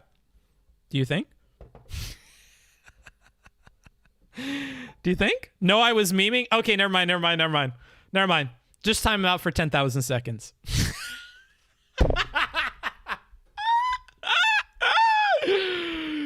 Oh, just time out for 10,000 seconds, dude. Just time out. I'll admit when I'm wrong. He doesn't deserve a ban. He just gets a little slap on the wrist, a little bit of a timeout. Outline it in purple. It makes sense. Even on the scene of a movie. No, there but- are plenty of actors who have all come out. Will Smith, Keanu. Destiny has a shit and it's at dumb. Je suis fatigué?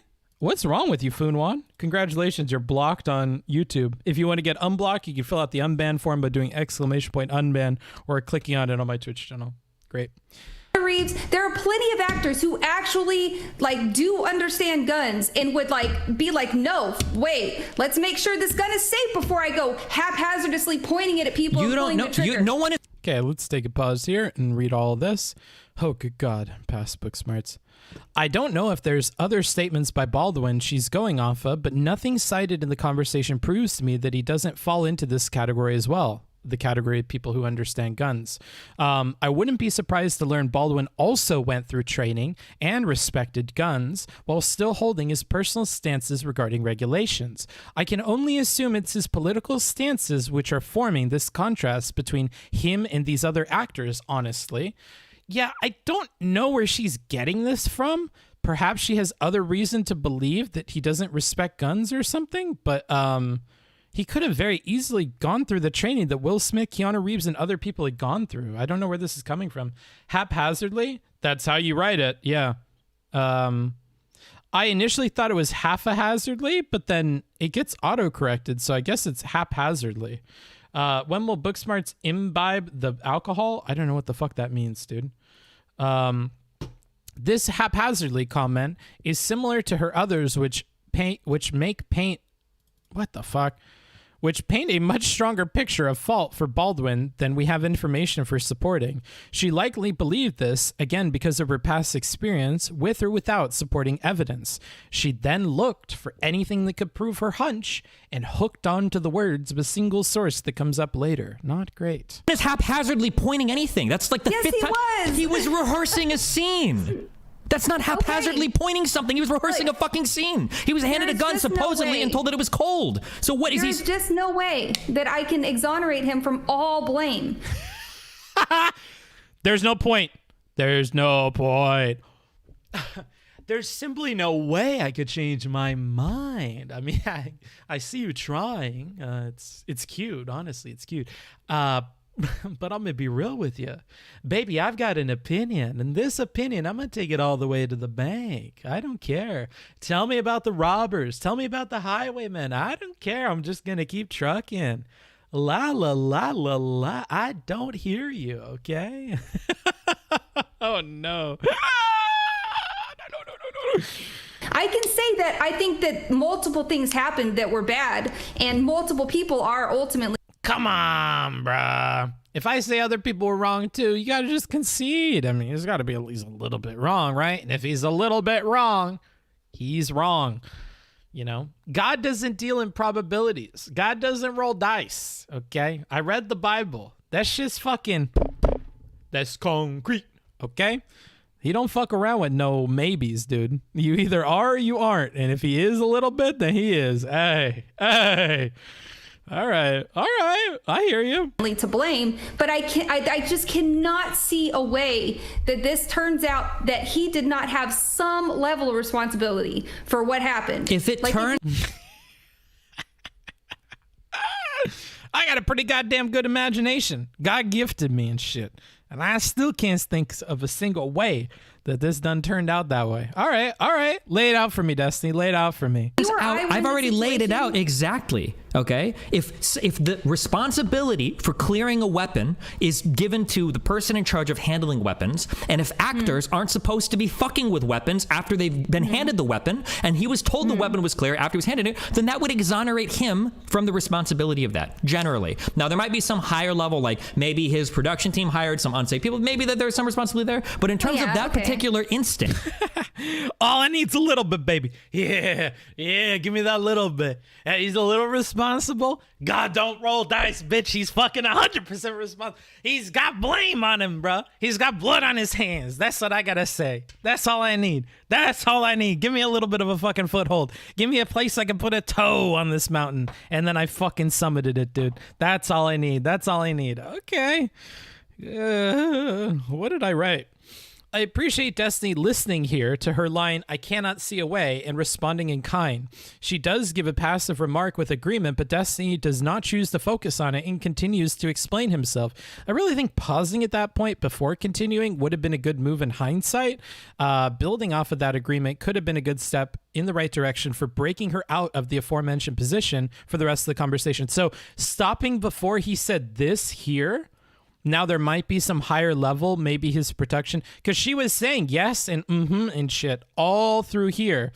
So if he would have stopped before, he stopped right here before he said this, maybe we could have gotten her to just agree to this and this would have been off the table. But he continues and gives her this out here.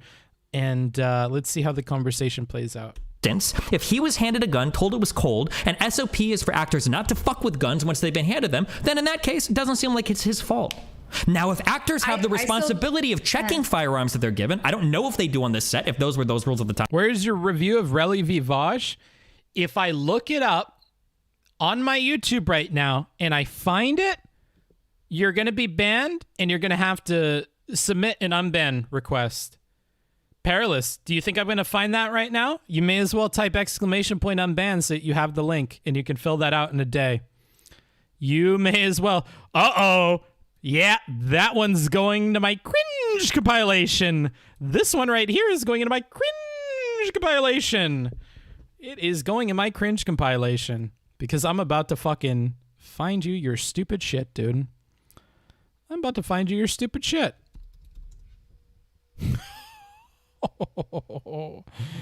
Where is it? Where is it? Oh wait, am I gonna look like the asshole here? Who is he versus again? What are we asking for? We want Relly versus Vosh. Oh, Vosh. Let's see. Oh! Never mind. I'm so sorry. I'll give you an apology.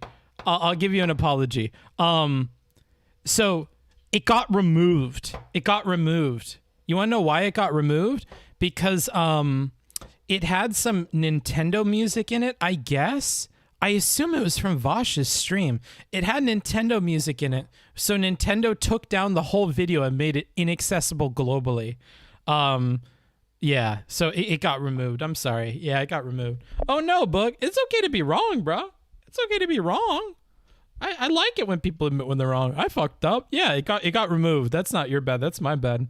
Yeah, you gotta love Nintendo for that kind of shit. I certainly do. And he didn't check the weapon, then it would probably be his fault. But again, we don't have that information. Which people rarely apologized. Points for you. Thanks, dude. I mean, I say that we should do it on the channel, so I have to follow it. I don't think it costs me anything to apologize. I don't really care. My ego is not all wrapped up in being correct all the time. Is why I think it's really stupid that people are coming out saying like... You're also just making assumptions too, though. You can't blame me for making assumptions when you're also making assumptions. You just don't understand. No. What I'm doing is... I do understand. No, you absolutely do not, okay? Here's what's happening, okay? Two people walk into a room, you see something, and you say, oh my God, I know exactly what happened. And then I say... No, I didn't do that. Stop. I actually waited like 3 days for all the facts. She needs to shut the fuck up because this is actually a decent point, but hindsight. No, you didn't. You didn't even know who got shot. You didn't even know who was aiming at the camera. How are you saying you had all the facts? What do you mean I didn't know who got shot? The director of photography got shot, and the director both got shot. So he misspeaks a little bit. She knew who got shot. I think what he's referring to is the camera. It's the camera thing, but he's heated. You didn't even know. Which is why being heated does not help you. You start to misspeak, like Dan. Dan doesn't even need to get heated to misspeak. He's just got like a hot brain. It's like running hot, and it's just always pumping out errors. That he was aiming at the camera, which was like every single story. Yes, I did. Just because he was aiming at the camera put money? Do you want to put money on that? Do you want to bet money on that? Yes, do you want to bet money on that? Because what I said was that he okay. was Do you want to do $20? Because a person got shot. Do you want to do $20 on that? You believe that at the beginning of this conversation you knew that it was that he was pointing towards the camera. Okay, well, but if somebody wants to get the clip on that, I'm pretty sure if anybody wants to grab the clip on that, that's fine. You're trying to twist my words. I'm not trying. You literally said what I was saying. Absolutely not. Yes. I hate to do this, but she was pretty clear. There was only one part where it may have been interpreted that she had done this, and it was very slight, right? It was they were talking over each other, and she said one little thing, but she seems in good faith, very well aware that he was pointing at a camera. Now, she worded it as pointing it at a person because he shot somebody, and the bullet went through that somebody, and it went into somebody else. So we've already talked about this. Remember, we have shenanigans on pointing guns. Do not bring up this topic. I've covered it twice now. If you do, you will be promptly timed out for the rest of the stream. So don't do it. We've already talked that the difference is Destiny's talking about the intent was the point at the camera. She's talking about the actual physical gun had to be pointing at people for the bullet that comes out of it to hit people, right?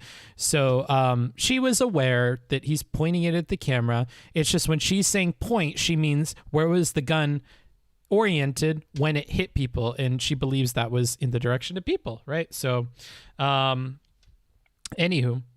and the director got shot, I think she just said, and the director got shot, I think. I don't care about this. I really don't.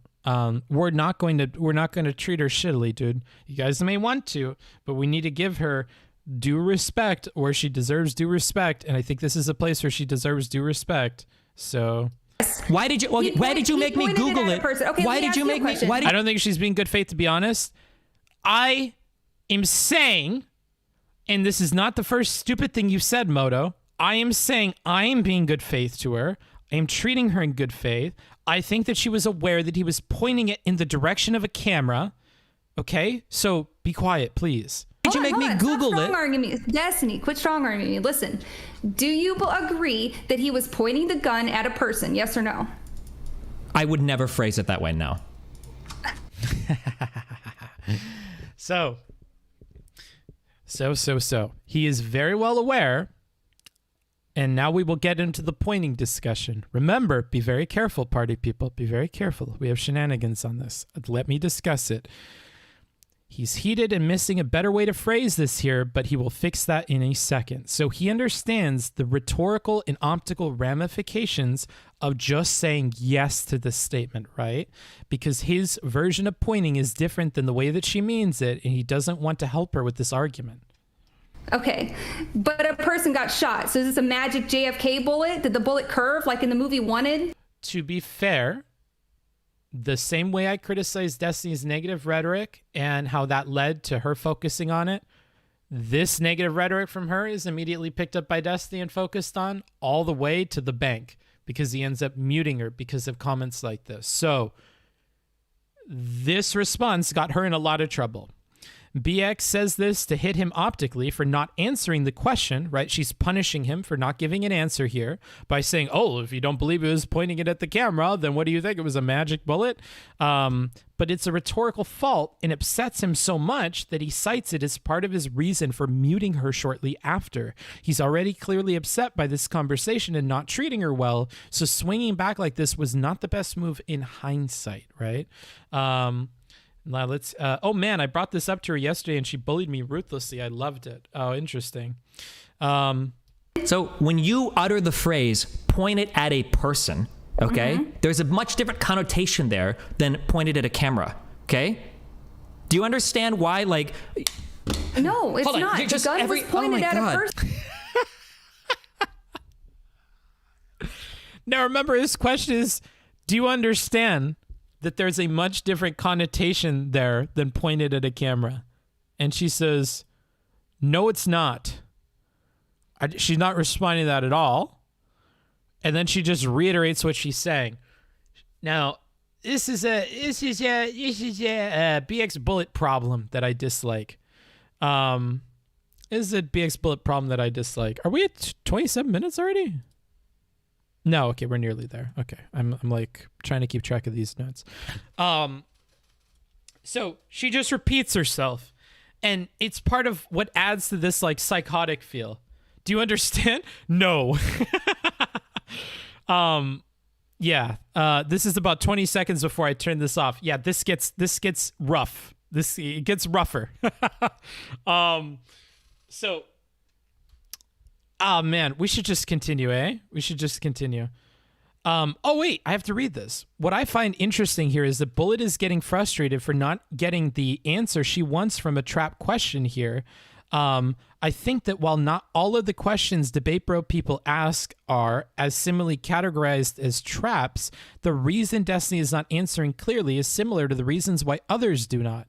What you have to look at when asking direct questions like this, I'm talking to you, Debate Bro people at home. There's probably a lot of you in here from Destiny's community. And not receiving an answer is why the other person won't answer. And do not fill in this blank with "they're afraid of answering the question." That's too simple. Too simple, darling. You're smart. You can do better than that. Do not fill in that blank with "because they know they're wrong." Again, darling, you're smarter than that. I believe in you. You can think of something more complicated, more empathetic. Look past the idea that the answer hurts their point. See if you can persuade them by demonstrating an understanding of the difficulty and incorporate that into a reframed question. Destiny makes clear why he can't answer this that way, following the question, which is great. But many normal folks cannot do that aptly and need help with it. Many normal people cannot aptly explain in terms that you will understand as a debate bro why they cannot answer a question, why they cannot engage with the hypothetical, right? You have to help them do some of that legwork. They're not debaters. They don't watch this bullshit day in and day out. They touch grass, right? So people in your real life, keep in mind, they're not going to be able to aptly describe why they don't want to answer a question or engage in a hypothetical. You have to help them with that, and you need to be good faith in your approach to that, right? Don't just assume that they're bad faith, because then nothing comes to the conversation. You'll never get your question answered. And you think totally awfully of them, which is not great. So this perceived worry about what you're signing up for with a direct answer is why many people avoid such direct questions, and why it isn't always productive to pose them this way. It's not always productive to pose a direct question to people. They get scared. They get spooked. It's not even that they think that like it's going to get them into trouble with their argument, or that they're aware of where you're going with it. Sometimes it's not knowing where you're going with it that scares people, right? And in that case, you have to realize there's dozens and dozens of reasons why somebody doesn't want to answer a question, right? Destiny explains why pretty succinctly, but this is advice for people at home. Arguing to convince the opposition is just hard/impossible mode. I don't think so. You're right that it is not always being scared. Sometimes they have a different set of assumptions than our question depends on. Yeah, like here. Probably a different definition or use of point, for instance. Or a different idea of what going to school means, or education, or the difference between them, right? So you can keep these things in mind. I won't go back to that. Just keep these things in mind. It might be that he was just pointing at the camera and the bullet fragments went sideways into people. Maybe. Do you think it's effective when people add stuff like "this ain't a trap" at the end? I think it's a toss-up. I don't think it necessarily works like that. I think a version of that works really well is when people explain why they're asking the question. which I see orators do a lot. People that are public speakers do a lot. Like they'll go like, well, do you think that a man could, do this, this, and this? And then the person is like, I think, men can do many things, but I don't understand. And then they go, well, the reason I'm asking you, Paul, is because I think that if we look over the course of history, we can agree that men have done all sorts of things. In some societies, men do this. In other societies, men do this. And likewise with women. So I think that you would apply the same kind of idea to women. And I think that we could both agree that we likely apply the same thing to men. So I'm just trying to make sure we're on the same page here. That's all. Like you can show them where you're going with it, and that can sometimes goad them into actually answering it. But telling them it's not a trap is not exactly convincing to people, I don't think. It's a bit of a toss-up. Hi, Booksmarts. I was curious how you would evaluate BXBullet's candidacy for the no-no list, or are we not at that point yet? I want to wait until I talk with her. I feel like if I talked with her and I got to talk with her how I talk with people, we'll see. Because I was on a panel with her and she didn't seem crazy. So, I don't think I'm that far yet. How's your Zizek impression? I don't have enough stuff in my throat to do it. I need like a very wet mouth and throat, and I don't have that. I'm very tired. Person, yes or no? Was it pointed at a person, yes or no? You understand that you don't have to point a gun necessarily right at a person or be intending to point. This is why one of the 4 rules is be aware of what's beyond your target, right? This is why you use hollow points for self-defense instead of FMJ rounds, because you can over-penetrate targets and hit other people, right? This is why you have to be careful with ricochet or with fragmentation, because so don't say yeah like you agree with me, because you're sitting here asking a dumb rhetorical question agree. Like, no, you don't, because you're saying, oh, are you telling me that this bullet hurt someone even if it wasn't aimed directly at them? I have no idea, and neither do you. It might be that he literally shot at the camera and the bullet ricocheted through. It might be that he shot at the camera and the round fragmented and hit the other woman in the chest. I don't know those details, but guess what? You don't either. Stop saying okay, because you just laid out. Dude. You just laid out. He's getting really pissed at this okay shit. That it must have been a magic bullet. You just said it must have been a magic bullet to hit somebody. Listen, you're responsible for what comes out of the barrel of a gun, right? So it kills me. It kills me. What do we mean by this? Why do we have a rule like this? Why are you not considering the difference between this and like real life, like on a movie set? Why? Why all this? Why? Are you legally responsible? Probably fucking not, right? Because I don't think Alec Baldwin's going to get in trouble here. I think it's going to fall on the AD and that fucking prop master person or the fucking master of arms, right? Because it seems like they're responsible. They were supposed to have checked it, not Alec Baldwin. So they were responsible for what came out of the barrel of that gun, in the opinion of the law. I think that's how it's going to end up. That seems to be where all signs are pointing to. So, like, responsible, like, in BXBullet world? Why the fuck do I care what BXBullet world says then? I don't think that I do. I don't think that I do. Because BXBullet world seems to just contain doofuses that don't understand the nuance of using a firearm on the set of a movie. And so frankly, I don't want to live in that land. That doesn't make a lot of sense to me. It doesn't make sense to me to live in a land that's going to condemn people for all manner of accidents with a gun that I wouldn't condemn them in, nor would the law, nor would society. So like,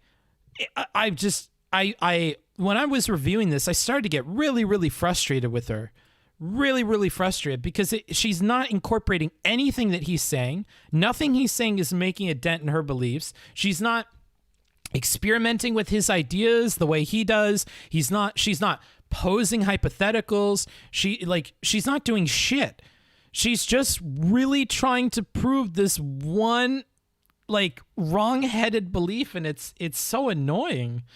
The rules on the set and the rules on the range are different. You don't have a master of arms handing you loaded weapons when you were shooting cans on. Sure. She's not applying the context of the situation. It's constantly loops around gun safety 101. Yeah, it's not helpful. And then when she gets caught for that, then she applies the rules of the set improperly, right? And not even, they don't even match this case, as we said before. In this case, regardless of, it ricocheted or it curved or some kind of crazy shit. He's going to lose it. He's going to lose it because she's coupling the likelihood of it ricocheting alongside such suggestions as the bullet curving as in the movie Wanted, or some other kind of crazy shit like perhaps a JFK bullet. This is not a winning thing for her, right? This is not a winning thing for her. I'm actually going to put all this in red. That's probably a good idea. That's not crazy. This is why we use hollow points for self-defense. It's not crazy. It's not crazy. It's like, hold on. I have to. No, wait. I gotta mute you for 1 second. I have to mute you. Okay, hold on. I'm sorry. I have to mute her because gun safety is like one of the few things I'm super anal about. Okay. And she's already switching to the other thing. Regardless, because I don't care to defend this point, there are protocols, and then she just goes on her other thing. Wait, why do you think you're responsible for what comes out of the barrel of a gun is wrong-headed? Please rewind the fucking VOD. I'm going to lose my shit. How long have I been live? How long have I been live? I've been live fucking 4.5 hours. You could see at any point why I would think that that's wrong-headed. Don't ask me stupid shit. Don't ask me stupid shit. Don't ask me stupid shit. I'm not even going to entertain this fucking question because I've spent 4.5 hours dedicated to it. Let's go ahead and continue here.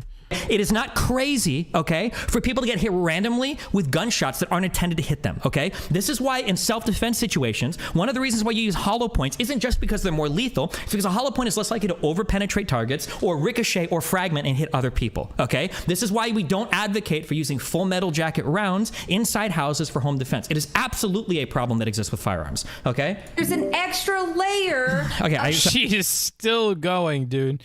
She is still going. And I'm sorry if I hurt your feelings with that one, Noonie, but I hate repeating myself, dude. And it takes so much fucking time away from the stream, you have no idea. I'm not like the other streamers. I can't just keep repeating myself the whole stream or we're going to lose our minds. Sorry, I'm back. Okay, what? Okay, listen. Here, let me just make a point because you've been growling. I understand. I'll be quiet, but I just have to let you know every single time you say magic bullet, I have to mute you because I do gun safety on my stream, and I can't have somebody saying some stupid shit like it's a magical curved bullet because I was being fucking intentional. Okay, you're getting banned. Congratulations. I hereby put out a warrant for a ban of Talon of the Silverhawk. Feel free to do it. Feel free to give him a solid ban. ! Unban or click the link in my profile. Congrats. Sarcastic. No, you're not being sarcastic. You're being uninformed and irresponsible about. Thank you for that. I appreciate it. Okay.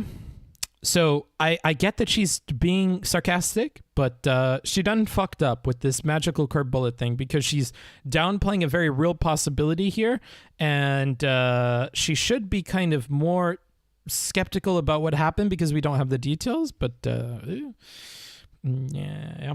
I believe in magic bullets. But that's okay. You're right. You're right. I believe in magic bullets, and I believe the bullets can be curved. I'm a professional shooter. Okay, then I don't know how you're missing so much of this, but go ahead. Please do not act like you somehow have authority on this matter. Okay.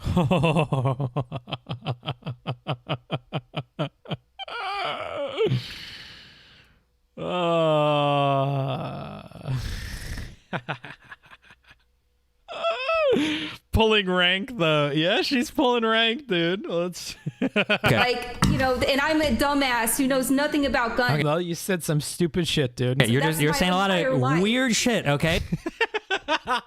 Like, are you telling me it's possible that he shot at a camera and the bullet came out? I was literally joking. Yeah. You were joking about the bullet curving, but the joke is coming from a place where you don't think it's likely that it could have ricocheted or shot through the camera and hit two people. And you even make that clear later. So the magic bullets thing, maybe, but the jokes are pointing at a general ignorance about a topic that you should be really well informed about. You weren't joking. You were trying to make a point. Destiny. You're right. I believe in magic bullets. No, you were trying to establish the. Can we move on? No. She got the first couple smacks of the paddle. She's like, all right, fine, fucking paddle me, whatever. I'll break the rules. She's like my fucking chatters. I say shenanigans and she says the stupid shit. Then I pull out the paddle and I go, how many times should I ban you, huh? Well, ban? Wait a minute, this hurts. Wait. I thought this was like light. No, I think, went 100,000 seconds. Wow, no, please, not 100,000 seconds. Hold up. I'm done with this. Okay, no more spanking. I'm sorry. Oh, no. Now you get the spanking. Dude, because you're saying stupid shit, and he's not going to have it with you, dude. Point that it's unfathomable that he could have been aiming at the camera and somebody else gotten hurt, which is not unfathomable. So succinctly put by Steven here. He's doing a very good job despite being upset, right? He got this very concise, and I think the conciseness or whatever, I'm sure there's a better adjective for that, but I'm very tired. The succinctness, there we go. He's so succinct, and you can tell that in the line by line, like at getting across what's wrong about the thing and not getting too lost in the sauce. He does it a few points, but I mean, like, he's good at responding despite being upset here. It's totally possible. The gun was pointed at a person. Do you know that? The person got shot. Yeah, it went through her chest and hit a person on the other side of her. A ricochet is not going to do that. You know. I think that BX starts to gamble a lot on her credibility here. I said this in the talk with Wolf, but when a lot of your appeal is your professional stature, you risk a lot by staking it on individual claims. So you should be absolutely certain when doing so. Should it come out that the bullet ricocheted off of a surface of the camera and went through these people, it would seriously hurt her.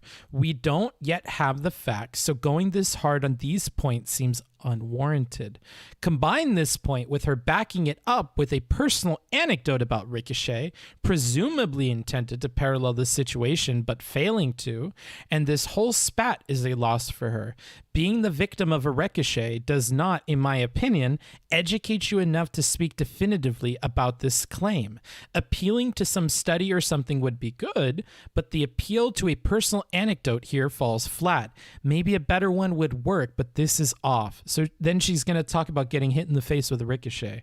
Oh, for a fact. What do you mean a ricochet is not going to do that? You don't think you can fire through a camera? Fucking ricochet a foot away from my face and had it surgically removed. That's from great. my You face. understand that you can literally put a 9mm round through a fucking car door and kill somebody. You understand that, right? You don't think it could go through a camera? I do understand penetration, yes. Okay, so no, I think that that's highly unlikely, but we how do you Pass BXBullet.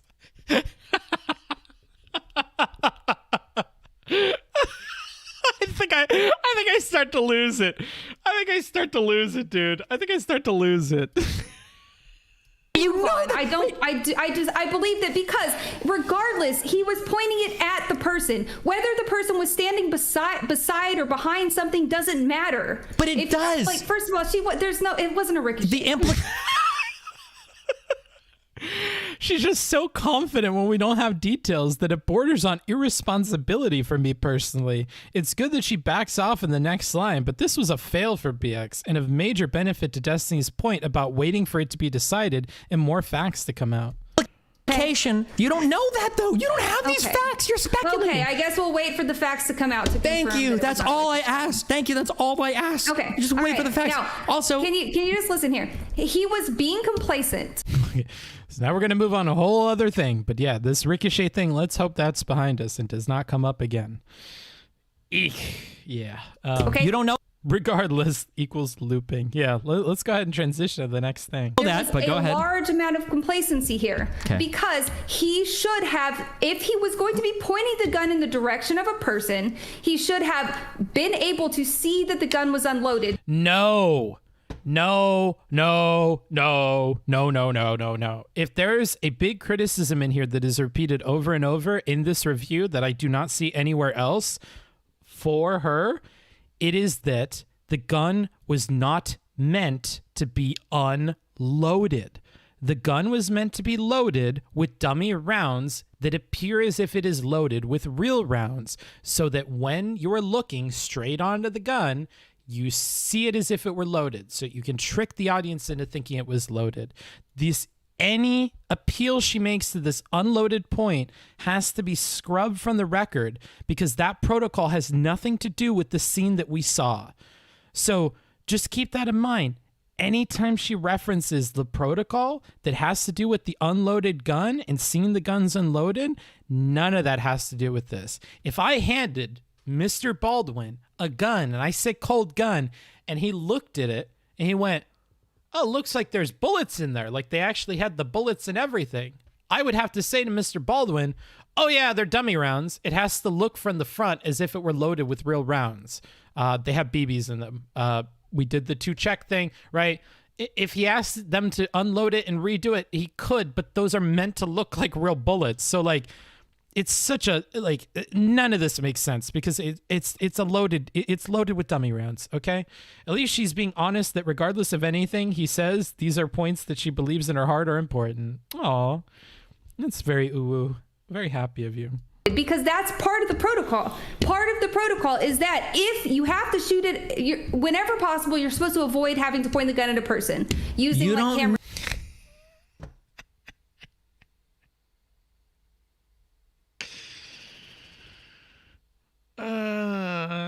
Now we're gonna go to this point. Yeah, this shit is unironically like going to a mechanic to get your car fixed. The mechanic says you're good to go, and as soon as you drive off, your wheel flies off and hits someone. She would blame you for not checking each wheel yourself just because you have experience with cars yourself. You're such a dumb fuck, C's. Any responsible car owner would check that their wheels are properly secured. They're not just gonna trust some fucking random person to do that. If you go and drive your car and you don't check your wheels and that wheel goes and hits and kills someone, I'm sorry, but you're responsible for that. If you take it in to get your brakes serviced and they service your brakes and you don't do a pump test and you check those lines, I'm sorry, dude, but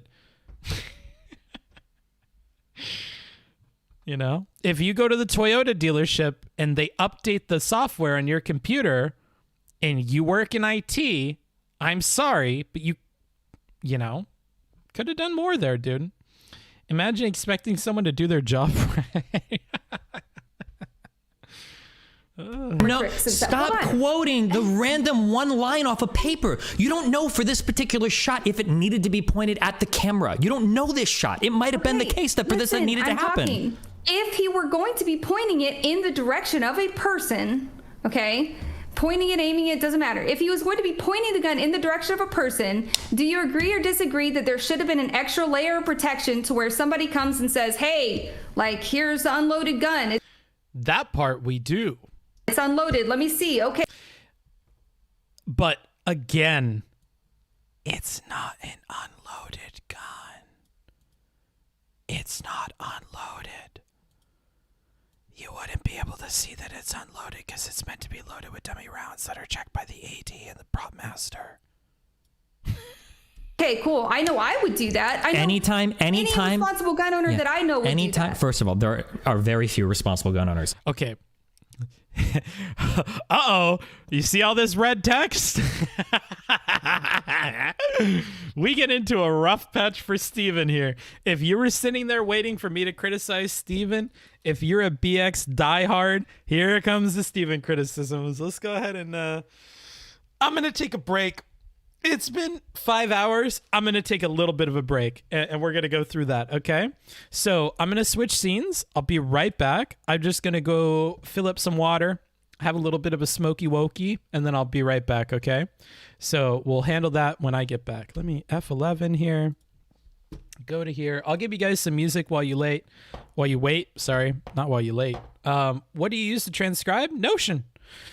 Maybe we'll do a little bit of a Q&A session when I get back. So if you have questions, write them down in a notepad and I'll come back. We'll do 5 to 10 minutes of Q&A. I will take away all shenanigans for temporary, okay?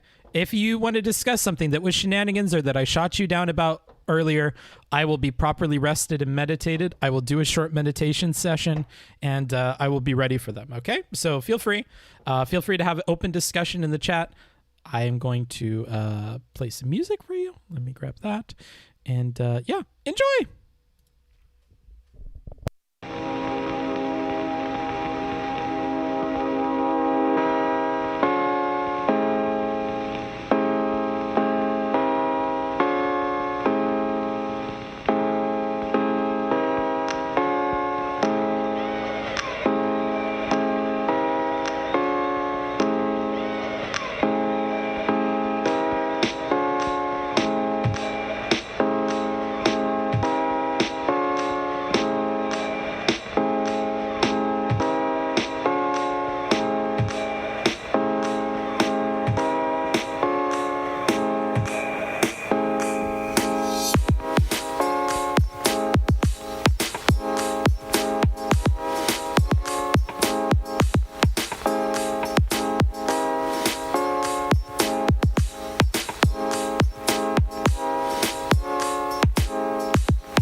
breaking into it.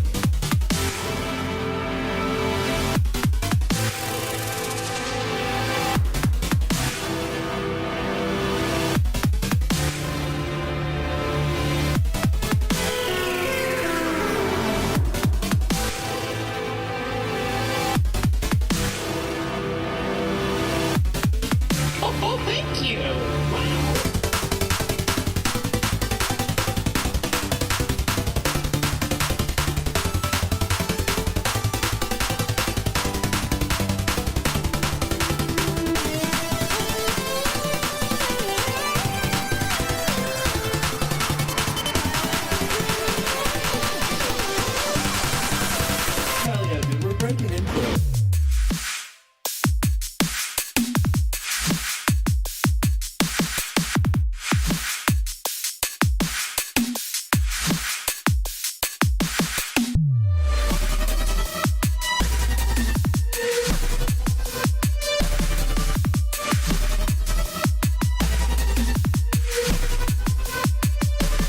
Music Hassan fishing mode.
Oops, I'm sorry. The music stopped. I will be right back. I just have to pee and then I'm ready to go, okay? So I'll probably stop this mid-track, but enjoy this hypey beat. Again, have your questions ready. I'll check them in less than a minute probably.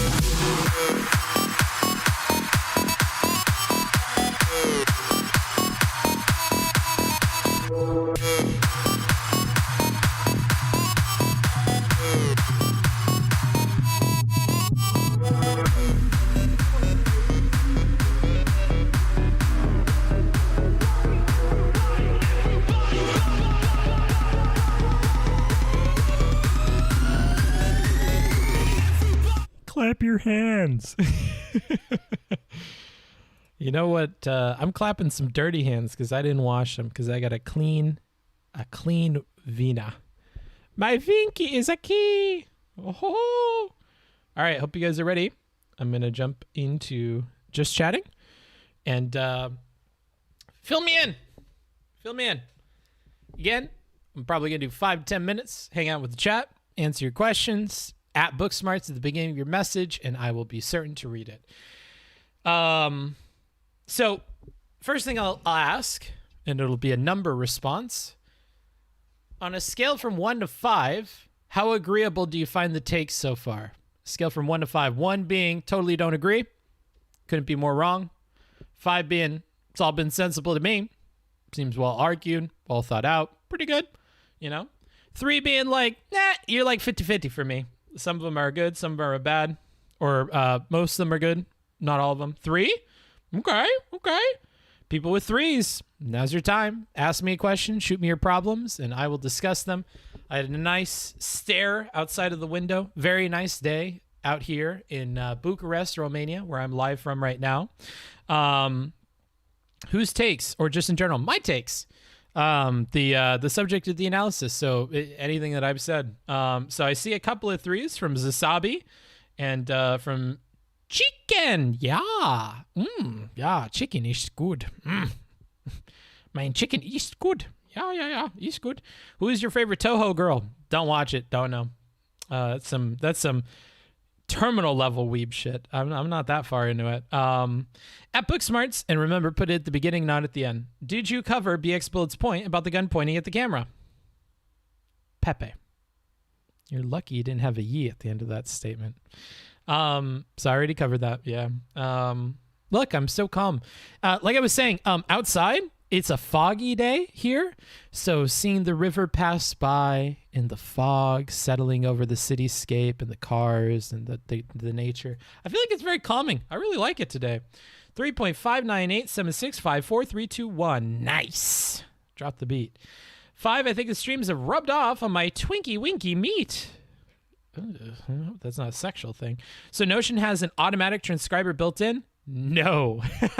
So, the last week or two, I've been asking for people to apply to be transcribers. And yeah, I'm having people transcribe stuff. Next time, I'll have a checker dedicated to checking and making sure that this is all correct and sorted properly and properly color graded by somebody that is not the transcriber. That's a definite must. It's just difficult to get this out so quickly. This has got to be one of the quickest turnaround times we've had for a line by line. And I think that's in large part thanks to this transcription document being done quickly by Lou. Thank you to Lou for helping me with that. I really do appreciate your work. On your opinions or Destiny and BX, on my opinions. So yeah, no, not automatic. It's something people work on. Sergeant Moto, of course, at the 3. Not a surprise to me, though I would be interested to hear why. Best movie you've seen recently? Hateful Eight was good. I liked Hateful Eight. Why not? That's a recent one. So Notion has an automatic transcriber built in. No. Look at how calm I'm being. How patient. Go me. Do you deliberately cater to an audience who either has or hasn't seen the debate already, or just expect a mix? I definitely expect a mix.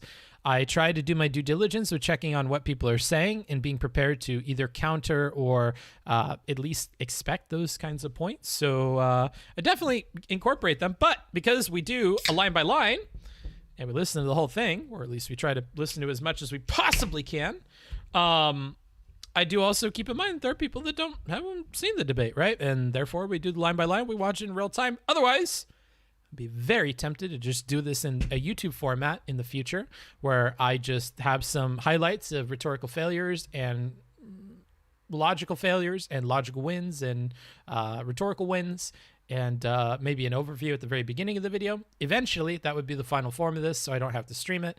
But when I stream it, I make money. So we'll see. But if it's easy to produce, then of course I would be happy to do that. Oh, do you pay them or just give them the means of production? Neither. I'm a capitalist, baby. What anime is that girl walking a tightrope over a pool of sharks from? It is from Sweetness and Lightning. I believe it's called Sweetness and Lightning. I think there's their name of the anime. Bookstores, when are we getting mods in this wild place? If you want to be a mod, you can at me and ask about it. Do you enjoy amusement parks? Sure, why not? Like, not particularly. Are you going to pay them double to transcribe the Haas/Destiny debate to cover their medical bills for hearing loss? I don't think we'll cover that. I think, if anything, that'll be like something I put on in the background while I do a drawing stream. But yeah, maybe we might cover it, but definitely wouldn't do a line by line. I don't think Haas is worth it for that. Hope that's not like a cruel statement, but I don't think that Haas is worthy of like a line by line. Do you guys have any auto transcribes as a base? This time we did, but it is clearly flawed. Before you have a person manually do it, the one for Aristocracy had to be manually done because Twitch doesn't have doesn't have captions, but YouTube, we can take the captions and then edit based on that and put it through some software and then go through it. Do you see your career mainly just critiquing debates for the benefit of the people in the debate, or to inform normies on how to get better points across? ¿Por qué no los dos? I like doing both. Is there recording a Bullet's point of view? I don't know. Didn't look. Don't care. Honestly. Sweetness and lightning. Yes, sweetness and lightning. What is your favorite European country so far? Switzerland. This is so cute. I'll always remember this. So the girlfriend of the host that I was staying with sewed this on for me onto the jacket while we listened to a bunch of Swedish music that her and her boyfriend know and love from both childhood and adulthood, and hearing them and while we were watching this movie about women's rights in Switzerland. So it's a movie about how it wasn't until the 70s that Switzerland actually passed women's suffrage. And it's about the discussions within a small village about women's suffrage. And it was a really cute movie. So we had a wonderful last night before I left Switzerland where she sewed this onto my jacket. We watched that movie. I got to listen to them basically sing along to some of their favorite songs. And it was really cute. So yeah, I really liked Switzerland. It was really good. My host was great. The country is really cool. Yeah, I don't mind being a mod. Okay, let me know.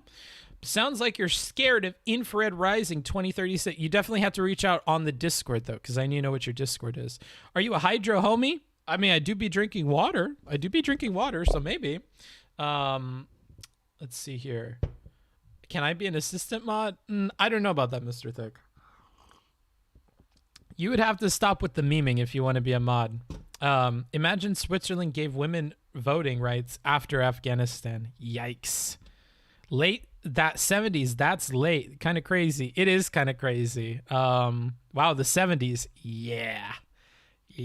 So but to be fair to the Swiss, I mean, they like one of the cool things about Switzerland when you go to their parliament is in the parliamentary building where the people gather to like vote on laws and stuff. There are a bunch of dates outlined all around the room. And these dates correspond to significant parts of their history when it comes to voting things into law. One of those dates is the date that women got the right to vote. Another one is when one of the cantons or the states within Switzerland got added. There's a bunch of these dates, and that's one of them. I really like Switzerland. I was very convinced to like Switzerland. I was propagandized. What's so special about Switzerland? There's so much stuff about Switzerland. All that stuff that I mentioned, the fact that you have a country of very diverse people who are able to be very deeply involved with democracy. Like in Switzerland, they speak German, Italian, French, and this other one that starts with an R that I can never get the word right for. So they have 4 different like kind of official languages. When you go to different regions of the country, the trains and the signs and everything will change to whatever the official language is with all the other languages beneath it. It's really cool that in the same day, you can be in French-speaking Geneva, you could be in German-speaking Bern, you can be in the R language, I forget what it is, speaking like Graubünden and stuff, and then you can be in Italian-speaking Lugano all in like a single day. It's kind of cool to me. Are you traveling for study or pleasure? Pleasure. Only country with a square flag or something. True. It is a convenient. Romansh. Yeah, there we go. Romansh. So any questions about this? Like, I'm surprised I didn't hear from the people giving me 3s. At least I didn't see them at me in the very beginning of their message and say anything. Are the 3s just going to be quiet? Zasabi, I see you asking about Stefan Molyneux, but you're not asking me any questions when you gave me a 3. Kind of disappointed in that, dude. Not going to lie, 3s. Very disappointed in you guys. Skyshark. First time watching your stream, really appreciate your in-depth analysis. Rhetoric is such a powerful tool. I feel like I'm getting a better grasp of it just from tonight. I'm happy that had that impact on you. If it changes anything in your life, I do appreciate an email about that, and one in the stream specifically touched you in that way. If you do booksmarts.twitch@gmail.com or do !email, I'm always happy to receive those. Same with Twitter. I get a lot of nice Twitter DMs about people who, everything from my cooking takes to my takes about family language and dynamics or rhetoric. It's cool to hear from people that use it in their real life and feel impacted by it. And it keeps me going. That honestly, every time I get depressed and I think about quitting, it's you guys and your messages that keeps me going. On a similar note, if you want to help to keep me going, money is a fact of the world. Socialism be damned. So if you contribute, if this was something cool to you and you have the disposable income and you use that on other forms of entertainment, I'd be happy if you toss me a few bucks. It adds up. At the beginning of the stream, we had some very gracious donators who were appreciative of the content and the prep and all that. If after watching this for a few hours, you're like, damn, that's a lot of work. I appreciate this guy's insight and want him to keep doing this. That's the way to convince me as well.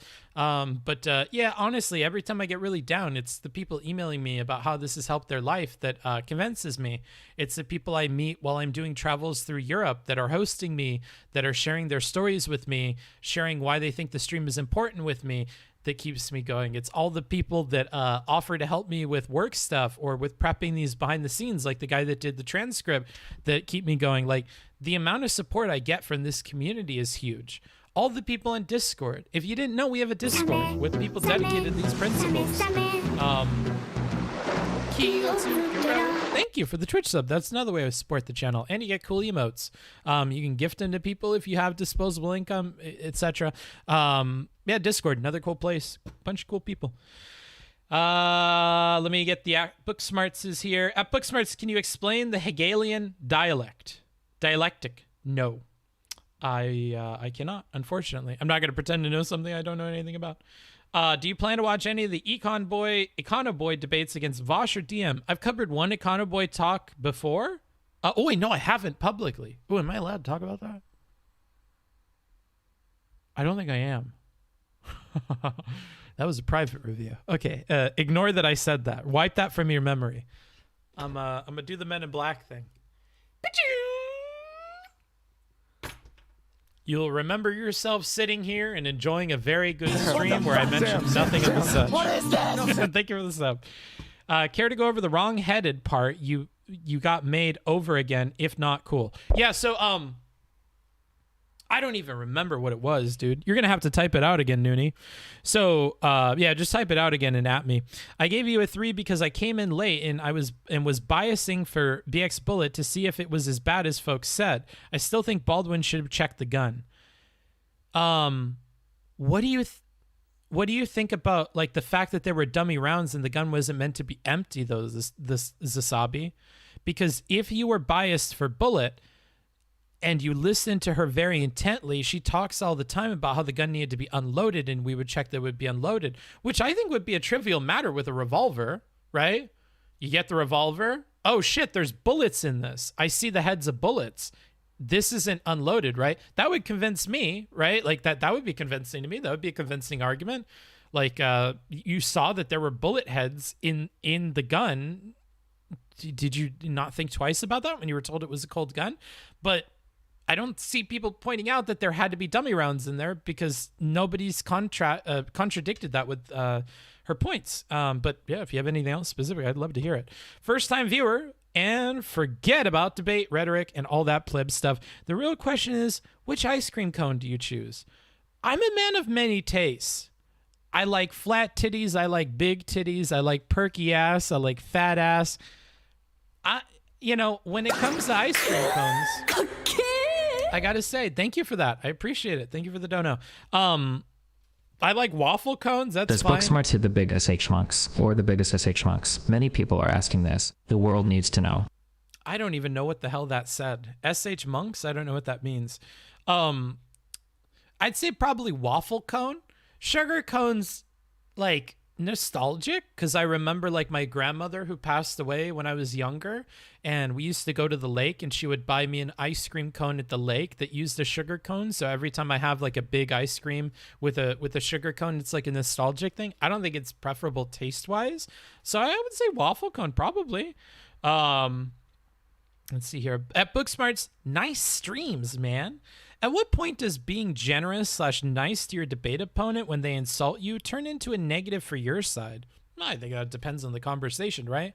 If you appear as a doormat, you don't get your points across very well, and you're constantly being nice and generous to the points of your other side, it could look like you're just wrong about stuff, right? So in that case, for sure, that's one of many, though. Let's see here. Any other ats? Any other ats? Good stream, just sitting here. Good to hear it. I'm happy I can keep you sat down. Can someone explain Booksmarts to me? I watched his stream for the first time yesterday. Always just seeing him in clips. And he spent roughly 80 to 90% of the stream talking about Destiny and his viewers. I don't think that I did. I can't think of the last stream where we spent that much. I think this is obviously hyperbole. Is that what all his streams are? Does he not do anything else but talk about another streamer all day? I mean, to be fair, we do definitely talk about other streamers, but that's because the point of the channel is to cover conversations, give some advice from those conversations to the people at home, maybe even to the debaters, and talk about how it could have gone better. So in that context, yeah, we're going to talk about creators all the time.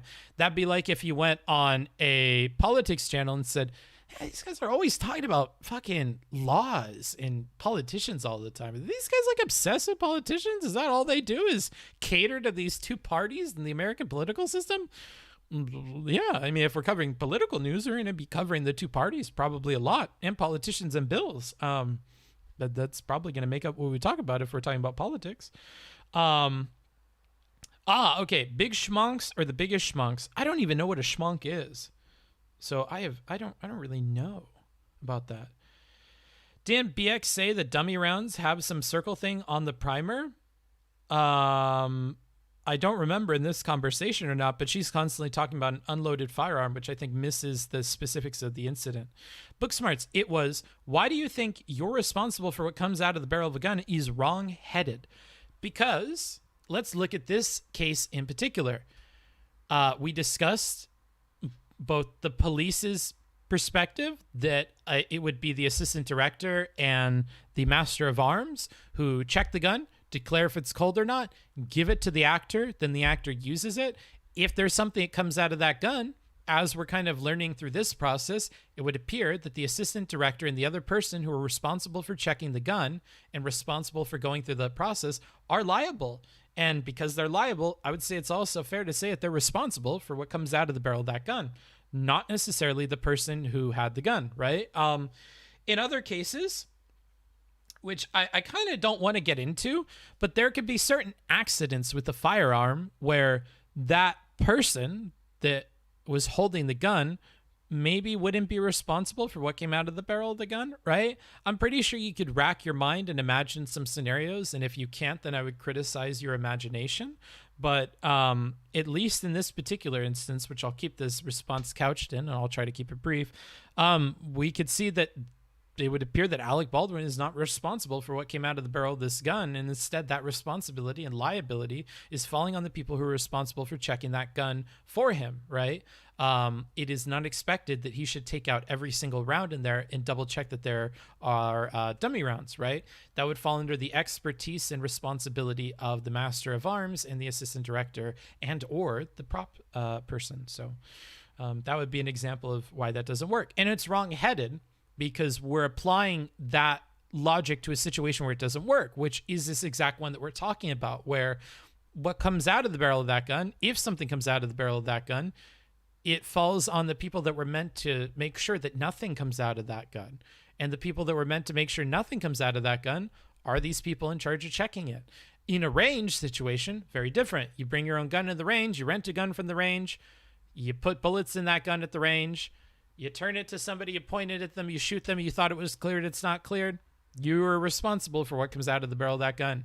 You're at a range outside, you overshoot a target, you didn't check your backstop, it goes through somebody's window and kills them. You're responsible for what came out of the barrel of that gun. It applies in plenty of situations. Where it's wrong-headed is to apply it in this situation where we have so much information about why that's not the case, right? So that's why it's wrong-headed. We have a restaurant here that makes breast milk cheese. Would you go for it? I'd probably try it if I were there. He doesn't know Pepe Laugh, copy pasta?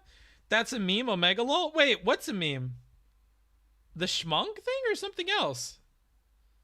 Where can I find that music you were playing during the break? I don't know if Jacob has it on his thing or not, but I think you should be able to do !music or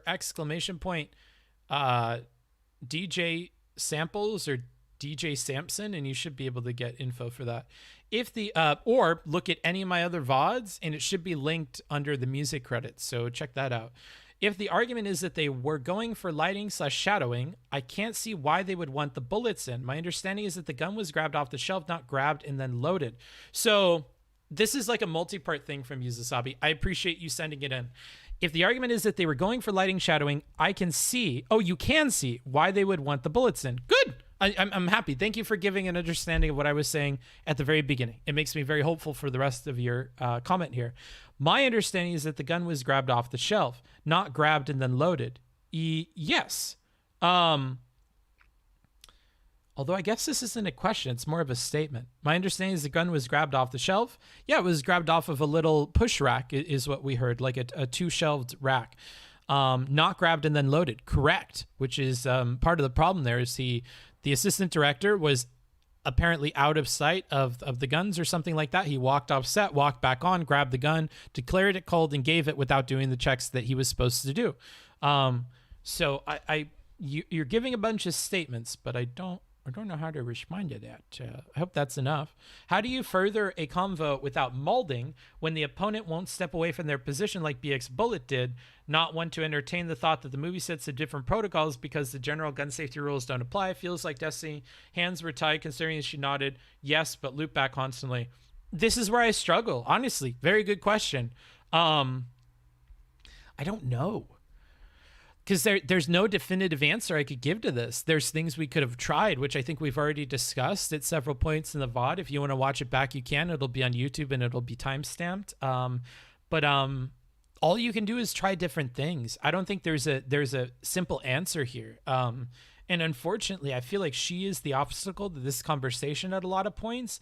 And I don't know how much of the advice I could give to Destiny would really help. The most convincing thing I think is going step by step, not letting her move to any other points and handling this point by point, especially after we realize what's going on here, and really, really sticking to that, really being consistent about that. In the same way that I was really consistent with Lauren Southern about not wanting to debate her. Pick that principle, stick to it, have the conversation that way.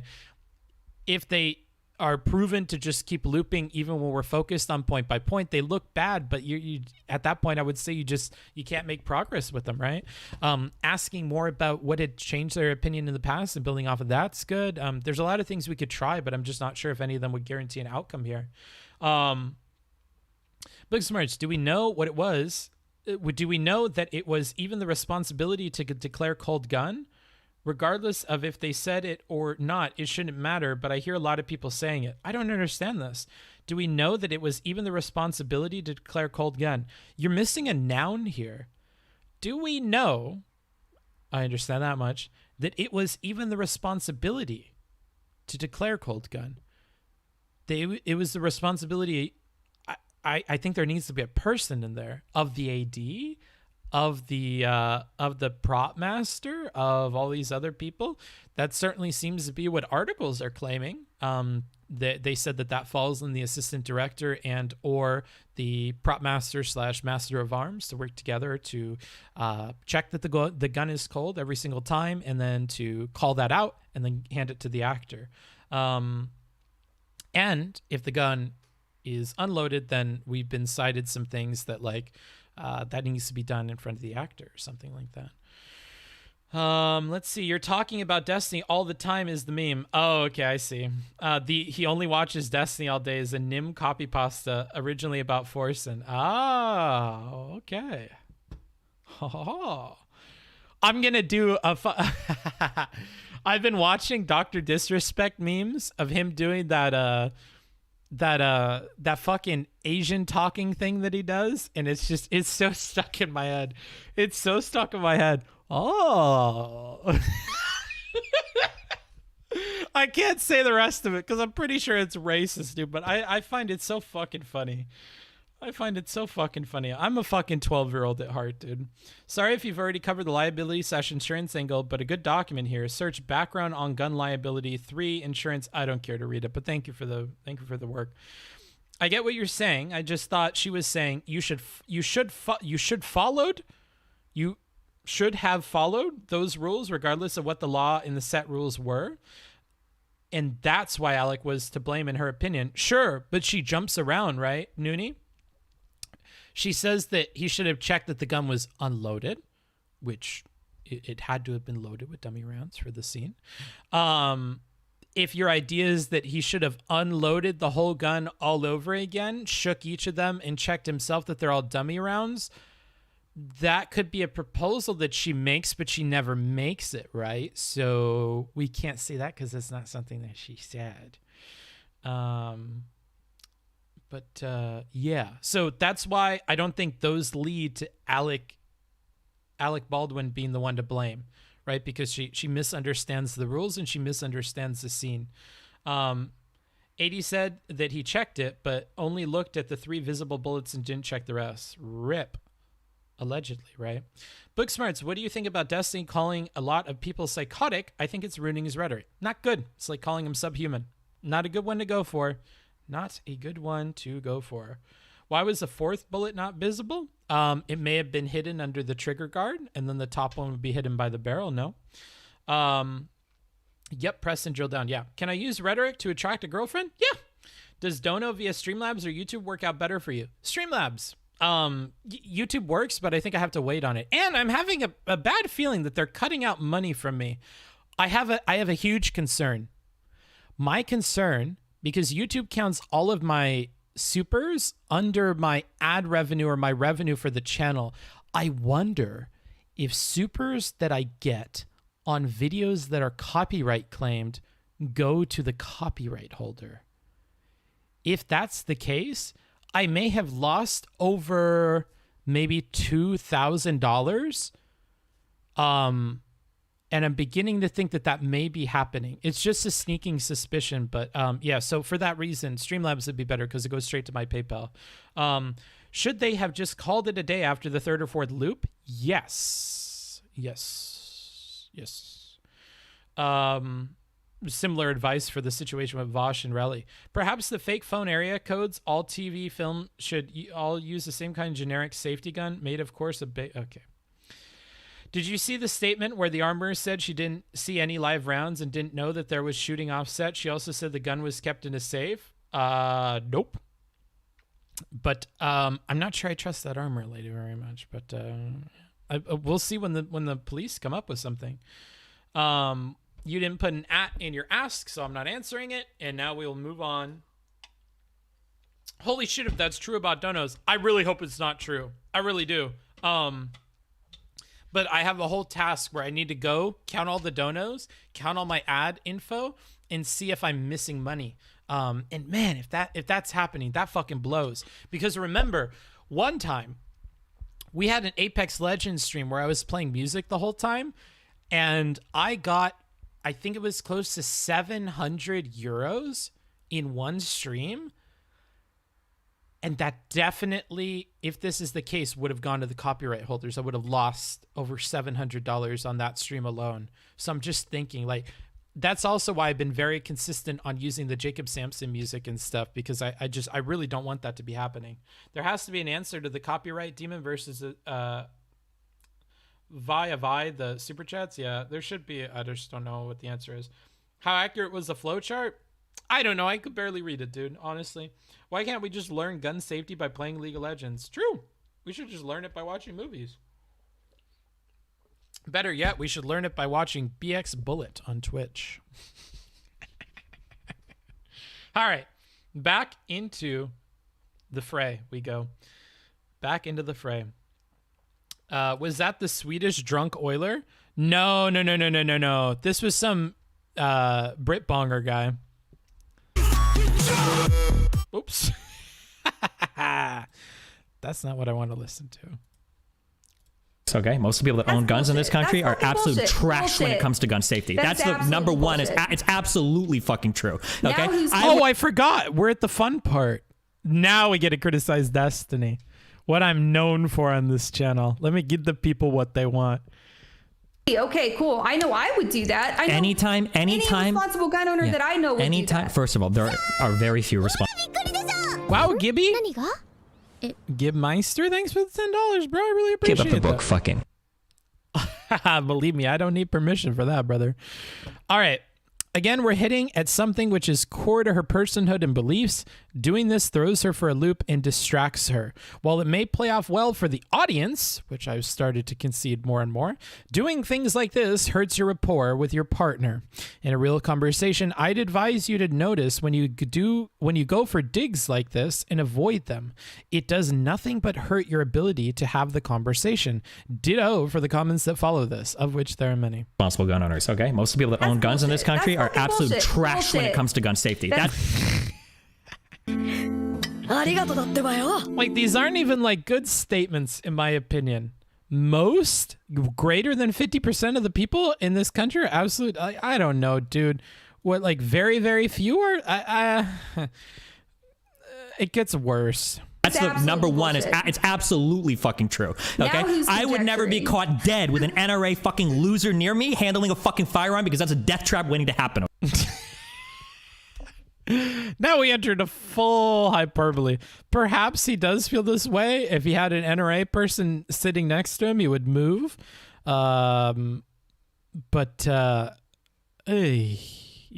we just now we get into this. Remember, Bullet has a whole background in firearms safety. She's not going to be happy with this one bit at all. Okay, it's absolutely true.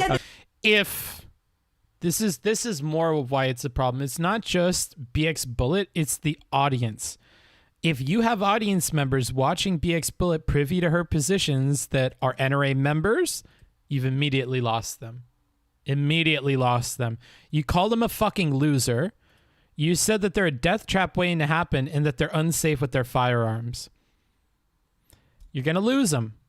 If you have somebody who is firearms friendly, chances are they know people that are safe, that are NRA people, or friends that are in the US that are gun owners who are responsible, right? So you're losing so many people, and it's not even like you're talking to a random conservative who may have some positions about guns. You are talking to a conservative who's in, or my apologies, a not conservative who caters to conservatives, who entire focus is gun safety. So not a good idea to do this. Not a good idea. Destiny is speaking facts. I'm surrounded by MAGA folks who don't follow any gun safety measures. NRA people are pretty out there. Trust, I used to talk to some of them. Okay, but remember, we're not talking about your anecdotes. Your anecdotes are what would get you in trouble here. We're talking about who is going to be a part of BXBullet's audience, right? And these members of BXBullet's audience are not going to be pleased with these statements, right? A non-conservative has all they're talking about. Hey, bro, I cannot speak. I will be in big trouble. Okay. Number one, absolutely true, because most of them aren't. Because most of them are dog shit gun safety. This is why their fucking 6-year-olds find their firearms in their house and fucking kill themselves with it. Okay, absolutely.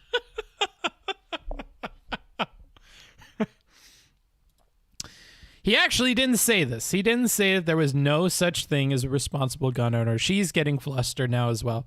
He actually didn't say this, but then he immediately agrees to it. He says absolutely true after she says this, and he didn't even say it, so he's heated as well. He did the same thing with the camera thing.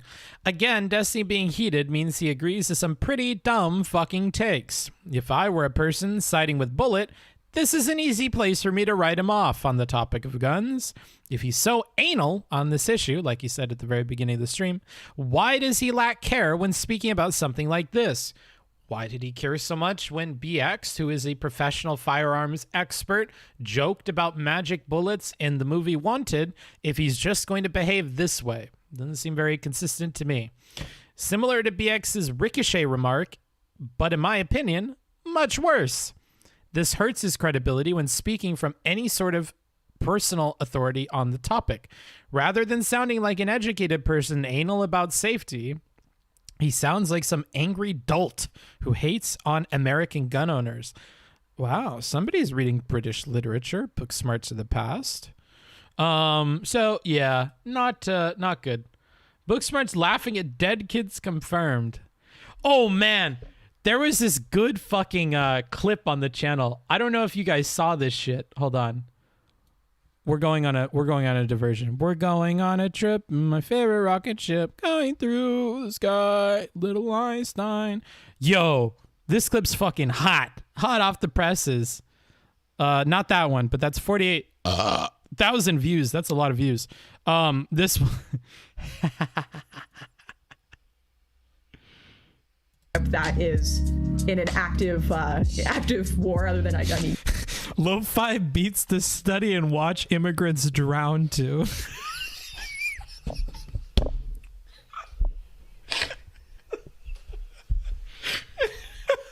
Oh my goodness. Some fucking funny shit, dude. I love these optical failures. I honestly love them. Dude. I love these optical failures. I honestly love them. Dude. Okay, be quiet. Fucking funny. All right, let's continue. Absolutely. Okay. Number one. Okay. You're generalizing Number two. all gun I'm owners generalizing. based on a few bad I'm generalizing, and you're telling me, well, Alec Baldwin was complacent because I just know so. He Seriously? So at least he loops it back around here, but I don't know if that works. I get the point here, but I'm not sure it works so well on the people who began favorable to her positions. He really just came off bad here. He made some really crazy generalizations, then expected the people on the other side of the aisle making generalizations to see the hypocrisy and move. I just don't think that works as well as Angry Destiny may have expected it to, right? So by pointing out all this shit, saying all this dumb shit, then at the end saying, I'm generalizing? You're telling me, well, Alec Baldwin was complacent because I just know so. Seriously? You don't know that, right? It almost seems like this is meant to be a parallel to what she's doing and it's meant to snap people out of it, but I just don't think it accomplishes that. Oops. Oops. You don't know that. Yes, I do. How do you, I just feel like you're completely wrong here. She is flustered. She has nothing to say to that, dude. Nothing to say to that. She never illustrates how outside of an appeal to her personal authority as a handgun instructor that he is complacent with these weapons and stuff. So just so rough, dude. Where is the transcript from? We made it. The Booksmarts team made it. Like, It'll be available on Patreon if you want it. Go on the Patreon. Anybody in the noteworthy category, which I think is $5 and above, gets access to this and all of my documents for all of my debate reviews. Know anything about what actually happened? Neither do you. But I'm the one saying we should wait to draw conclusions. I'm agreeing that I don't. Why are you drawing conclusions, Destiny? Why did you agree to have the conversation then, Destiny, and then continue to draw conclusions the entire time? Do you understand? Do you understand that there's a difference? Okay, if two people walk into a room and one person says, "Wow, X happened," and then the other person says, "Well, I don't know, Y or Z could have happened," that it would be incredibly fucking stupid for the first person to go, "Wow, you're making assumptions just like me," when the second person is saying, "No, I'm just showing you there are like 3 alternatives that could have happened. Maybe none of us should make assumptions." Do you understand? Really good, especially off of the back of that like really heated exchange there. So after letting off steam, which he did definitely by all those rhetorically ineffective remarks, he makes another salient, helpful scenario here. I really worry though that this pattern we see of him going off and then trying to get back to the matter at hand is really not conducive to making his points clear. It's kind of it's like a kind of verbal whiplash that needs some controversial conversational airbags to mitigate. Wow, what a fucking sentence past me. It's like a kind of verbal whiplash that needs some conversational airbags to mitigate. Holy shit. It almost feels like some dedicated cooldown time or more time slowing down would be helpful to ease from one gear into the next. He doesn't even follow up on this after, which I think was an unfortunate bit of the conversation, especially after she doesn't acknowledge it. So let's hear how she acknowledges this or fails to. Okay, well, you were the one that was arguing vehemently that she was pointed at, that it was pointed at the camera. Because every single story that's come out has said. Okay, so we don't engage with this and we keep going. It's so unfortunate. This is worded so fucking well.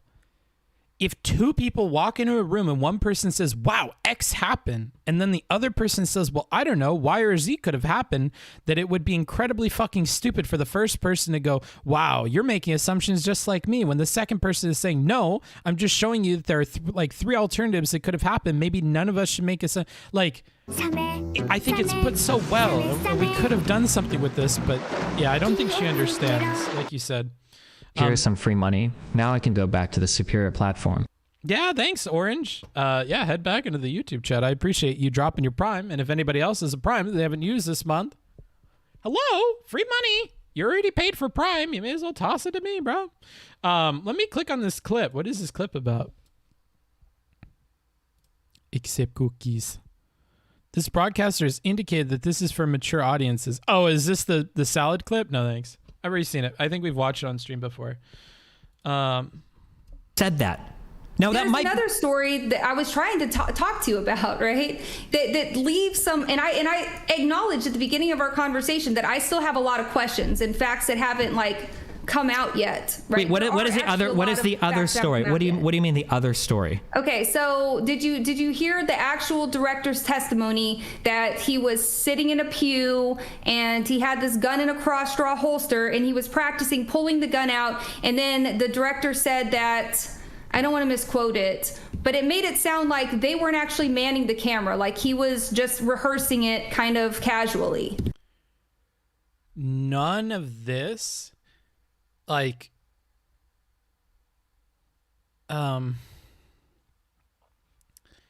of this means that he didn't point it at the camera. I hate how she just says shit that it doesn't even support what she's saying. It doesn't even support it. Whether they were manning the camera or not, it doesn't rule out that he was pointing at the camera. And then we look at this and it's fucking, it doesn't even help her point. It doesn't even help her point in a hypothetical sense if we just take her at her word here either. It's just, she's falling apart. She's lost. She's lost. She's lost, dude. She's lost. Ugh. Let's just keep going. What the fuck? Sam. Delamoose. Delamoose, thank you. Or Delumoose. I'm not sure. Thank you for your subscription. I do appreciate it. Twitch Prime. People have Twitch Prime that do it. We are looping. We most certainly are. No, why don't you link it and we can look at it? Why don't you link at it? We can look at it. Yeah, I linked it in my... You all right? You having an all right night, Destiny? Yeah, it sucks that so many people like you are so gleefully happy that the Trump insulter shot and killed a woman. You're so... Oh, yay. More red. Because I do so much enjoy critiquing Destiny. Yeah, so she tries to cool things down a little bit while she's looking stuff up. I envy the attempt. Or I'm happy with the attempt, but... this and all the stuff following it is unfortunate and awful.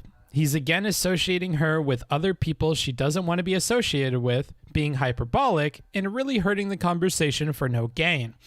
At least previously, the negativity could be vaguely connected to some parallel to the problems with what she was saying. This is unreasonably bad. Can we just... She tries to be nice and that's what she gets. Yeah, exactly. Can we listen to this again and just appreciate this line by line? Just listen to the whole thing. You all right? You having an all right night, Destiny? Yeah, it sucks that like so many people like you are so gleefully happy that like the Trump insulter like shot and killed a woman. You're so happy. Like, you love it. all, dude, you saw this and you were jumping for joy. Like, oh yes, that motherfucker killed somebody. Hell yes. Back up. That is absolutely. He just like, this can be considered a mask off moment. People may think that this is like the totality of his belief. Like, it's so bad. It's so bad. We can't really defend this at all. At all. I can sympathize with it. I understand he's frustrated, but holy shit, none of this is good. Might be a bit of a character assassination. Well, you know, at least he's only assassinating one person. I'm sorry. Let's just keep listening. Absolutely what you were thinking. You couldn't wait to make those tweets. I'm gonna mute you if you don't stop. Listen to me. When Yeah. Totally fair to threaten to mute him here. I have to say. It probably deserved. This is too much. It's Trump insulter. I think not Trump assaulter. Okay, I could change that. Where is that? Again, these are not going to be correct, so I'm not going to correct it every single time. We didn't have anybody check the transcript. I tried to change as much as I could, but I'm not meant to be doing this task. That's why somebody else is meant to be helping with it. When you first got on the call, I said, let me preface this by saying I don't like.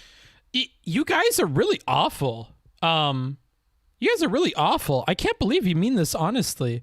To be fair, if someone tried to rev me up in an argument like this and then ask you having an all right night, I take that as complete sarcasm. Like, I don't know if she's actually trying to rev him up, first of all, prior to this point. I think she's lost in the sauce of her argument, so set that aside. Second of all, like, taking that comment as sarcasm, it's just a normal human thing. This is like the people that get mad, the Europeans. I'm going to point you motherfuckers out. I'm going to be racist. Hold up, time to be racist. Like the Europeans that get mad at cashiers for asking them how their day is going or wishing them a good day because they don't think that they mean it. Like, Jesus Christ. How do you have to get to this point, dude? Just chill the fuck out. Like, I don't know, bro. Race smarts? More like continent smarts, dude. We'd be taking over whole continents out here. Don't you think that Destiny going hard could also be good? I can't hear you. There's a hiss. Crack, there's a hiss. Can you turn down the spout on your copium? The copium vial. Turn it down. I'm getting nothing but feedback here, bruh. What are you saying? Okay, repeat it. Don't you think the Destiny going hard could also be good? Oh, I had hoped that's not what I read.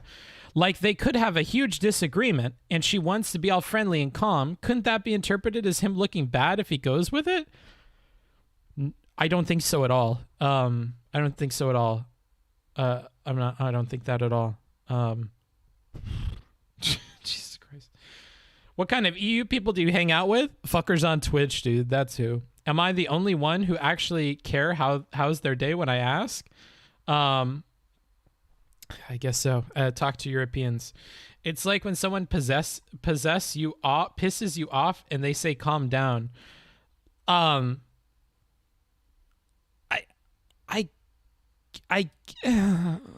don't want to get into this argument with you guys. Okay, we're gonna agree to disagree. Shenanigans. No more shenanigans. I'm calling shenanigans. No more of this. Shenanigans. I'm all done. Okay. I'm all done. Thank you. Thank you for the, I assume that's a sub. Oh, it's a super chat, $5. This is like the time that I was on a couch and I did way too many OH and OMG. What's BXBullet? Who's Booksmarts? What YouTube stream? You. I'll read that. This is like that time I was on a couch and I did way too many. Now I'm looping. What's BXBullet? Who's Booksmarts? What YouTube stream? There you go. Was she not being condescending with the... No! I don't think so. You know what? I said shenanigans. MVB Nova, 10,000 seconds. Who else? Oh, Vincenzo Dukes, timed out. Congratulations. Anybody else? She kind of was. Kelkas, 10,000 seconds. You have my permission. I'm putting out fucking, I'm putting out arrest warrants. Kelkas's, he's gone. 10,000 seconds. I agree with that, lol. 10,000 seconds. Booksmarts is not engaging with chat in a very charitable way. 10,000 seconds. I think that last person probably shouldn't have got it, but that's okay. Book, you're being ignorant. Blocked on YouTube.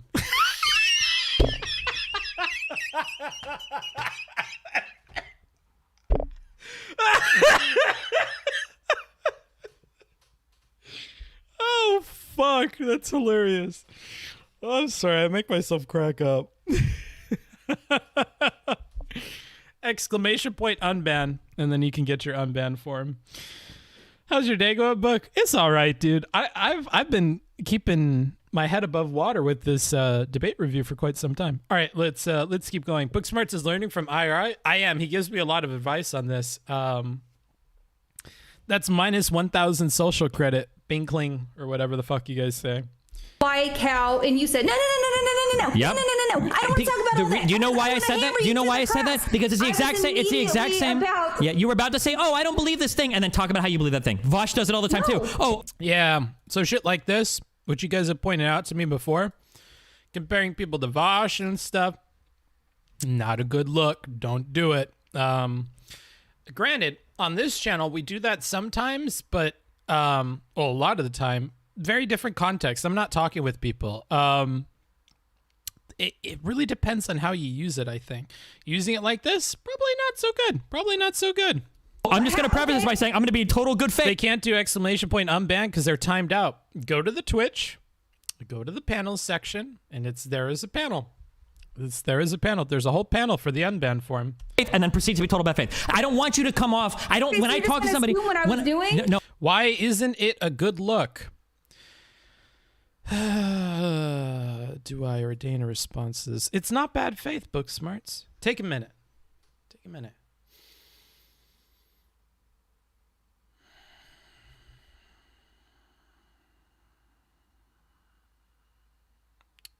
So, the reason why it wouldn't be good to name drop people, make these comparisons. Point A. What do we know about the relationship between Vosh and Destiny? What does Destiny think about Vosh? He doesn't think very kindly of him. Thinks he's a snaky fuck, all this other shit, right? So being associated with Vosh, not a good thing in the context of talking with Steven. Secondly, it can feel like somebody, rather than treating you as an individual with your individual arguments, your individual reasons behind those arguments, is treating you like somebody else who may or may not have similar beliefs, but who may have very radically different arguments, very radically different ways of arriving at those conclusions, right? So if they lump you in with them, they're not only disregarding your argument or your point wholesale, they're also disregarding all the argument and the reasoning that got you there, right? What the fuck? Sam, what is that? Vosh equals bad, grifter, lies for ideology. Yeah, exactly. So if there's a lot of baggage with this, right? And it's not necessary. So that's why. You're associating somebody with something negative. You're associating somebody with a set of ideas that they likely don't ascribe to. I don't imagine that BXBullet agrees with Vosh on a ton of stuff. So that's why you don't want to do it. And if they, point C, if they have any baggage with the person you've associated them with, it's going to trigger the fuck out of them. Let's look at a good example from a recent debate that we looked at. When Vosh and Relly were talking, Vosh at one point says that, so you're giving me like the Ben Shapiro points or whatever, or your argument is like inseparable or not at all different from what Ben Shapiro said. Ben Shapiro. Relly, not very fond of Ben Shapiro. How did Relly respond to that? Very negatively. Did not like that at all. Did not like that one bit at all. Being equivocated to Ben Shapiro, or being compared to Ben Shapiro, or having his arguments compared to that of Ben Shapiro, especially when he's aware of Ben Shapiro's arguments, that argument in particular, disagreed with it, felt like he was significantly different. Not a good look, because he thinks very little of Ben Shapiro's argument in that case, and being compared to that, equivocated to that, feels really bad. So there you go. 3 different reasons, all given in good faith.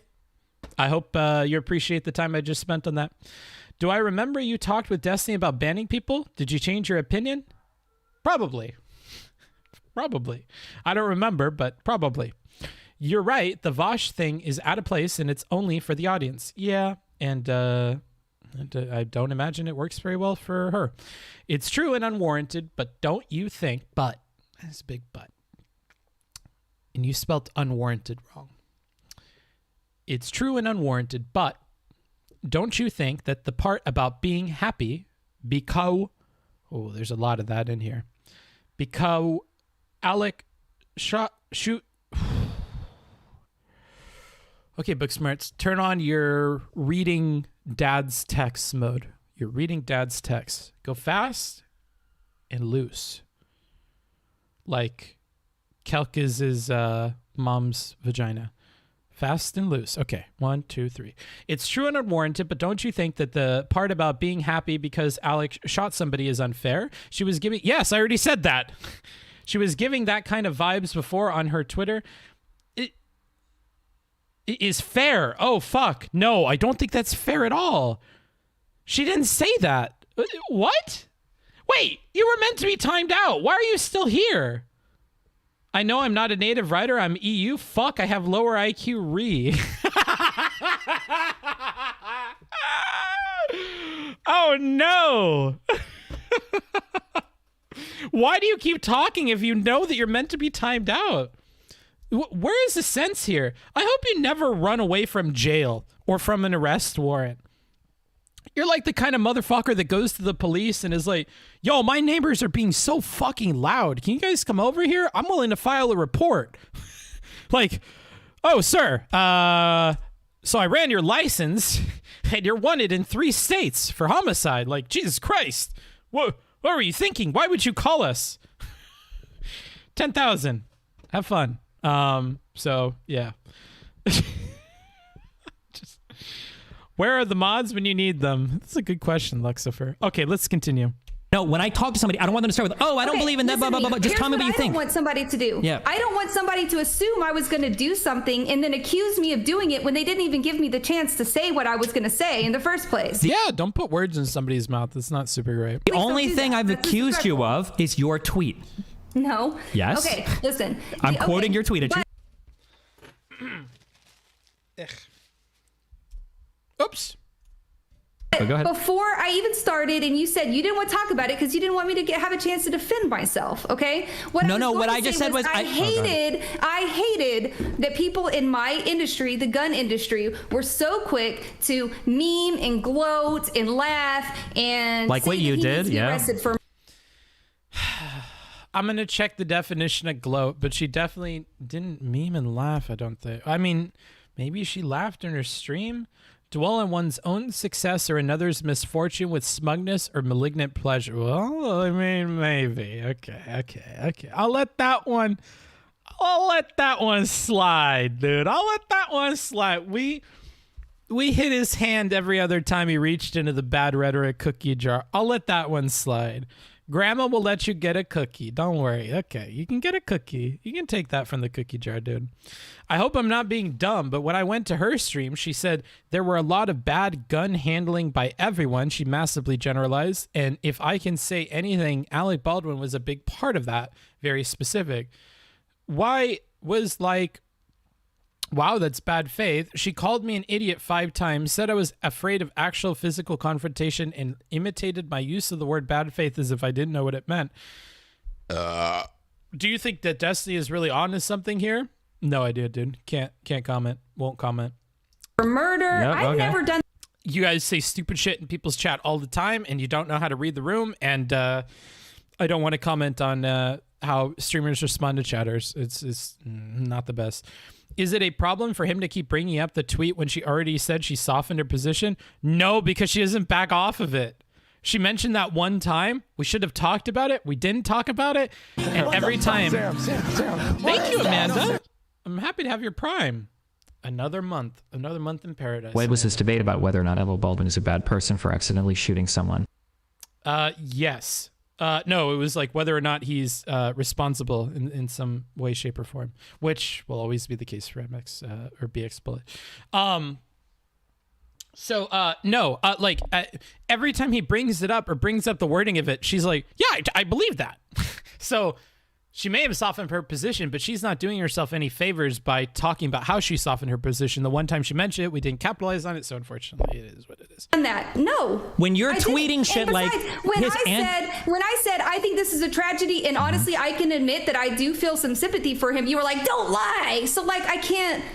What do you want me to say? Like, I'm being genuine. Your I'm tweet is always being literally genuine. talking about how he had an anti-gun. You don't know any of this anti-gun stuff. people in their complacency in their shitty fucking movies. But you don't know if any of that happened. You're just feeding in. You're like an ideologue feeding into a narrative that you don't have the facts to support. Fuck. You're just feeding into you're like an ideologue feeding into a fucking narrative that they don't have the facts to support, so you put the shit up on the stream and you didn't know any of what happened, and it just I feel like he's like a rap god, dude. He's rapping. Hell yeah, bro. Fucking put down some bars, bro. That tweet doesn't justify you saying that I was gleefully happy that this happened. It's enough for me. I think it's enough for me. It's a little bit of induction there, but I'm pretty comfortable with it. Oh no. Think something that Destiny needs to work on is not bringing up shit with other people whilst in a convocation with someone. It's like when he's talking to a commie and says, "You left." Yeah, I criticize it all the time. The meme's gonna go be a farm boy like my Midwestern brother Steve. Bless the second and shoot women like a Sigma grindset mindset. Oh my god! What the fuck, Glue? Jesus Christ. Jesus Christ. You can't say shit like that, bro.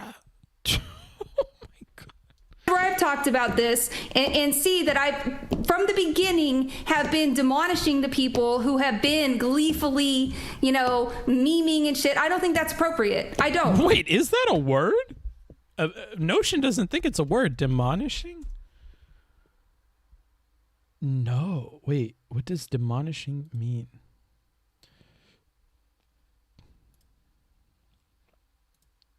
Hello? Hey, you disable your ad blocker and get fucking ad checkers definitions on that. Okay. Like or characteristic of a demon. I've never heard this. Okay. I'm gonna ignore it. She must be admonishing? Diminishing? Diminishing maybe? Admonishing? Admonishing, demonizing, and diminishing. Now you guys are rap godding. I think it makes our side look bad. I think it makes gun owners look bad. But you think talking about how Baldwin. I don't like him. Yeah, I can tell. Don't worry. I'm not happy that this happened. Okay, where is this? Show me the story with the thing. I want to see the story. Good that he's focused. Yeah, okay. Let's just move past this. I said some dumb shit. You are never ever going to admit to it, even if I believe this is true. Let's just move on. Let's go back to what we were doing. I believe is that he was pointing at a person he was supposed to point to see. Somebody linked it on one of my subtweets. Okay, well, we can take a moment to find it. All right, hold on. Let's find it. Saying he was pointing at the camera. The director behind the camera. Yeah, that's what I was trying to say from the beginning. Like, I don't want to misstate it, but sounded like. So are you saying that the find this unlikely? Blah blah blah. Golly, I tweet a lot. The bullet went through the camera. Like, that's what I have read over and over. I believe is that he was pointing at a person he was pointing at the scene, but he wasn't. He was pointing at the director carelessly. Stop saying he was pointing at the.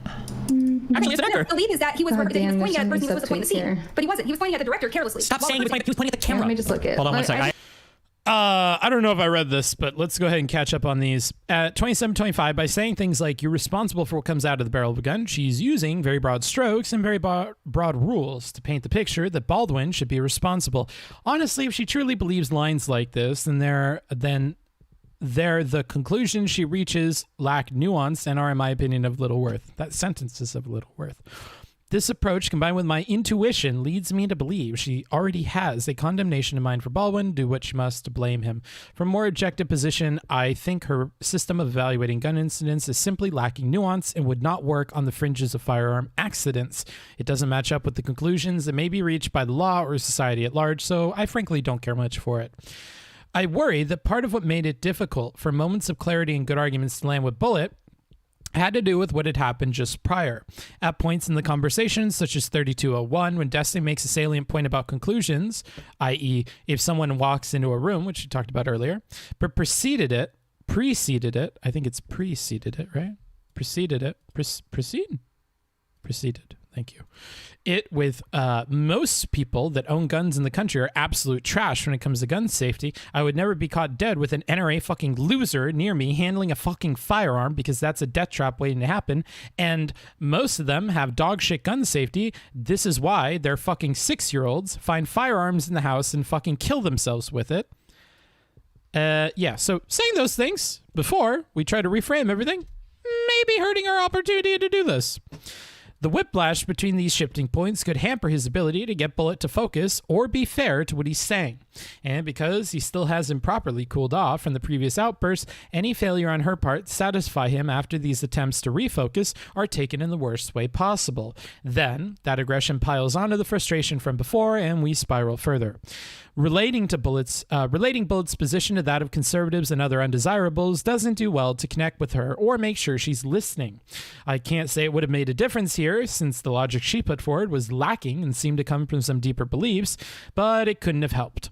Beyond that, making this giant assumption about her motives doesn't help either. It is deeply entwined with these political projections he puts onto her from his experience outside of this conversation. This especially hurts his arguments if we consider the audience that may have been privy to her arguments here. He does this at numerous points throughout the conversation, including, I don't care about the fake sympathy for the Trump hater. Quote, I don't know how you managed to pivot that into some pro-gun conservative talking point.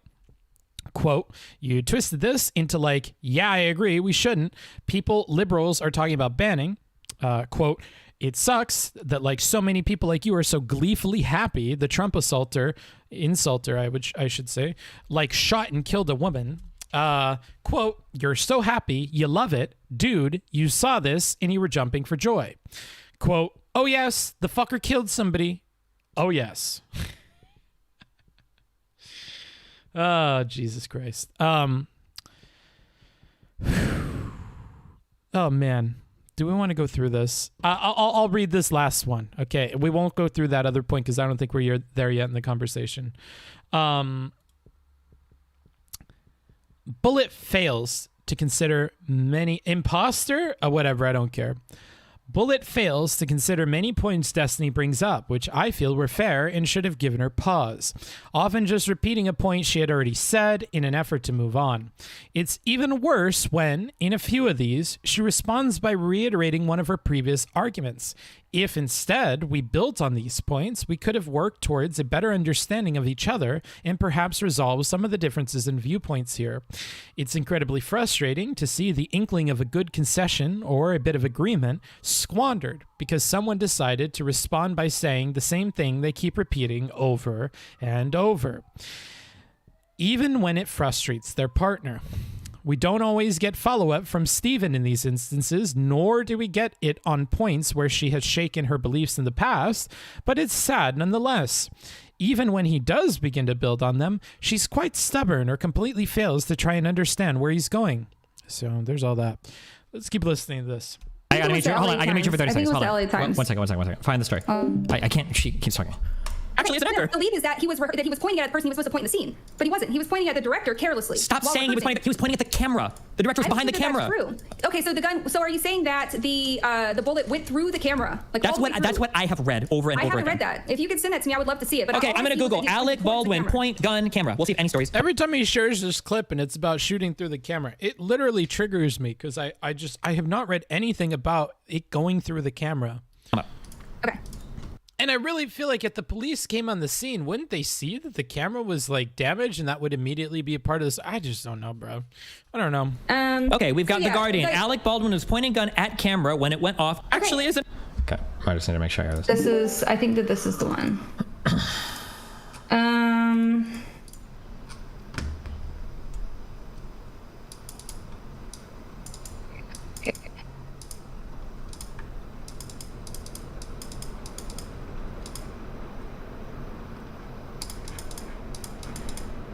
Okay, well, this isn't the right one. Damn it.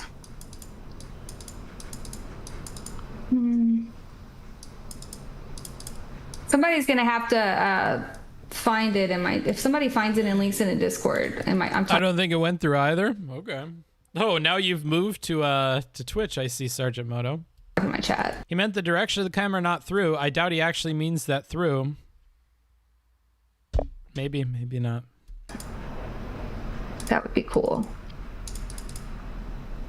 Yeah, he may have misspoke. Oh, here it is. Okay. Yes, okay.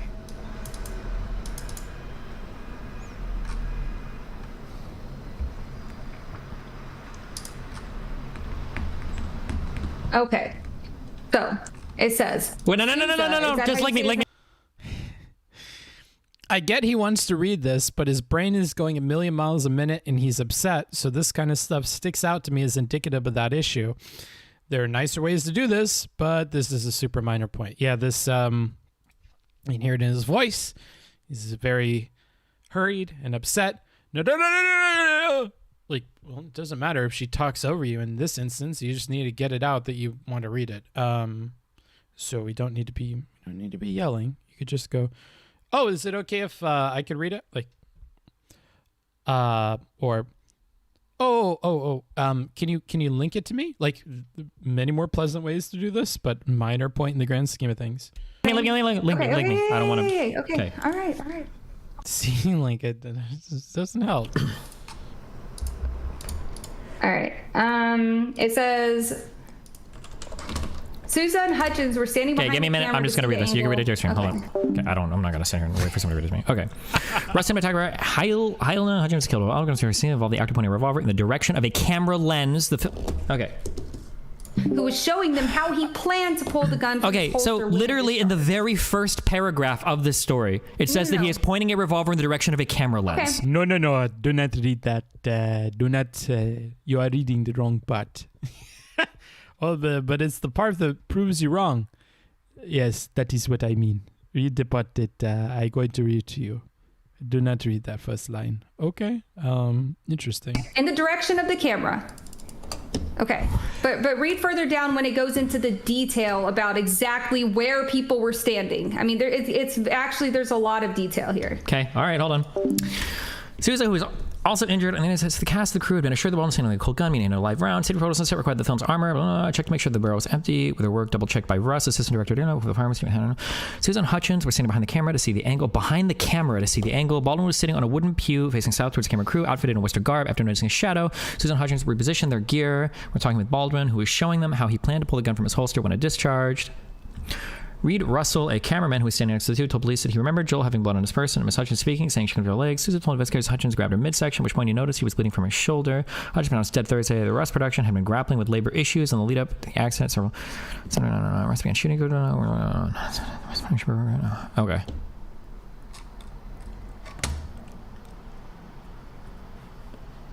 Fault and blame to the person. Wait, so what part of this is supposed to be exonerating your version? Chris, it's comments like this, your weird champ comments that get you timed out. Congratulations. I'm going to give you a little bit of a scar from the Booksmarts empire so you can remember not to be misogynistic. Well, we don't treat misogyny that harshly. You get 5,000 seconds in the clinker. Not cool. Neat cool. End of the story. Okay. Also, I'd like to be clear, this story... Yeah, like, this is not Bad Bunny's chat. I don't let misogyny slide.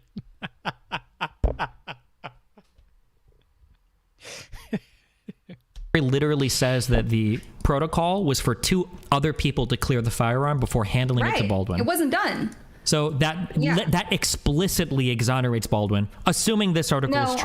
Yeah. I think that more than one person can take the blame here. Well, hold on right there, partner. I mean, aren't you a lefty? Don't you want to be sharing the spoils here? I think there's more than enough blame here for everybody, eh? Let me go ahead and give this a read, see if I can't find a way to fit Baldwin in there, huh? You want this so bad. You want this so bad. It's so transparent, dude. Especially in this last part of the conversation. It's just so fucking transparent. Who should concede? She should. It's so obvious. Are you kidding me? I think this is the major disconnect where Destiny is focused. What he was intending to point at and Bullet is talking about is that there were people in the same direction the camera was. Oh boy, dude, I can't. I'm not going to talk about this anymore. We'll keep going. Yeah, there are two people that would take the... So your article says that safety protocols on the set required that the film's armorer, Hannah Gutierrez Reed, check to make sure that the barrel was empty, with her work double-checked by Rust assistant director Dave Halls. Neither of these implicate Alec Baldwin as having a responsibility to clear the firearm. Just because a Variety.com article... It's the article you linked.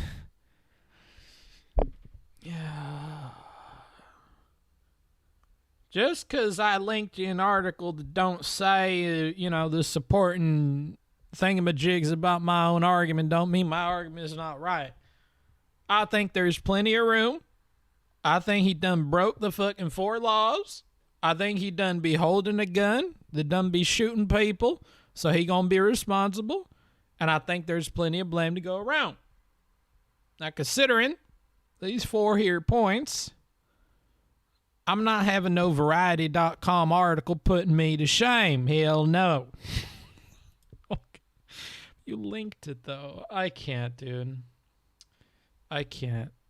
Doesn't put any blame to him doesn't mean that my opinion cannot still be that he is. Just because some fucking media fucking sensation puts out some shit that says something different to me, don't take away my opinion from myself. I hope you can understand that. I'm beginning to lose my mind. I'm beginning to lose my mind a little bit. Has blame. Nobody cares about your random opinion. Okay. I get the frustration. She's the one that provided this, and it didn't end up helping her case at all. It pains me to say, as that being said, obvious we're not getting any brownie points for the rhetoric here. It did, however, end up helping by goading out her ethos claim, which Destiny was able to combat immediately. Let's go ahead and listen to that. Is this a Fargo audition? Maybe, dude. It's about what is like the actual safety protocol. Expert opinion. No, yours is clearly. Circular thinking in a smoother brain, amygdala fear centers just shutting back down. Maybe, dude. Is that not. right? No, you Wait, don't. You are not an. Are you a professional handguns instructor? Are you a professional set prop designer or armorer? No. So we're on equal ground here. You gotta appreciate this man's wit, dude. You really do. Thank you for the 100 bits, Sergeant. Okay, we're on equal footing. No, we're not. We're on equal footing. We're on equal footing here, okay? Whatever professional handgun experience you have is totally different because never in your entire fucking life, okay, are people handing other people guns and clearing them for them on the range, and that person on the range assumes it to be true. If I don't know why that has a question mark. Another good, logical comeback, which should have done something to shake her out of this incessance on her personal experience. It's sad to see Destiny's attempts prove ineffective, and the blame can't be placed anywhere but on Bullet in a place like this, to not shake her beliefs a bit, or at least follow along. Rather than focusing on the agreement and building on it, she retreats to repeating the same position over and over, which is just not productive. If it is, it should be shut down. You agree with that, right? Wait, hold on, what? People do not clear guns for other people generally. You always clear your own firearm. Right? Yeah, I mean, so then, if you're a brand new shooter, yeah, you're teaching them how to clear their own guns. We're not talking about brand, let me see, but I can't rack my brain around a bit of a use case where this here wouldn't apply. I'm not very good at that. We've been talking about all these rules you've been asking me left and right to find a way to excuse this behavior by Alec Baldwin. And I've struggled to see any sorts of holes in my rock solid logic. But it's easy to see holes in yours. It don't take too much of my brain power. If somebody's a brand new shooter, then, I could clear it for them. But I'll excuse you, sure. Generally speaking, sure. I'll let you off the hook, partner. Okay. Unnecessary, but let's move on. Yes. So whatever experience we have on a range is clearly far different from here. Also, I would never clear a firearm, hand somebody that firearm and tell them it's clear so that they can play shooting in the direction of other people. So whatever experience we have on a range is very far removed from what's happening on a set where somebody is getting a gun. Again, very succinctly put, even in spite of him being upset. Like, you guys can really... This is where I started to formulate the idea that his rhetoric didn't matter. I don't think his rhetoric made the difference here. He's doing a very good job at the logical level of communicating what he wants.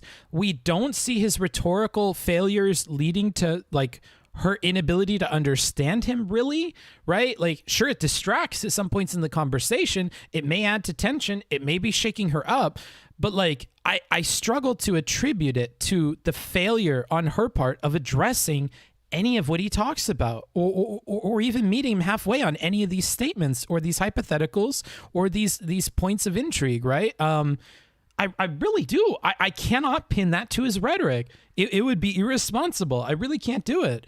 So in this case, yeah, sure, he fucked up rhetorically a bunch, but I don't think that's what led to her responses. I don't think those things are connected. Isn't there a clip out there of her saying her mind was made up before they had this convo? Yeah, we looked at it at the beginning. Doggone Booksmart think he's so smart, but your name's not Gunsmarts, is it, you little skink? No, it's not. Wow, Sergeant, you sub before you follow. That's big. Bigly, bro. Whole argument is that it shouldn't be. My whole argument is that while you may be correct, I'm just saying, if more movie sets were run like a range, maybe the world would be a better place. Because on the range, we have people that respect firearms. We have good, due-paying NRA individuals. We don't have these fucking liberal, elite fucking celebrities boasting about all this fucking ban guns, this, guns, bad, that, fucking coming on to my range, being irresponsible with the firearms, fucking dangerous, almost as dangerous as those goddamn foreigners. It's just unbelievable. If more places were like the range, the world would be a better place. All right. Again, not taking into account anything that we said earlier, where I thought she understood that Hollywood has a lot less issues with gun safety than ranges do, a lot less accidents than ranges do. We seem to have forgotten all of our conversation about that with this point, but that's a recurring theme here. So, yeah. Thank you for the sub. I appreciate it. Wootermelon. I think he could have used the range comparison better, bringing up a total novice shooter and asking whose fault it is if their guardian/mentor tells them a gun is clear that isn't. Maybe, dude. Maybe. That's some fucking creative thinking I do not expect from Steven. correct to say that like they do things differently on movie sets, clearly. Do you think? Like, I agree they do things differently on movie sets, but maybe that's bad, you know? I know we talked about how movie sets seem to be much safer than ranges since they have way less problems, but why not try something different, dude? Why not shake it up? These people got shot, you know? Who knows? Book, you ever consider a career being an actual cowboy? No, thanks. Maybe instead of going by ranges, which have God knows how many accidents every fucking year. And I love that he immediately follows it up with the point that we had made earlier. An interesting question that I had hoped would do something, but bullet stands for. Okay, let's see. Maybe we should just defer to Hollywood that's had this one tragic accident over a course of 40 years. Because they don't have real ammo on the set. It's that you don't need real ammo to kill somebody. What? You don't need real ammo to kill somebody, right? I hate this. This conversation's trash. Well, I mean, like the only other times that this happened has been like a freak accident, like barrel obstruction, which now they check the barrel every time. True. There's different protocols. Sure. I'm just saying that if there's been a relatively good track record of safety in Hollywood for handling firearms, seems like whatever they're doing is probably okay. So the idea that somebody works at a range where accidents and misfires and all sorts of crazy shit happen all the fucking time is going to come on their high horse and be like, oh, well, Hollywood needs to change their shit. Probably not the case. Hollywood's probably okay with what they're doing. This seems like a freak accident. Seems like some dumb shit happened. This should be a call for people to respect guns more. Yeah, we heard you the first time. Pepe Mods. Oh, wow, past me. Looks like you were feeling the same at this point, huh, buddy? I'm getting pretty frustrated at this point in the conversation. No shit, Sherlock. Bullet seems to go back to one of her other positions instead of trying to concede, agree, or close the door on any of these other arguments. It's very annoying and results in an inability to build on any part of the conversation or any one of their points. Thank you. Dialogue both sides. Southern vs. Fargo Del X. Nope. Not doing it. Not doing it. Thank you for the 2 Great British Pounds, though. I'm sure that's like $3. If her intention coming onto a debate stream was simply to repeat herself and duck out of every single argument against her, I would have advised her against doing it in the first place. Just talk to your own stream if that's the case. Jesus Christ. Past me's coming out swinging, dude. Holy shit. Okay. Regardless of their politics, regardless of their complacency, right? There are protocols. The reason that I would agree, the reason that it's so safe is because these protocols are in place. If they're not being followed, that means that people are becoming complacent. Sure, they're but not the problem is the guns. No, the protocols were put in place so that people respected the guns and treated them with respect. If that's not happening, then the complacency is the fault of everybody on the set, especially the person who pointed the gun at. Oh, now it's everybody. Now it's everybody. You know what? Fuck it, dude. I love blaming people so much. You can all have blame. Fuck it, dude. Hey, Mike guy. Yeah, you over there? You don't know the fucking rules? Fuck you. Welcome to the blame game. You over there. Yeah, the bitch at the catering stand. Yeah, get the fuck over here. You're fucking blamed. Anybody else want to fucking blame? Do I see anybody else? You know what? Who is that guy that was here this morning? The dude with the van.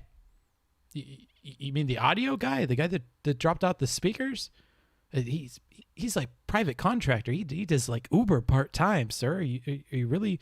Yeah, fuck it, dude. He's blamed too. Get his ass back here. I want them all fucking blamed, dude. I'm gonna write a fucking twit thread. I'm gonna write a twit longer, dude. I need names. I need addresses. Like, okay. What the fuck? What is going on here? What is going on here? Everybody on this set. Okay. Well, this is what I mean by the arguments that she puts forward just apply to so many people. It's like vacuous, unhelpful. I don't know why we care about what Bullet thinks about this at this point. I wouldn't anymore. I certainly don't now. Now you know why I was so sick of this conversation. Safety is everyone's job is an old saying they say at work. Yeah, I'm sure Bullet is full of old sayings that are unhelpful in a modern, complicated work situation. Booksmarts is going to add the Black Book of Blame to his collection. Okay. It may be everyone's job, but it's not everyone's liability. Let's be clear here. She doesn't even say it's everybody's job. She doesn't even say that. We can't even be that charitable. She says, then the complacency is the fault of everybody on the set. She says it's the fault of everybody on the set. She doesn't say it's everybody's job. She doesn't have some fucking platitude from the olden days, dude. She literally says the complacency is the fault of everybody on the set, especially the person who pointed the gun at a person. Especially that guy who I came in here swinging at. Yeah, especially him. Yeah, especially him. A person, presumably in the direction of a person, and pulled the trigger. Sure. Resulting in that person's death. The problem is you keep alluding to this protocol, whether it was followed or not. And just going off of the article that you linked me, the people that were supposed to check the gun were the assistant director and the armorer, not Alec Baldwin. So how do you get that Alec Baldwin is responsible? They pointed the fucking gun. I'm 2 steps away from calling you a slur I can't say on Twitch, motherfucker. All right? You keep talking that dumb shit. You fitting to fucking find out, brother. We're about to have a fucking private Discord call, matter of fact. Uh-oh. Oh, shit. Paragraph Andy. Past smarts here. He tried to be calm here. Outline the issue that he tried to make clear earlier. And we loop. Right after multiple repeats of her points with no indication that she's heard him out on anything. I can sympathize with his frustration following this. That being said, of course, the psychotic comments are not helpful, and he's got to keep that shit together if he has any hope to get through to her. A radically calm approach, dropping everything else and hammering out a single point without allowing her to escape, would be preferable to a radically frustrated approach in which he calls her psychotic in an effort to point out the loop. Again, I totally feel for him here, but the advice is always going to be chill. I don't know, past me. I don't know. That's some fucking sage talk, dude. Let's hear him call her psychotic. I don't know that he was supposed to physically check it himself, but I remember reading multiple places that said that you're supposed to treat every gun as if it's loaded, and you're supposed to. Do you understand that you're in a psychosis right now? I need you to understand that you are being psychotic. No. You're being psychotic. You are being. You're being intentionally obtuse. No. I'm not. You are being psychotic right now. Okay. I literally felt like this was a meme when watching this back. It's so frustrating to hear after he words the issue so succinctly, and she clearly understood the sentence before where he's coming from. What does she say? So he asks, and just going off the article that you linked me, and the people that were supposed to check the gun were the assistant director and the armor, not Alec Baldwin. So how do you get that Alec Baldwin is responsible? How do you get that Alec Baldwin is responsible based on the article? I don't know that he was supposed to physically check it himself. You linked an article, though. Okay, whatever. But I remember reading multiple places that said you're supposed to treat every gun as if it's loaded. Oh, no. Oh, no. How is he even using that word? I don't understand what he's trying to say. He's saying like she's living in like a different realm. She's like experiencing a different kind of reality, right? Like she is like in a different reality, right? He explains it at the end, but yeah. Okay, let's keep listening. Okay. You keep repeating back to me these things that I've already told you are dumb, that you know are dumb, right? When you handle a firearm, you should never aim it at another person. That doesn't apply here. We're on a set. We're actors on a set. We are aiming guns at people. So stop regurgitating. He was not supposed to aim the gun at the director of photography.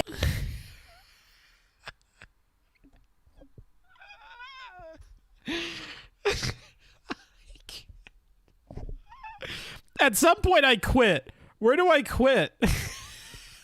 Where do I quit? Did I quit right there? When we hit the point that I quit, I'm going to open up the floor to donations to keep going. But otherwise, dude, yeah, you can see why I begin to lose faith in the entire thing at some point. Can't listen to her. There's so much more. Oh my God. Yeah, there is. There's a whole other toggle full of this. I find great irony. Do you pass smarts? Let's hear more about that. I find great irony in the comment about him being obtuse given this framing. Oh shit. You already agreed he was pointing at the camera, and at the very least, we need more info to know if the bullet went straight to these people or through the camera. This framing would definitely piss me off given we've already discussed this point and she agreed to set it aside until we get more info. It's like the RAM of this conversation's progress gets wiped every few minutes. I should have said this woman's understanding. It's like the RAM of this woman's understanding gets wiped every few minutes and we can make no progress. We just default back to the original code and start over. Okay. Destiny, he didn't if you're aim it. At you, no, hold on. You keep doing this thing that's driving me crazy. You keep saying, well, if he was pointing at the gun at an actor and they were doing a scene, but that's not what happened. He was not doing that. He was rehearsing. We're actors on a set where we are aiming guns at people. Yeah, but he was pointing at the camera. The backstop has people. The backstop has people. You're pointing it at people. Book smarts. Chill out. You're nearly done.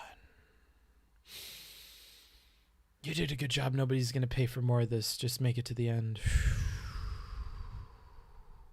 I'm setting the cap. $100, and I continue past where the comments end. $100. If we don't hit $100, I'm not continuing. Somebody just blew up outside. Somebody just blew up outside. It's okay. This is a really cool job. I totally enjoy it because I get to talk to people online all day and they just send me my...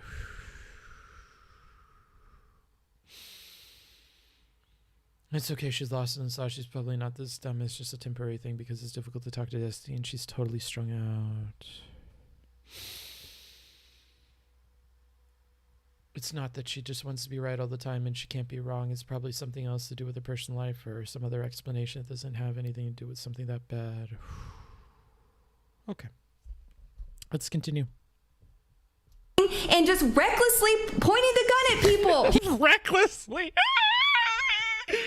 You can't hit me with that soon after I come out of meditation. Oh no. Make it $110. My goodness. Jesus. All right, that's $10 against the goal. Now it's 110. Literally managed 1 second. I'm so sorry, dude. Even my meditative practices can't help me through this. He's not pointing the gun at people. He wasn't supposed to point the gun at the director. He's not pointing it at the director. He's pointing it towards the camera lens. The director stands behind the camera. It said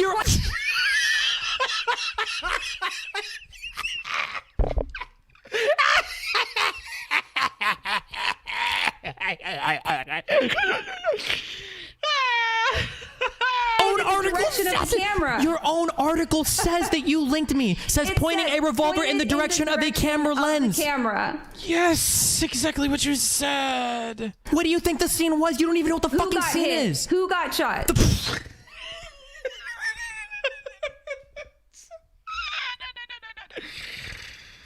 BXBullet will diminish the credibility of the article she provided after this has been pointed out. Yeah, nice. Oh, God.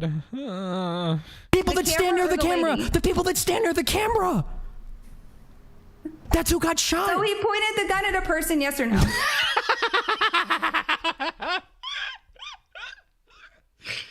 I love it. We're looping. I feel like I'm surfing the loop. I've seen this multiple times. I know it's coming. I know that the fucking loop is here. I took a surfboard with me. I see it coming. Wow.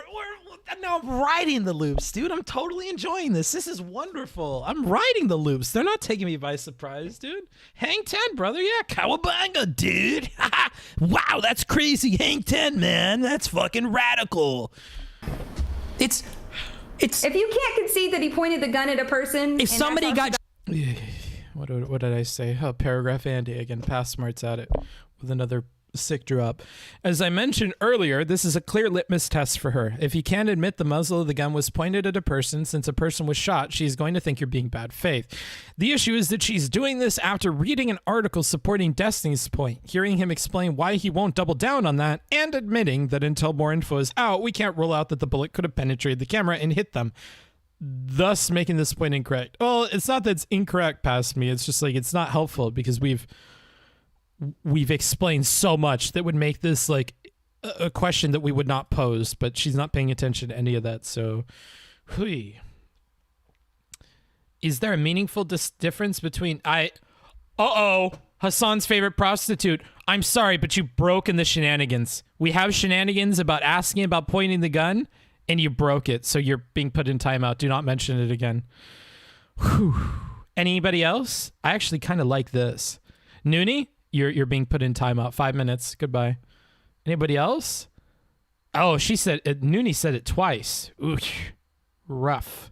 In my opinion, he aimed at the camera but missed. Oh, you're lucky you're on Twitch. You're safe. Any other YouTubers? No? Okay. Shot, it seems likely that he did, but what we're trying to figure out is if there was a wrongdoing there. If his goal for that rehearsal was to show them what it looked like when he pointed the gun towards the camera, then probably people behind the camera are going to have a gun pointed at them. Do you understand that? Or is there some part of that that doesn't make sense to you? It doesn't make sense that he would point the gun at somebody and pull the trigger without using the protocols in place, the safety protocols in place of reconfirming that the gun was unloaded. Again, this looks even worse with the Booksmarts review because the gun is loaded with dummies. So her entire appeal to the safety protocols thing makes no sense. It's not applicable. before doing such a thing. And if that's not a protocol, if that's not something that they regularly do, if they regularly are just rehearsing drawing and point the gun at people and pull the trigger, to me that's reckless, that's complacent, and that needs to change. Yeah, we've heard these points from you over and over. Okay. Okay. She said moments ago, I don't know that he was supposed to physically check it himself. So at this point, I think she's lost. Thanks, past me. She's either not keeping track of her own points or she's becoming the monster she accused him of being and is being intentionally obtuse. In any case, she's seriously hindering the conversation with this. She also is putting forward so many points that it's next to impossible to convince her of anything because she keeps moving to different points with no recollection of what she said of the last one. She follows this up with, and if that's wrong, then my other point is correct and we got to change the rules. I think that's fine, but we cannot have it both ways right now. And at the very least, we should abandon this first point and focus on your point about change. I think that that change point has already been refuted well with the accidents remarks, but at least we'd make some progress if we dropped one of these and fucking focused. Catching up. Just heard the van story. Keep it up, buddy. Oh my God, Zero. 500? Jesus Christ. Jesus Christ. You know what? We're going to watch this twice. We should watch it without pausing. Wow. Good on you, Zero. Thank you. Oh, that's super nice. They're telling you to suffer. Well, they're telling me to get paid for my suffering. I wasn't getting paid for suffering when I lived in the van. Can you imagine, dude? Can you imagine when I used to live in the van? This is why I got so sad to the point of like crying on stream about the political stuff. I was so invested. My life fucking sucked. And I was so invested in just helping these people while I was on the website, just giving them advice, having private calls, just trying to like get people to have better conversations. And it just amounted to nothing. It amounted to nothing.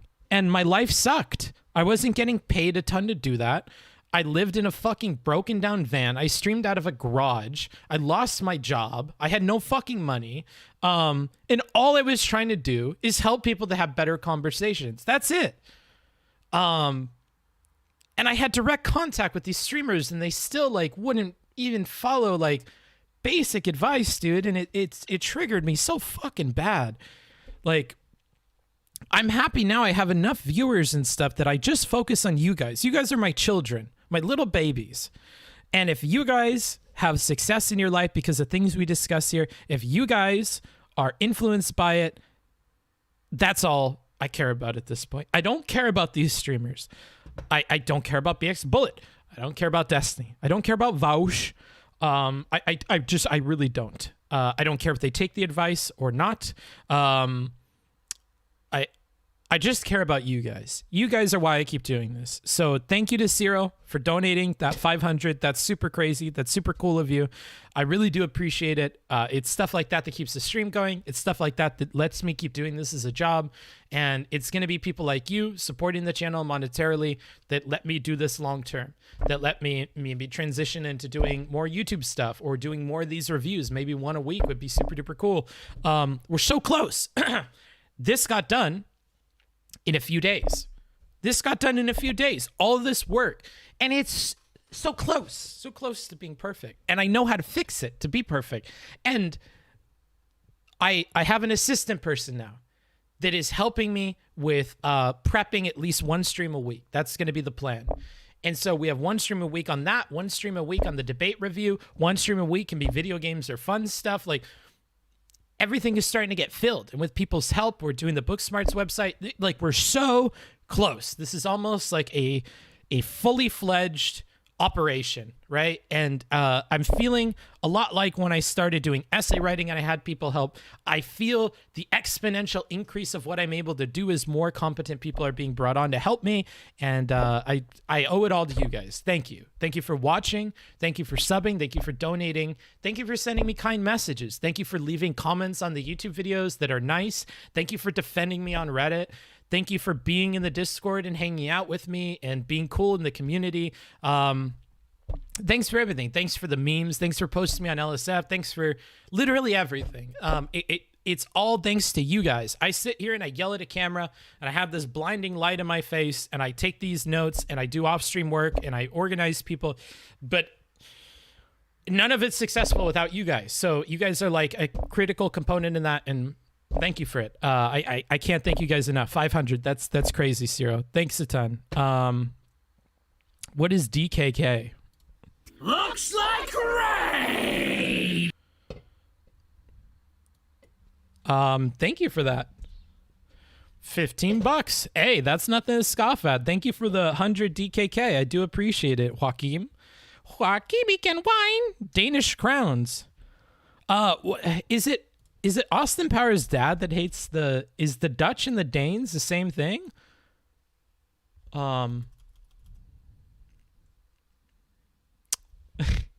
What does he say? Like, there's only two things I hate in this world: people who are insensitive or whatever of other people's culture, and the Dutch. Dutch is Netherlands. Ah, okay. Dutch is Holland. Dane is Denmark. Ah, I see. Sorry, I'm ignorant. Thank you guys. I do appreciate all the support. Let's get back to what we're here to do, eh? Let's finish strong, okay? Let's finish strong. At least through the comments, and then we'll Rochambeau the last part of this. Okay, so your sentence is, it doesn't make sense that he would point the gun and pull the trigger without, like, following protocol, right? Good. This is good reframing. I'm just going to repeat back what you say and walk through it little bit by little bit. Could have done this from the beginning. May have been more helpful. We're doing it now. Let's see how it goes. Yeah, and if that protocol isn't being uniformly and the protocol if that's not being uniformly enforced, then it needs to be. Okay. Yeah, we get that. Obviously. Okay. So the protocol is, according to this Variety article, the protocol is that the armorer and the assistant director are supposed to clear the gun. Now, if the assistant director hands you a firearm and says it's clear, how does this make it Alec Baldwin's fault? I don't know how many other ways I can say this, okay? Right? He didn't see that the gun was clear. They're supposed to avoid... I wonder if it would have made a difference to set aside this clear thing, since it's not that the gun has to be clear. Pointing the guns at people unless they absolutely This is psychotic. You're actually psychotic. How is that psychotic? Because you're running through the same stupid shit that doesn't make sense. You're saying they're not supposed to point it at people. Oh, Jesus Christ. All right, let's read what Past Me said. If the scene requires they point it at the camera, and the camera will have people near it, behind it, or past it, then it would fall under has to. Like, I think it's possible to continue in this way with her, but it's an inhuman feat to ask Steven of at this point. We've taken no time to chill. She's not making progress easy at all. She forgets stuff, and Steven is fuming. So realistically, the conversation is just gone at this point without some major change. I don't think either person has the wherewithal to do that, though, so it's just kind of doomed, as we see in the VOD. It's at this point that I'm kind of done doing notes and a line by line because even I'm tapped out. I suppose if future me makes it this far, hi, Past Me, he can chill to see this pattern play out in the rest. Well, we already did that. We had a wonderful, huge donation and outpour of support, so thank you guys for that. We'll see this through. Let's listen to the rest of this conversation. It can't be that much conversation, right?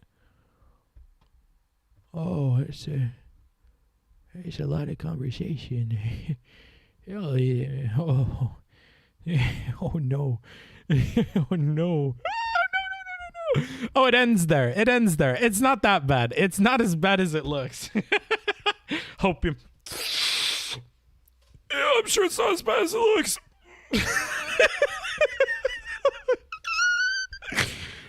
It's not that long. It can't be that long. I got this.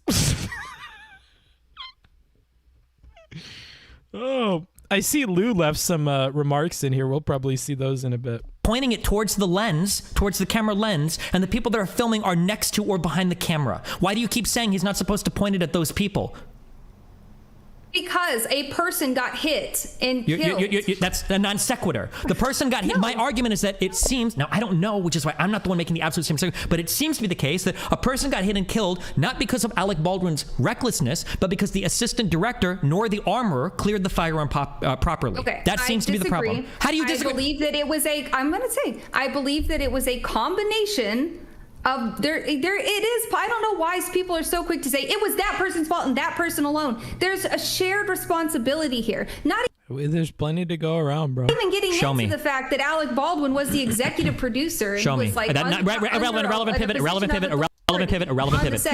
He's losing. Irrelevant pivot. Okay. Show me somewhere in an article where it was Alec Baldwin's responsibility to clear the gun or double check the gun. I'll wait.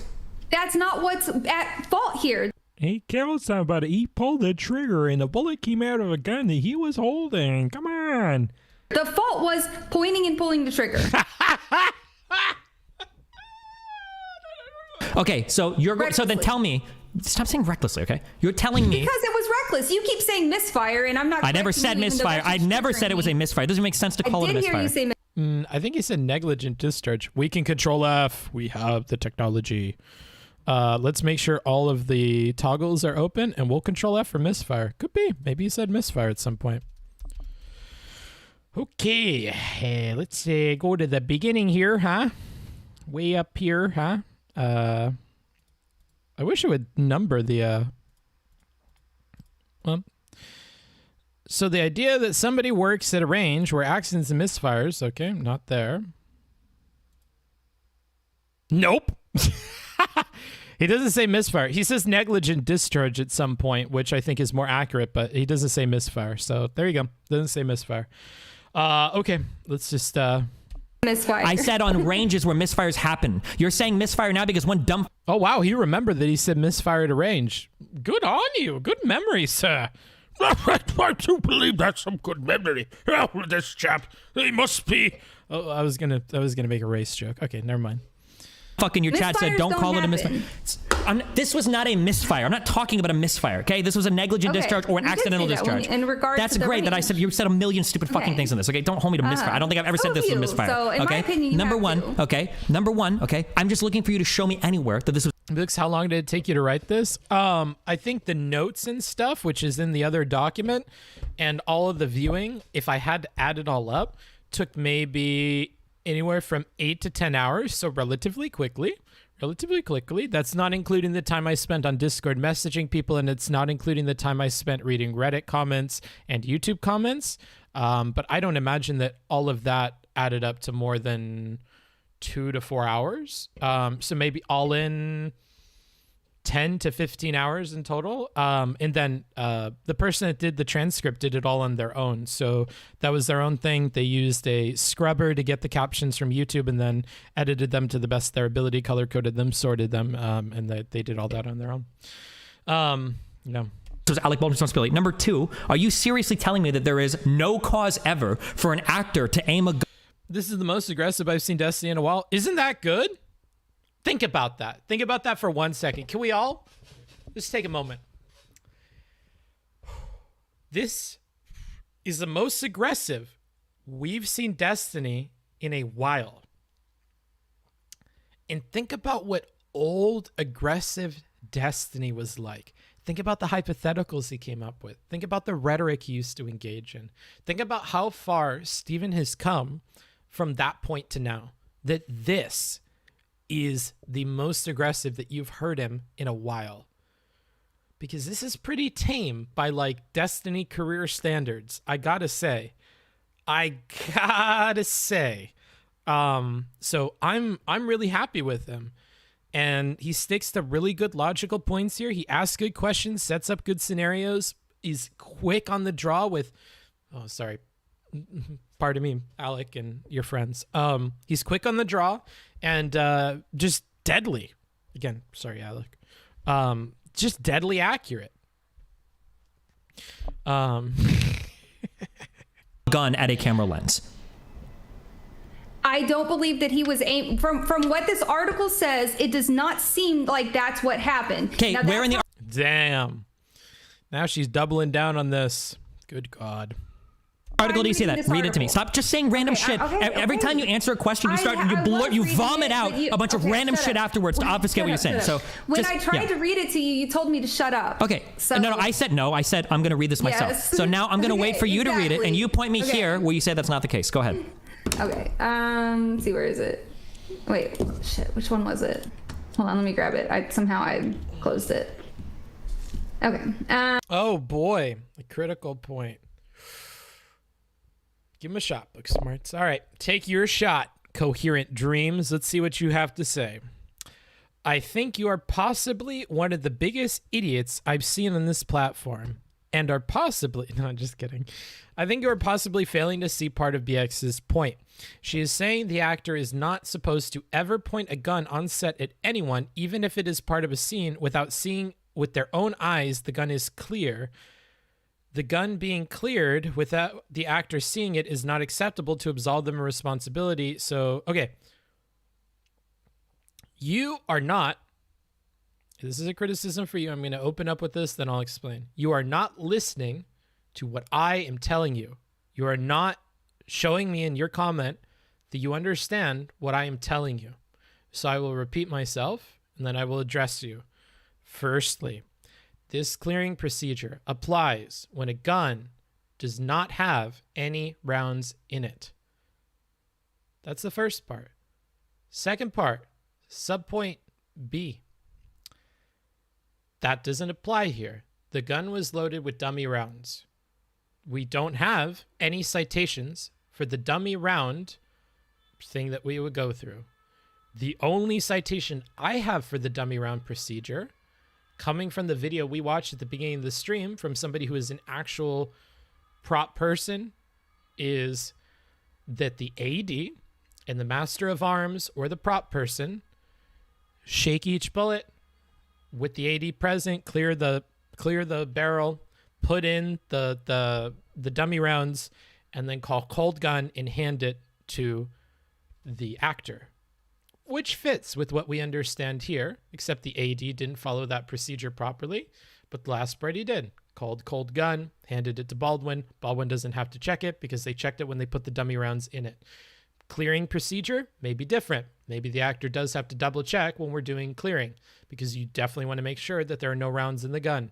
It would appear that that is different from the dummy procedure. Otherwise, we would involve a next step of the actor pulling every dummy round out of the gun and placing it back in, and that doesn't make a ton of sense. So we haven't seen anything to support that idea, which in my opinion refutes this entire point of yours, but I'll continue. So the AD or prop person or armor clearing the gun somewhere else and handing it to the actor and saying it is clear should result in no aiming at people. Again, we did not clear the gun. This was not a situation where the gun was to be cleared. This is a situation where he put in dummy rounds because it needed to appear as if the gun was loaded. This would also lead me to believe that we can't make a common sense argument for Baldwin seeing that there were rounds in the gun or feeling that there were rounds in the gun and being taken aback by that fact, because again, the gun was not meant to be clear. It was meant to have dummy rounds in it. And that is a procedure. It doesn't involve him checking, at least as far as what we've heard and seen. So there you go.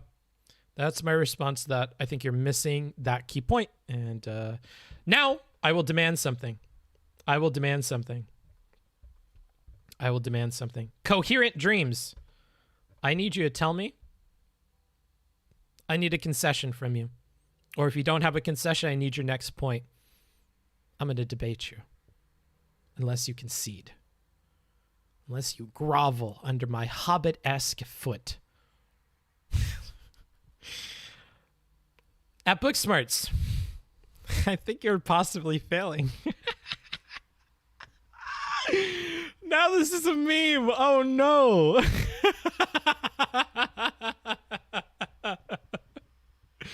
Are the dummy rounds supposed to be shaken in front of the actor? Coherent. You need to stop. Because what you're doing is you are looking for evidence instead of listening to the evidence which has been presented to you. You are engaging in cognitive bias. Please step away from the smooth brain. Please engage in critical thinking and engage with the evidence presented to you. An absence of evidence does not get you to go looking for evidence to support a claim that you previously made that was proved wrong. Please stop doing that. You're as bad as Nice work, Lauren bud. Southern when you do that shit. Please accept what evidence says, and if you have questions on procedure, look into procedure, but proceed with caution. Do not look into procedure to prove a pre-established claim or notion about the subject matter. So don't do that. Bad idea. Don't do that. So there you go. From what we saw, that's not the case. I may have missed the video. Could I watch the video? I'm done with you. I'm done with you. I'm done with you. Yes, you did. And you're not. Oh, okay. I'm ignoring you. I'm not going to time you out. I'm not going to be rude to you. If somebody wants to find that video for this guy, that's cool. I'm not doing it. Yeah, I'm doing it. Okay. I'm too fucking nice. Why am I so fucking... I'm a goddamn pushover. That's what I am. I'm a pushover. I'm a pushover. I don't know what's wrong with me. I don't. This guy comes into the game super duper late, criticizes me about some shit I had just explained, doubles down on that position, looking for evidence to support exactly what his preconceived notion about things are, and then demands that I give him a link instead of rewinding the fucking VOD. What a fucking waste. Okay. Don't tell me anything else. If I see another chat from you and it pisses me off, you're going to get timed out. That is your warning.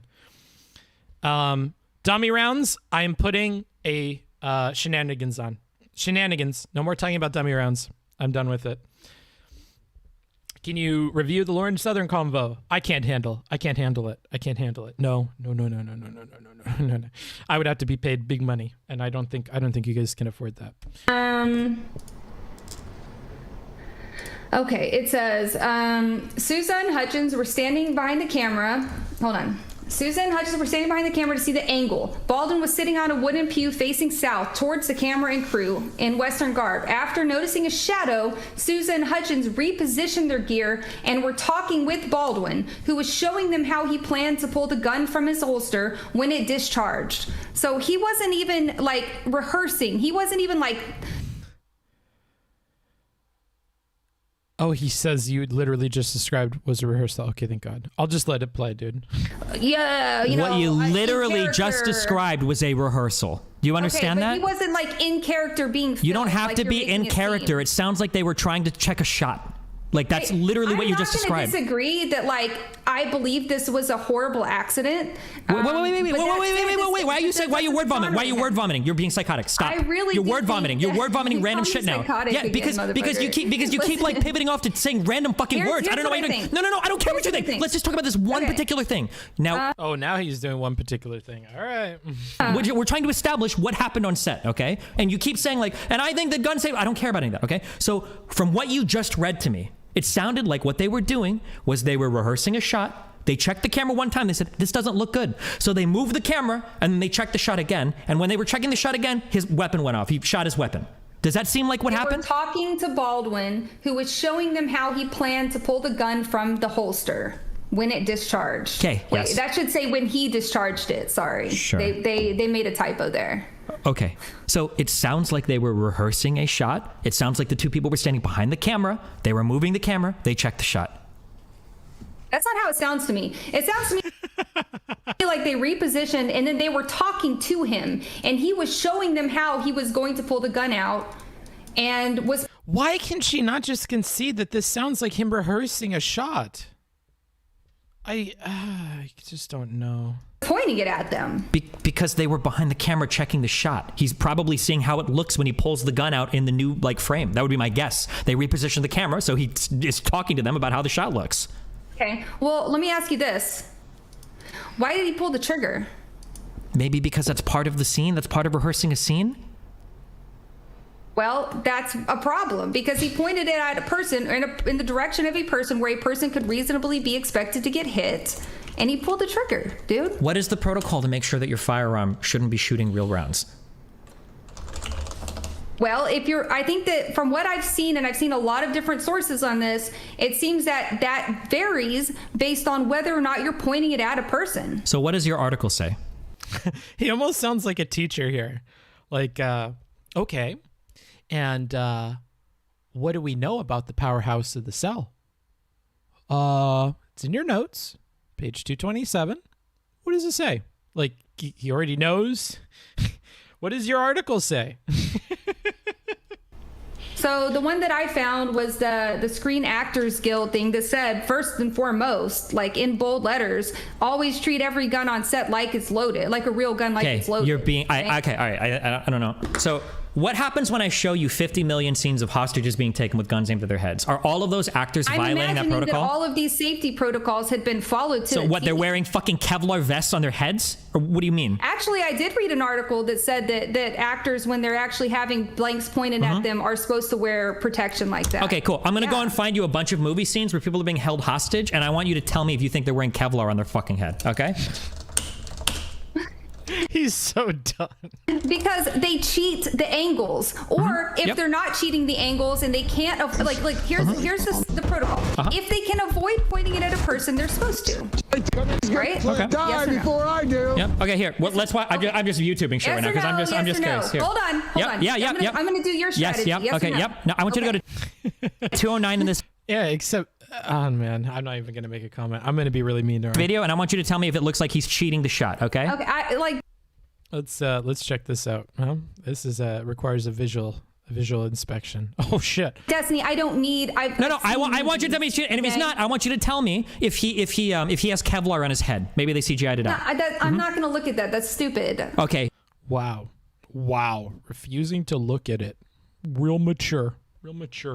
Then your point is stupid because this guy right now is violating. You're missing my point. No, you're missing my point. You keep saying, you keep regurgitating this rehearsed talking point because you can't engage in the conversation. Guns are not supposed to be pointed at people if you can help it. Okay. And if you can't help it, there's supposed to be an extra layer of checks that involve the actor or actress actually seeing the state of the weapon. So can you show me that? Can you show me that the protocol on this set was that an actor is supposed to clear the... I don't care what somebody says. Okay. I'm looking at... Okay. This is interesting because I'm being told that the guns that pointed at people are non-functional and not even supposed to have blanks in them, which falls in line with what I've read, because if you're pointing a blank and there's a blank in the gun, that's what they consider to be a live round. There's supposed to be like a plexiguard shield. People are supposed to have eye protection. Okay. I mean, it's a whole thing. So can you tell me every single time, okay, when there is a person being held hostage, do they have plexiglass surrounding their head? Or do you think there might be times on set when people are aiming? Not loaded with blanks. Yes, but neither was the other. I agree with you. They're not loaded. When Alec Baldwin was handed the gun, he was told that it wasn't loaded. What are you not understanding about this? Oh, we're so close. Thank you, Alex1T4, for your subscription. If you have Twitch Prime and you haven't used it on anybody, please, I swear for all that is holy. For our Father that art in heaven, hallowed be thy name, who subjects me to these torturous trials. Please, subscribe. Don't argue in chat, Pepe Hands. Yeah, well, Vels, you're the mod, bro. Don't fucking Pepe Hands, bro. You gotta be fucking swinging a sword, bro. You gotta be swinging a sword. This motherfucker out here. Don't argue in chat, Pepe Hands. This motherfucker.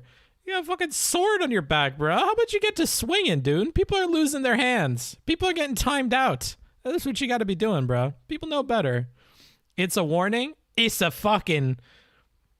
Am I allowed to say pussyfooted? It's a pussyfooted warning, Vels.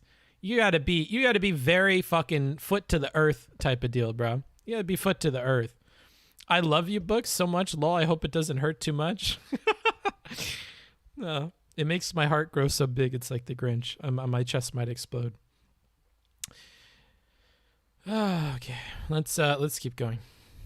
Supposed to be triple checked. There's like an extra layer when you're pointing a gun at somebody. Yes, I do think that Alec Baldwin listen, I might be willing to yield on this a little if it had been, this were some like B-levels movie star that I've never even heard of, who's like unheard of and probably super inexperienced. But like, I'm considering as well that this is Alec fucking Baldwin. This guy has been doing this for decades. And so when your assistant director hands you a firearm, when the protocol on set is that he hands you a firearm, and that firearm is supposed to have been cleared by both the AD and the armorer, you think that he should have checked it anyway? Do you think that that's like what they should be doing? It's supposed to be checked in front of him. Yes. Okay, can you show me where that was? Has there been any testimony or anything where that is the case? Also, do you think that's even? We'll have to wait and see. I don't know yet. That's my line. That's my line. No. That's my argument. I don't want to hear your line of like, we ought to wait and see, when you're doing just as much throwing out coulda, woulda, coulda, shoulda. Oh my God, I just don't remember any part of the conversation that we just discussed. Oh my God, I can't.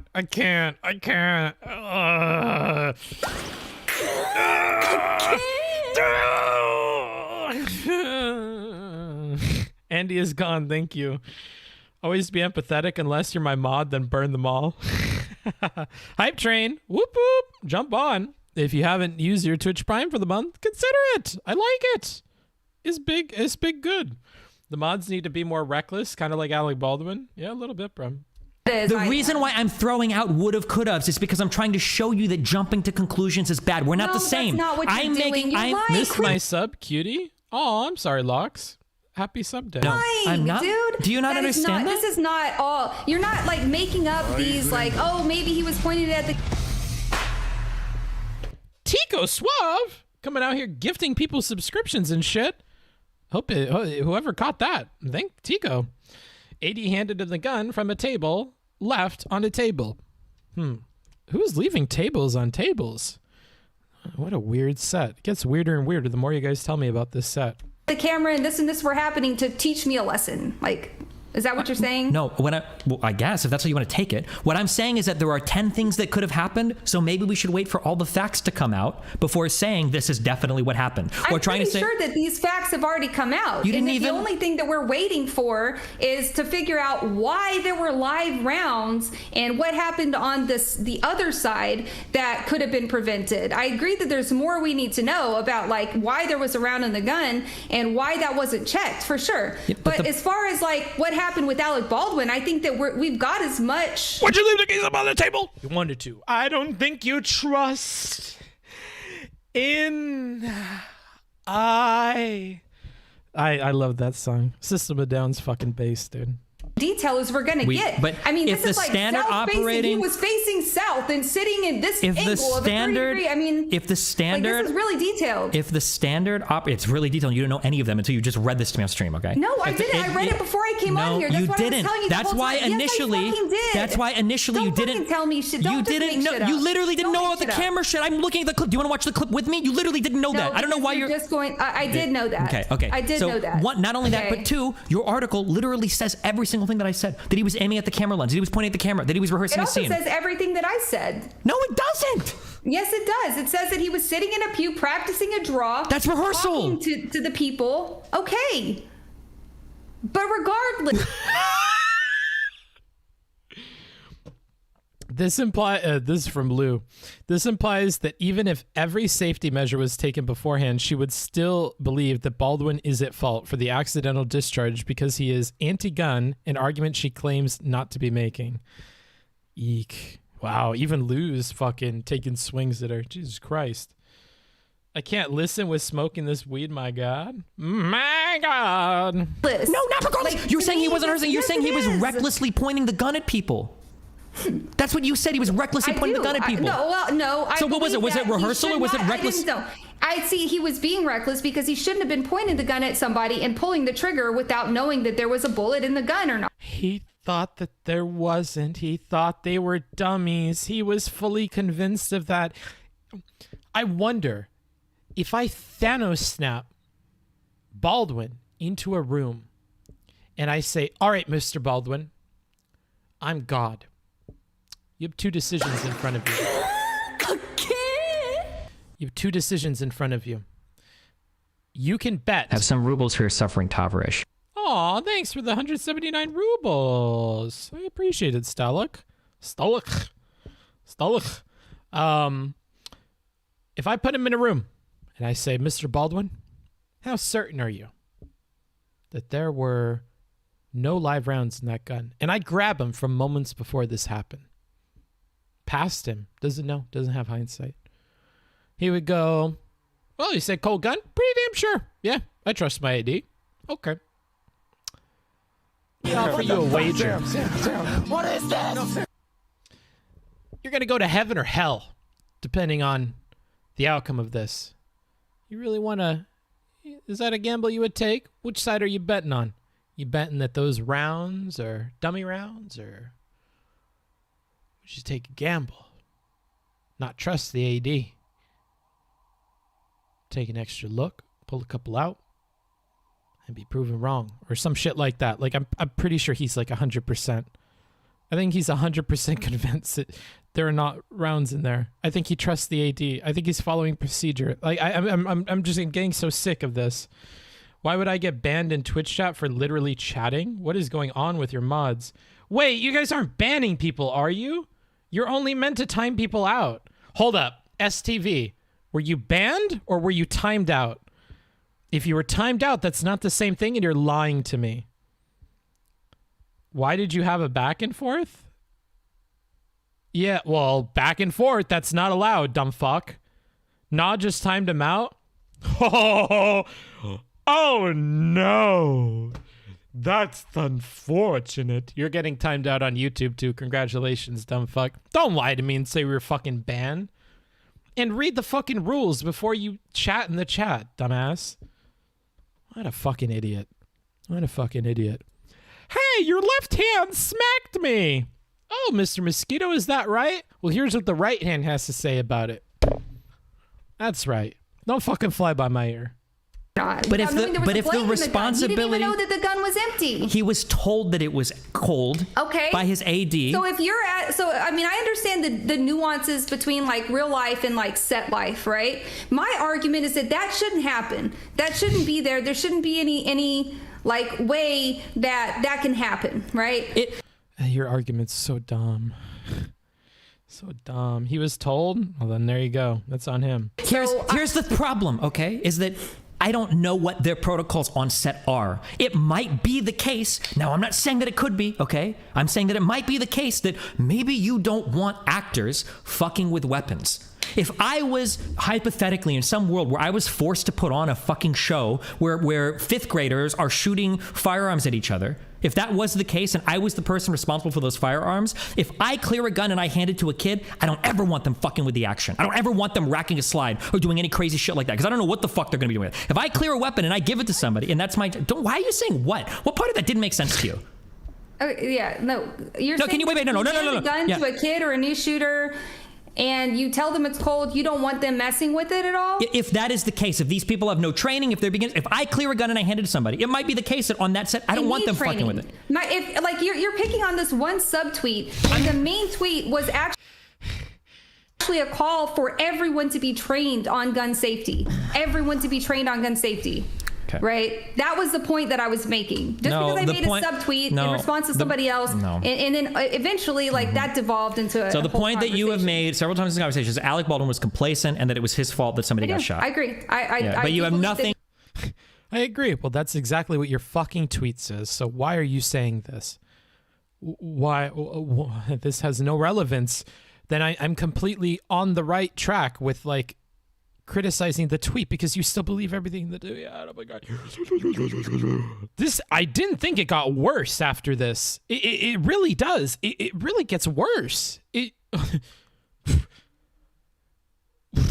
To support any of that. You literally have nothing to support any of that. You have nothing to support that he was just, I mean, look. I can actually just use the article that you gave me to support my whole argument. If I wanted to be article, and I'm but you can't read for some reason. I don't know why. Okay, if I wanted to just like take an absolute. Dankeschön. My wife has been applying for jobs and has 2 interviews lined up. I'm so happy for her. Aw. I wish her the best. I hope she gets the job that she's going for, dude. That's great. good luck. Good luck. Break a leg. Disposition, then I would just quote your article and say, oh, look, this wasn't Alec Baldwin's problem at all, actually. The fault lies 100% with the assistant director and the armorer. I don't care what Variety.com's opinion or then why are you linking me a Variety.com article?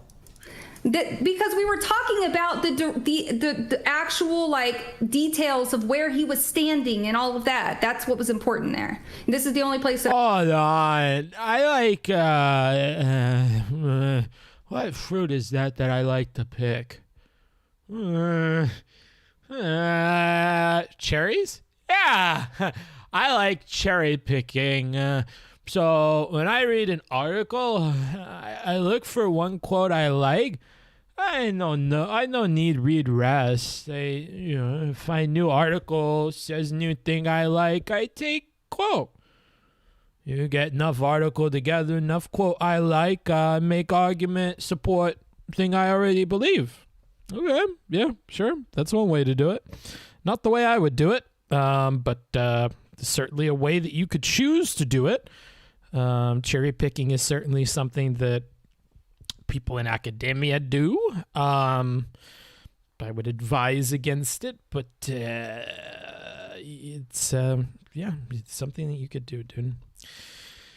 I don't know if I can do Dr. Disrespectation. Jesus Christ, dude. That I found it, like that exact statement. Okay, so what are you basing? So then, what are you basing your opinion off of? Plenty of other articles. Link me. What other articles? What am I basing my opinion on? That somebody has some form of blame if they are pointing a gun at somebody and they pull the trigger and then that gun goes off and kills that person? Why need article? Common sense. Common sense. I believe point gun, pull trigger, shoot, you blame. Why no blame? Me like blame many people. Blame set crew, blame director, blame AD, blame Alec Baldwin, blame catering company, blame Variety.com, blame Alec Baldwin, blame American culture, blame liberal, blame Alec Baldwin, blame many people, blame go all around. Okay, all right. Yeah, we could certainly spread that blame around. That's very nice of you. Very, very nice of you. So, is that what you're asking me? Where does that come from? That comes from common sense and years and years and years of being a firearm instructor. Oh shit, she said common sense. She's doing the memes. Uh-oh. Lou has another comment here. Let's see what Lou has to say. Appeal to personal authority. Good call, Lou. That's certainly what's going on there. Say that it is the case that the responsibility for clearing these things is the sole responsibility of the armorer and the assistant director. Would you still place the blame on the actor if they were handed a gun and they were told it was cold? Yeah. Wait, say that again. Sorry, I was trying. Oh. You're probably still gonna say yeah, but okay. Damn, Dusty is not giving up. I'm beginning to have a much bigger sense of admiration for this fella. Much bigger sense of admiration for this fella. He's still trying, dude. He's trying different swings. Okay. This is actually worthy of analysis. Let me read this. Would you still place the blame on the actor if they were... Okay. Let's say that it is the case that the responsibility for clearing these things is the sole responsibility of the armorer. So pose a hypothetical in which the responsibility would only fall on these two people and see if she changes her mind. So we're setting aside any details that she could latch onto. We're creating a hypothetical where we have to blame these two people and seeing if she would blame them or if she's just crazy. Okay. Crazy test, litmus test. Let's see. Trying to moderate my chat because some people in here are being... Let's say that you are on set and let's say that the standard operating procedure, your protocol is the armorer gets a firearm. They check the barrel. They make sure that it's... Now, before I go down, I wonder if she's going to say that if that is the case, it should change. I wonder. I see a little bit, but I don't know where this goes. Clear. Then they give it to the assistant director who checks the barrel, looks at the fire, makes sure it's clear. Then that's handed to clearly didn't actor. Happen. And then that's handed to an actor. And that's the standard operating procedure. Would you say that the actor is... No, let me finish one fucking sentence. Okay. If the actor fires afterwards and somebody gets hurt, do you blame the actor for that? If they are pointed at a person, there's supposed to be an extra step where the person... Oh, she can't engage with a hypothetical.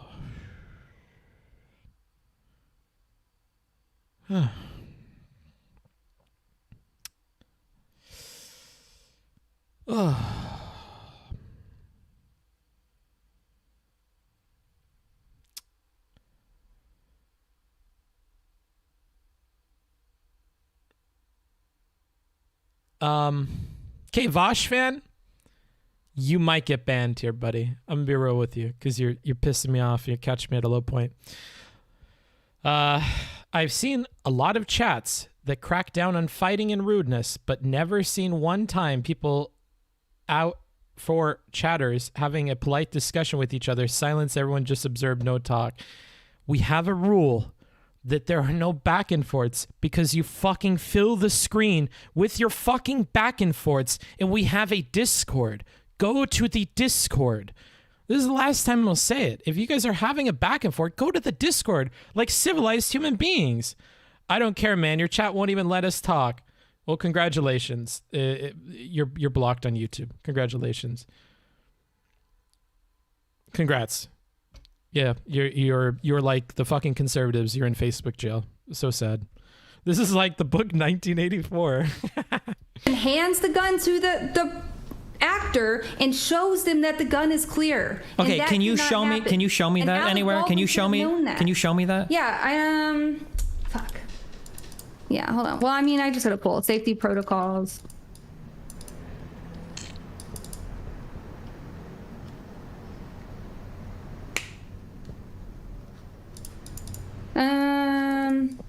Yeah, I think that I'm not saying that they should clear it themselves. I agree that's ridiculous. Wait, then how are these dumbass actors doing? Well, then what are they? What are they supposed to be? When the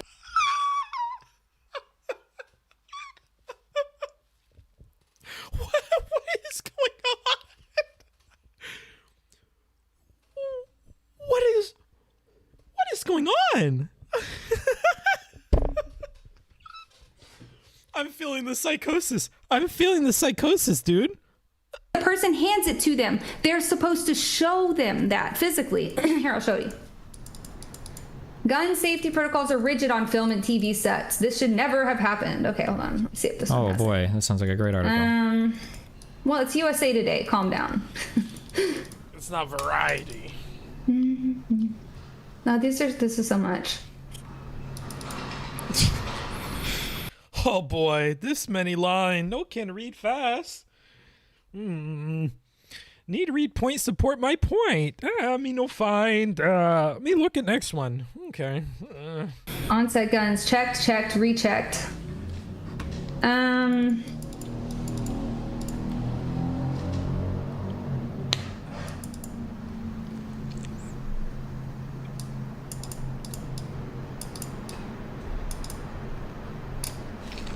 This is a long ass article. Okay, it sounds like you haven't read this article yet, but you're about to cite it. No, wait, don't just give me the article. Ask me to. Sure, give me the article. I don't need you to read to me. It's not bedtime for me, okay? I can read on my own. I don't know why you think you have to read the articles to me. Okay, hold on.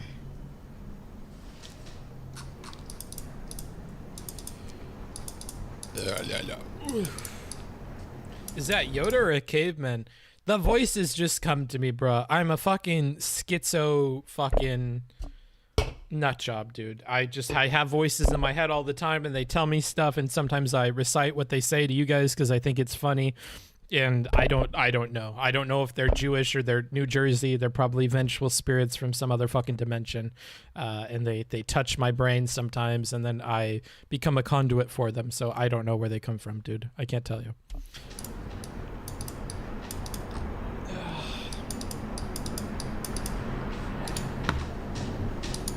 Yo, thank you, Swampin, for gifting 5 subs. Appreciate you, buddy. Here, I'm gonna give you this one, and then I'm gonna try to find one that has like the specific thing that I was talking about earlier. Because that one doesn't, I don't know, I haven't been able to look it up. Who is he talking to, lol Tubby? You're like that guy in Destiny's chat who's like, who is this guy talking to? And he's like, maybe my fucking maybe the 7,000 people watching me right now. BB guns.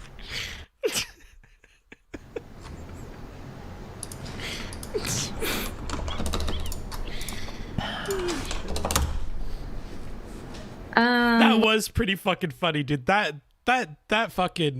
hit me, dude. That was some funny shit. Blanks can kill. Refrain from pointing a firearm at yourself or anyone else. Never place your finger on the trigger till you're ready to shoot. Anyone involved in using a firearm must be thoroughly briefed. This is psychosis. You're doing it again. Do you understand? But how is it psychosis? I'm reading from BBC. Because you.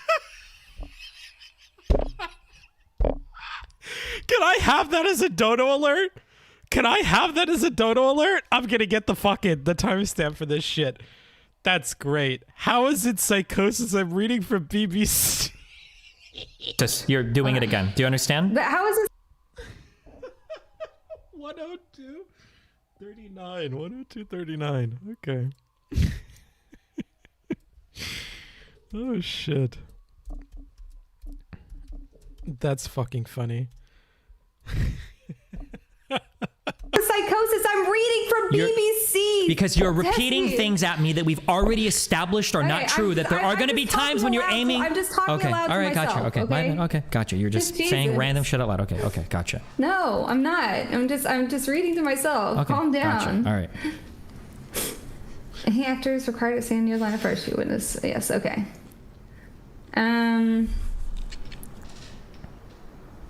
Okay, this BBC one's probably even better than that USA Today one that's kind of jumbled. This one's probably pretty good. Uh-oh, what does Lou have to say about this one? This statement implies to me that she didn't read up on this beforehand. No shit, Sherlock. Lou hitting us with the cold takes, bro, with the cold takes. So these are what I heard, but I also saw another one that was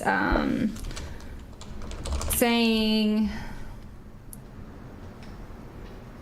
that if a person is being pointed at, there's an extra layer of steps to go through. With a blank, perhaps. Well, we'll see, I guess. Okay, I just want to read one thing that you linked to me. So this is the USA Today article, okay? Okay. First, the weapon is fetched from a safe. It is immediately checked to make sure there's no ammunition in the chamber. This is often done by shining a flashlight into the barrel or by using a thin rod pushed through the chamber. If the weapon is brought by an armorer to a prop master, the prop master will perform this exact same check and then put the gun back into its protective sleeve. Once on the set, the gun goes through the same check in the presence of the assistant director. I'm usually a nervous wreck when we have to use firearms on a shoot because it is a weapon and you can't be complacent, says Walters, who lives in northern New Mexico and has spent plenty of time on Western-style films the state has attracted for nearly a century, which is far too serious a thing to take lightly. At this point in the process, there are options. If the actors and crew are rehearsing, often a replica gun is handed to the actor. If at the next stage of blocking the scene, a real weapon is acquired by the director, then the thoroughly checked empty weapon is brought out. Once the scene is ready to be shot, the prop master armor will load prepared blanks with no bullet tips into the gun's chamber. Will put in not one more than the number of shots the actor plans to shoot, Walters says. Once the weapon is loaded and in the actor's hand, an assistant director typically yells "guns hot" and the scene is shot. Where in this does it say that Going farther down. What? Okay. So nowhere in here does it say an actor is required to be the one that checks the weapon. And again, this is in the case of blanks, which we didn't have in the other one. It was meant to be dummy rounds, but now we're on this. No, nobody says that. You're saying that either. Then what is how is it Alec Baldwin's fault? Okay, this is the point that I wait. Really? I'm so confused. Why is she going back on this now? Am I hearing this? Where does it say an actor is required to be the one that checks the weapon? No, nobody says that. You're saying then. Bullet, you have to rewatch this. You have to rewatch this. I think you owe people an apology. I feel like you owe me an apology. What a fucking train wreck of a conversation. I cannot believe that you are still defending this. Is that really what she's doing? Is she really still defending this conversation? I didn't even know it got this bad. I don't have any notes for this. Like, holy shit. What is how is it Alec Baldwin's fault? Okay, this is the point that you didn't read far enough down. Okay. If the actor points the weapon in the general direction of the crew or the camera, measures are taken. Plexiglass shields with holes for the camera lens are crafted to protect operators from muzzle flashes or gas discharges, even though they're typically never closer than 15 feet from the weapon. The camera operator might also wear a special suit for protection. These days, you can set up a camera for remote control, and frankly, if there's no one in the direction of where the actor is shooting, even better. Okay, now, so to me, that means that they should have had better safety. It sounds... Oh, man. Because we focused on blanks, we're just so far along, and now she's going to think this is the whole point. It is kind of disappointing in hindsight that we never clarified that it wasn't meant to have blanks, it was meant to have dummy rounds.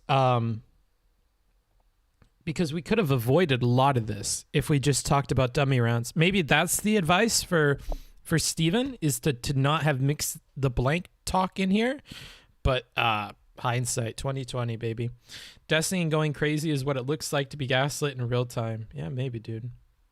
Booksmart's about to shoot a movie with BXBullet behind the camera. Jesus Christ.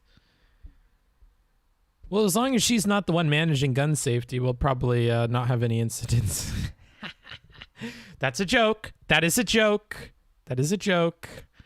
How do you transcribe this stuff? You do it by hand? No. So we have to do it by hand if it's on Twitch. This, I have a transcriber person. They used a program to get it off of YouTube and then tried to clean it up. And then they go through and they color it all in Notion. A blank and a dummy are not at all alike. True. Yes. I mean, she sent him the article. I guess, but they're talking about blanks, and this is not a situation where they were meant to use blanks. Destiny clearly states the difference between the types of rounds in Lauren Southern talk, so he learned something from this talk. Good. Have you thought about starting filming movie with Alec Baldwin after the debate? No, he'll kill me. He doesn't respect firearms.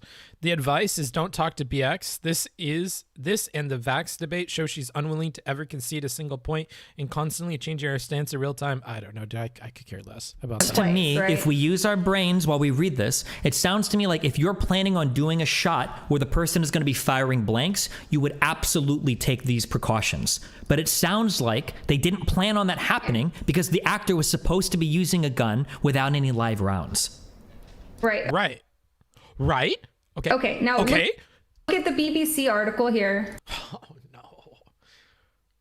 Oh no. Can we make any progress at all? Okay. Okay, hold on. I'm only going to read like, wait. I just want, hold on. This is what you asked me for. I understand. Okay, but at this point, this is going to be the third article that you've linked me that is totally supported. This is just like talking with Lauren Southern. Every time he reads the articles, everything falls apart. Holy shit. Because I thought you were, because I thought you'd read something that like everything. The article wasn't that great. And the other article that you read me, all of these are instantiating my points. But it doesn't actually diminish my point either. So it just doesn't actually have a full... Okay, I hope that the BBC article says something more, because in the first part, it says, who is responsible for weapon safety on film sets? The responsibility for the use of guns and other weapons lies with each production's property master.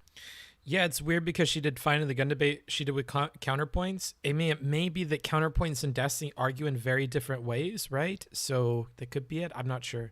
Destiny calling her psychotic is excessive but understandable. No comment. Or armory expert.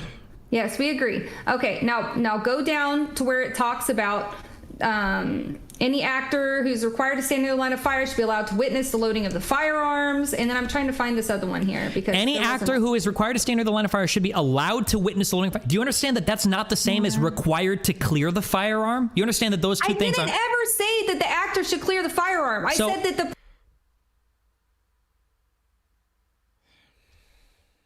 Fair enough. Fair enough. Fair enough. Let us be fair. Let us be fair. Let us be fair, gentlemen. Gentlemen. Be fair to the lady. Let's check back. No. No.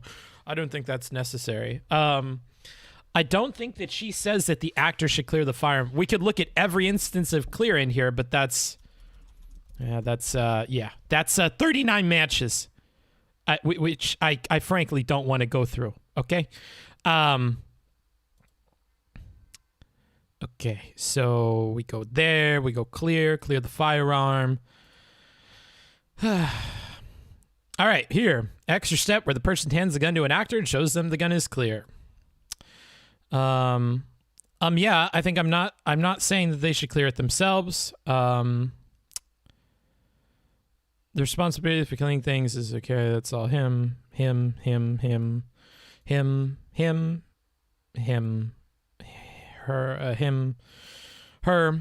I don't know how many ways they could say this, right? He didn't see the gun was clear.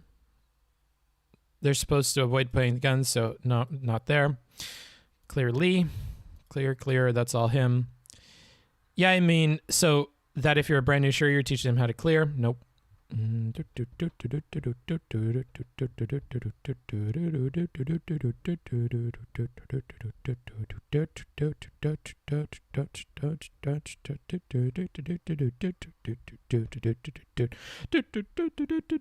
another.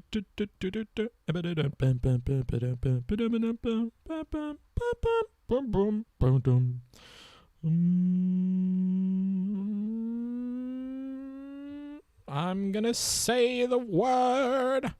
I'm gonna say it. I'm gonna say it loud and I'm gonna say it proud. I'm sick of all these fucking clears.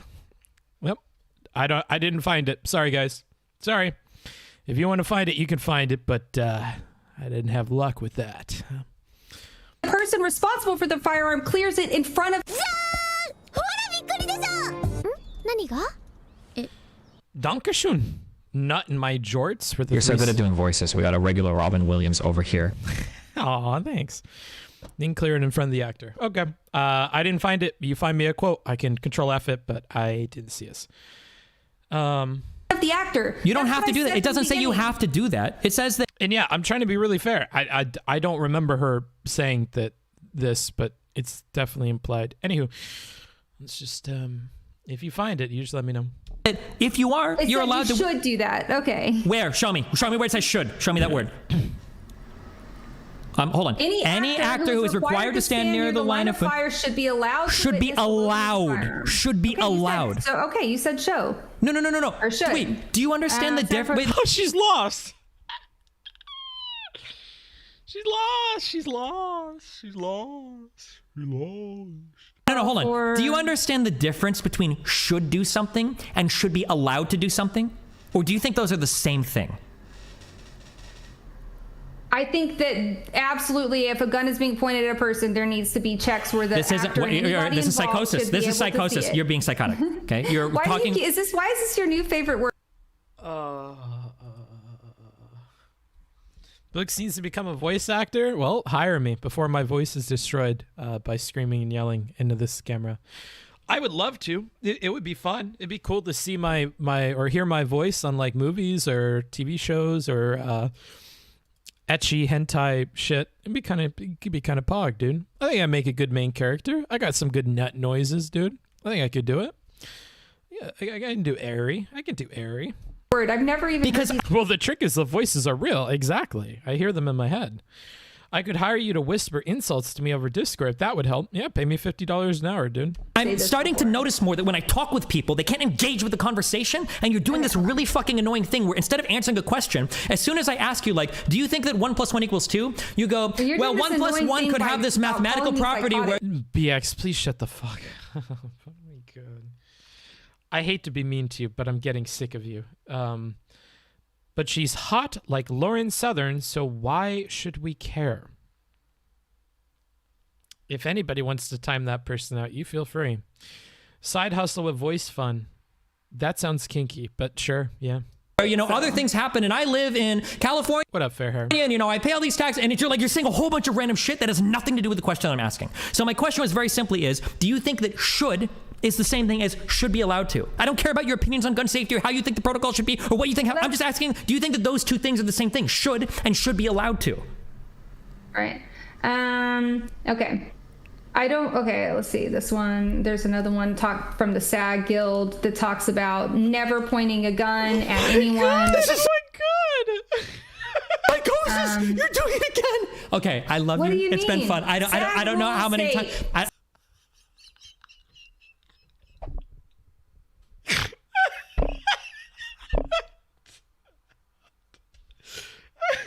I don't know. SAG rules state that actors should never point the gun at anyone. All you have to do is just Google that, and you'll get a billion article results. Okay. First of all, was this a SAG production? I thought that this explicitly wasn't like the Screen Actors Guild weren't involved with this shit. Are you really gonna try to like play semantics? So this is Alec Baldwin. How is it?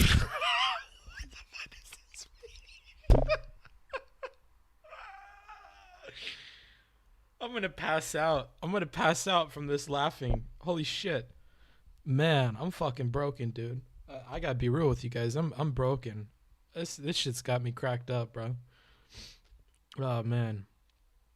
Holy fuck! I can feel my voice is like deep too. That my throat's like broken. Oh man. Only now? Yeah. It's semantics. I don't know. I thought that Alec Baldwin. I thought that the point was that they brought in like a non-whatever production crew to this. I thought I read this. I might be wrong. That was my understanding. Do we get better channel point rewards? I'd have to like rework the whole thing because I don't do any of the channel points things. Honestly, I'm just waiting till we get the website up. The website should have channel points rewards on it for BGG specifically, and then I'll take away all the rewards from Twitch chat. Really, I should just disable all of them because we don't really need them and I don't follow them. But yeah, when BGG comes out, you'll have channel points on there. You'll also have your own version of bits that you can use to vote on like what review I do, and when we do things like just one game or stuff like that, then that should all work. Do you think BX would look better to a crowd of laymen? I get the feeling that she might. I don't know. I'm broken. Amanda, I'm sorry, dude. They're not thinking with their brains. They're thinking with something else. But I could be wrong. I think that the union workers walked off the set because of safety issues. Okay, I don't know if they brought in a non-union crew afterwards. We already talked about that. Okay, so then if they brought in a non-union crew, it sounds also you're repeating the same thing. Okay, fuck. It's disorienting him. He doesn't know how to handle it anymore. Number one, if they brought in a non-union crew, then there's probably different protocols in place, which means you still can't establish that this is Alec Baldwin's fault. Number one, okay? Number two, you're still repeating this point about how you should never point a gun at anybody, which I feel like I've demonstrated a million times. No, all I said was if you're going, I understand that there's a difference between shooting a gun, like pointing a gun at a person on like the range, like a gun range, right? And pointing it at a person on a movie scene. The point is that if you're going to point it at a person on the movie scene, you're supposed to have extra layers of protection. No, you're wrong. Yeah. You have those extra layers of protection if you're firing blanks. But the point is that he was handed a gun that was supposed to be cold. That's the whole point. Pointing it at somebody. Yeah,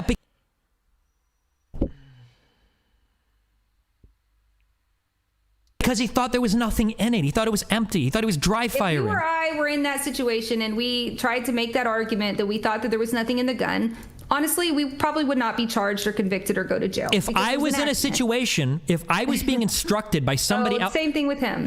He's not going to go to jail. He's not. That was actual progress almost. It was actual progress almost. This seems contradictory to the point she's trying to make. I feel like it's a concession, Lou. I feel like what she's trying to do is like, if anyone were in that position, it's an accident on the set of a movie. You're probably not going to get in trouble. Realistically, we're not going to see legal ramifications. But you know what? That doesn't change. That doesn't change the fact that he is to blame, at least partially. Come on. I don't think that's a crazy position. Rambling. You're psychotic. You're rambling on random shit right now. This is so weird of you to say that I'm rambling. Because you're just saying so much random shit, and I don't even know if you're where you're doing it, okay?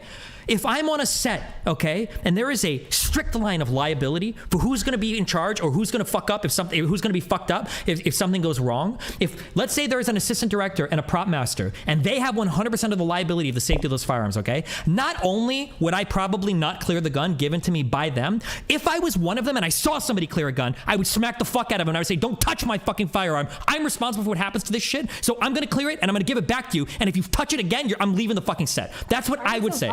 Because you no. I'm not an actor. Okay? You have no concept of liability here. You're totally like in a whole other world. Okay. If the liability for a negligent discharge rests on 2 other people clearing the firearm, you better fucking believe that they're not going to want a random dipshit actor fucking racking the slide to see if shit works. First of all, you're going on and on about something I never said.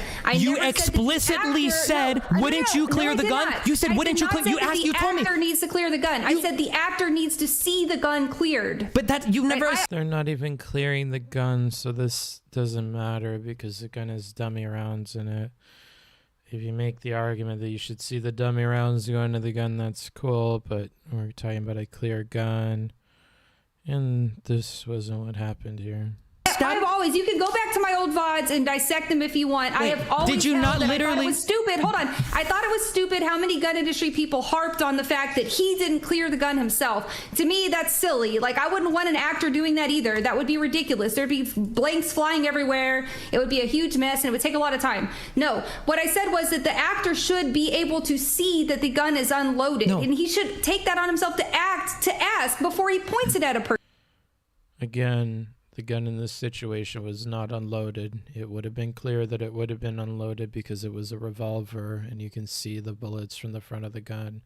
However, in this scene they were recording, the gun was meant to be looked at face on, and therefore it needed to be loaded with rounds, dummy rounds, that would look like the gun was loaded. It could not have been unloaded. So any talk of clearing the weapon or checking that the weapon is cleared does not apply to this situation. BXBullet is unaware of that because she is awful at researching these things. She has made a critical error at some point during this process, or possibly, and quite frankly, multiple points. Therefore, the results of her research, much of which was just done in this conversation, are not helpful. Person. Why would he ask when they told him it was cold when they gave it to him? What is he saying? Like, what is he supposed to say? Are you sure? My point is that my point this whole time has been that no person who is a responsible gun owner and has been instilled the rules of gun safety. You have psychotic. You repeated the rules again. Okay, I love you. It's been fun. Okay, hold on. There's plenty of antipsychotics. People prescribe them. Talk to somebody. You got it. I can't. I love you. Okay. I can't do it. I need to play League of Legends. I just want to play video games. I can't have them repeating the same fucking words. Am I crazy? I can't tell if I'm going crazy. She's like repeating the same bullshit arguments, like blah blah blah blah blah. 4 rules of gun. Blah blah blah. We've already. But I might be crazy. I might be too emotional, and I'm just missing half the conversation. I might be fucking crazy. Okay. I did a lot of mushrooms 2 or 3 years ago. All right. I've done a lot of drugs over the past couple years. Okay. I've done the LSDs. Done some nitrous oxide. Maybe I blew my brain up. Maybe I'm losing it. Okay. I might be fucking losing it. Okay. But in my crazy brain, okay, the feeling I'm having is that she's repeating the same fucking debunk shit over and over and over and over and over and over and over again. She keeps saying the 4 rules. She keeps saying don't point a gun at somebody. We've already said that this doesn't apply on a set. This is what if you do a lot of psychedelics, you enter these things called thought loops. Okay, this is what a thought loop is. Okay, when you repeat the same shit over and over again, and you feel you're trapped in it, you can never break out. You're never gonna get out, and you aren't. Okay, if you're listening to me right now and you're high, you're never gonna get out. You're stuck there forever. Look around. Nothing around you is real. You're stuck in that loop for a long time, infinite amounts of time. Somebody's gonna make it out of that trip, and it's not gonna be you. You're there forever. Okay, I hope at least one of you are high when you're watching this. Okay, get fucked. He's still on Reckful's couch. Yeah, dude. I don't want to be an annoying actually chatter.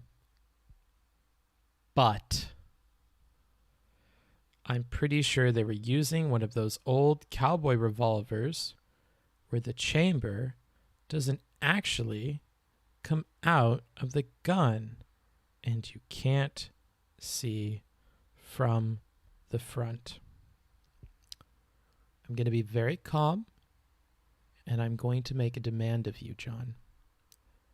And if you're not able to deliver on this demand, you just stepped in a big pile of poop and you made a mistake.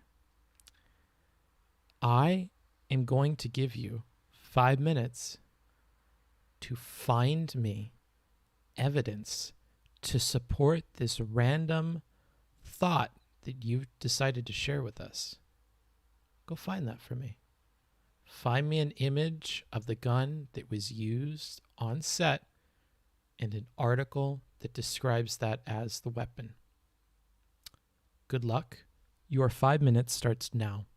At 5:15, I will check in with you, John from Tennessee. And if you have not found me that information, you will be timed out for the rest of the stream. Good luck. Good luck.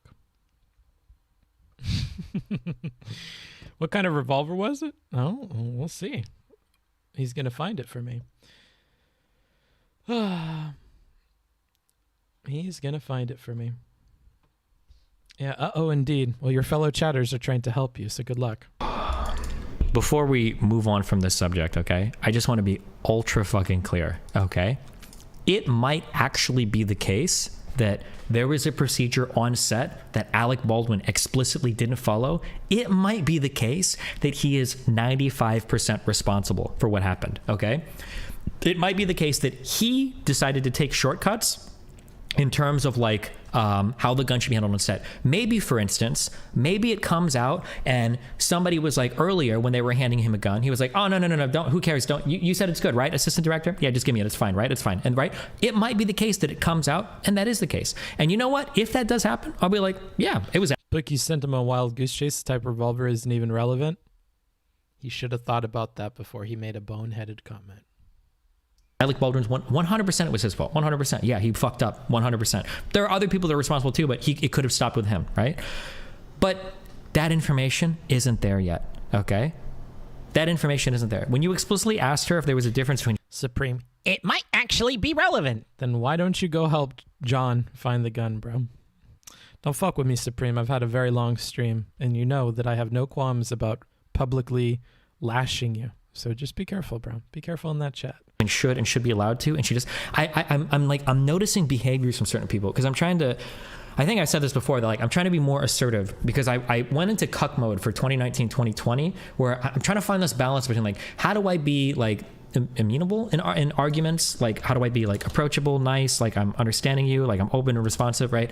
But also like still firm in my positions. And I think I went too far into the like oh, I'm just gonna let you talk over me, blah blah blah, and oh blah blah blah, right? But now I'm trying to be like still agreeable. But when I'm noticing some things that are happening with certain people, here is a speech thing that I've noticed. Okay, Anna did this a lot. Zerka does this. BXBullet just did this. The Tristan guy did this.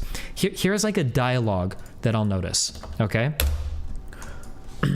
Let's say that I'm trying to ask a question, okay? Were there crayons in the room, okay? Let's say that this is the question. I'm trying to figure out, were there crayons? I'm putting shenanigans on anybody else linking anything that is meant to be John's job. I'm going to stop at Annie Loop's comment. Anybody else does that? Shenanigans. Careful. Be careful. In this room, okay? Here's how the conversation goes with some of these people. I don't know how or why, okay? But I'll be like, hey, were there any crayons in that room? Well, I don't know. I saw a lot of things in the room. And I think that altogether, I think that we need to be more careful about like the types of things that we have in rooms. And I think that we need to like do a really, okay, hold on. Okay. Were there any crayons? When you went in the room, did you see? Oh, here it is. He has part one. He has part one. This type of Colt 45 was designed in 1873. Actually, he has no parts. I need a link to your source, and I need a picture of the firearm. Good luck. You have 1 minute, John. You have 1 minute. Are you threatening people again? I am. It's fun. Any crayons? Okay, I walked into the room, okay? I looked through a lot of places, and I think that in general, I think that like having markers and stuff and all these other things in rooms, I just think it's a really bad idea. And no, I'm answering your question, okay? There's like a whole bunch of things going on. Like I've seen crayons in so many different places. No, I'm answering. I've seen crayons in like a lot of different places, and there's like so many better ways that this could be handled. Okay, hold on. Well, I don't know why you're saying so much shit. And you're I don't know what you're saying. I don't know who you're talking to right now, okay? Okay. Did you see any crayons in the room? Okay. Okay. When I walked in the room, I looked Funny guy. Congratulations. You broke the pact of shenanigans and you were being put in time. What do you have to say for yourself? What is I don't want to be an annoying, I'm actually chatter, but actually, Rule, your opinion on John? John, you've been saved. The opinion has been re-rolled. What shall I re-roll it to? John is psychotic. John, you're still on the couch that you took drugs in when you were in college. You're looping. You're stuck there forever. You're going to be in a perpetual dream. And one day, you'll wake up in a hospital room just before they put you down. As such, you won't be banned, but I also won't pay attention to the silly, stupid things you say, nor will I click on any of your links. Congratulations, you've been freed from the hangman's noose. Welcome back to the chat on good terms, but I'm not reading anything you have to say. Pray for John. Inshallah. Inshallah. Everywhere for crayons. And I earlier I saw like 3 different people were coming in and out. They had markers. I only just started college. That's what you think, John. That's what you think. You would think you just started college. You forget the 8 years you spent in the hospital. You forget.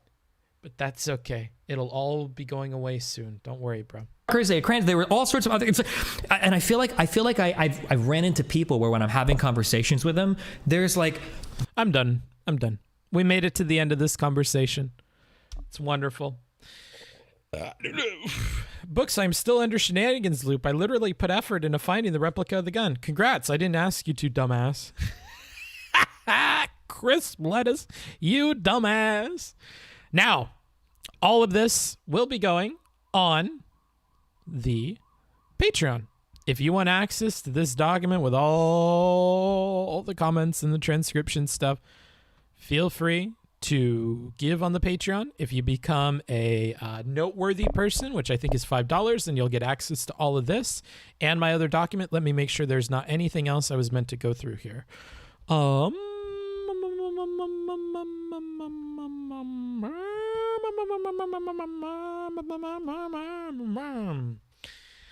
Watching this, I sort of wondered if just conceding that everyone should avoid complacency and this could make us think more about the danger of real firearms would help.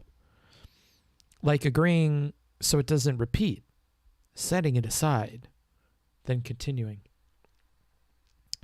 But with every pass of the video, as the issue with Bullet's approach to combative points becomes increasingly clear, I grow less and less certain that much would have helped in this conversation.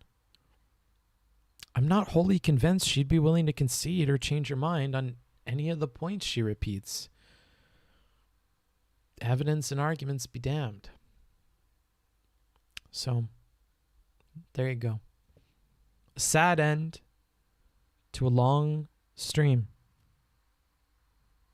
It's unfortunate. Sad end to a long stream. There you guys go.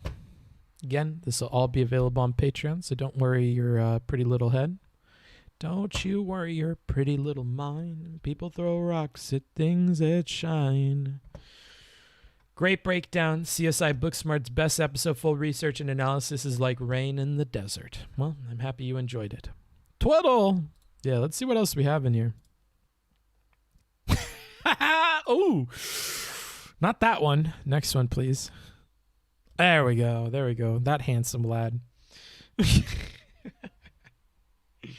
Ignore that last one.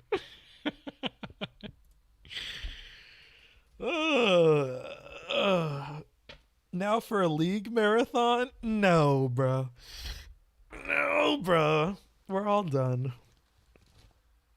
American History X Moot. Oh, no.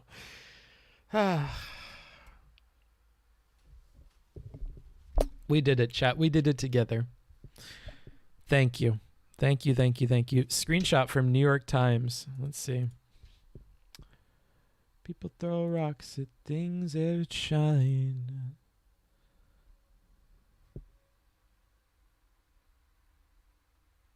Oh my God. Bufo, thank you.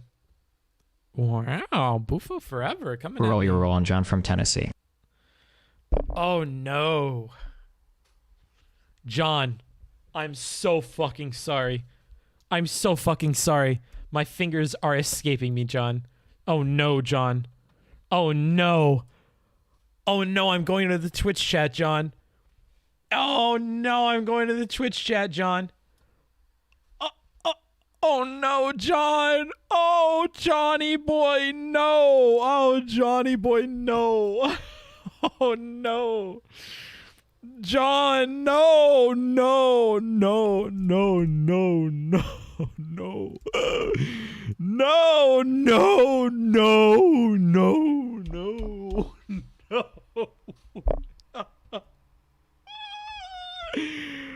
John, you were saved from the noose and now you're back in it. I'm so sorry. It has to be done. It has to be done. Look at Amanda timing people out. All right. John, it's not personal, kid. It's business. Somebody pay for the reroll. I'm so sorry, John. I'm so sorry. I'm so sorry, Johnny boy. I'm so sorry. That's a good meme to end the stream on.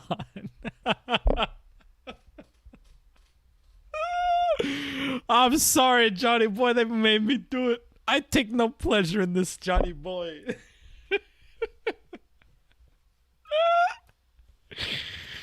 They paid me $20, Johnny boy. I'm sorry, bro. It's just business. It's just business. Aren't rerolls 25? No, they're 20.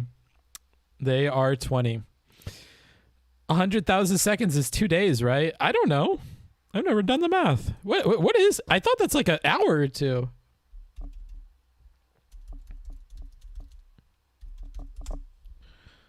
Oh shit! It's 27 hours.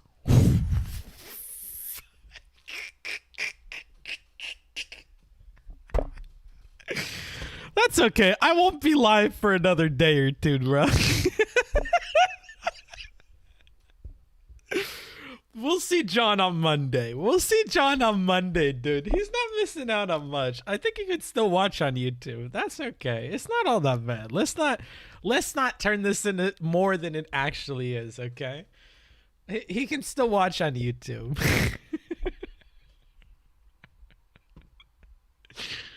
Oh no. I feel like the 1,200,000 second timeouts, personally, 2 weeks. Jesus Christ. Mods, can I know why I got shot so I can not do it again? Yeah, you may. Why is Booksmarts being weird? ABS cringe again? What are you talking about? You sound like you want to time out. Sorry, Bookie, I'm a little behind. Here we go. A rewind candidate. Why am I looking at this in my OBS window? Wow, thanks. £2 from Don Key. I wonder what he has to Enjoyable like algebra of Lie group's math class. What the fuck? I don't even know what that guy just said. Enjoyable like algebra of Lie group's math class. I don't even know what that means. Not even reading it. Would it be productive to start with a crazy one? Like if you press a button, you kill a person, but all suffering ends for the rest of the time to test the ability of understanding hypos? I don't think it's that they don't understand hypotheticals. I think it's like they're refusing to engage with the hypotheticals. Like I think that's an active choice on her part.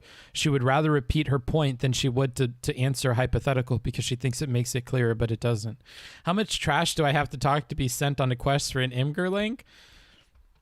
It's all about timing, bro. It's not, it's the motion of the ocean, as they say. I appreciate you, Lamau, giving everybody a spanking. Yeah, I think it makes for good content. I don't mind.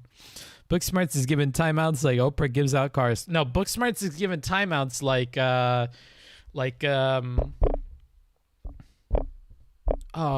what's her name? Like BXBullet gives out blame, dude. I'm tossing it out. Everybody gets it. Hassan plays ads. That's another good one. He said lie groups. What an idiot. I don't know what the fuck he means to say, dude. He can also just be like me, lurking till the end of dawn, to then give a pathetic comment every once in a while to try to force some laughter out of someone, most likely myself. And yep, I'm not reading the rest of that. All right. Where do you guys want to go for the night? I'm all done. I'm fucking pooped. 8 hours almost. Holy shit. Not only did I spend like over 8 hours yesterday working on this, I have now spent another 8 streaming it. My God. Gottenheimen. What is going on, dude? What is going on? Why am I this good at streaming? I've leveled up, dude. Streaming. I used to not be able to do this kind of stuff. Oh, Relly. Of course we'll raid Relevant. My fellow React Andy. / raid. Irrelevant.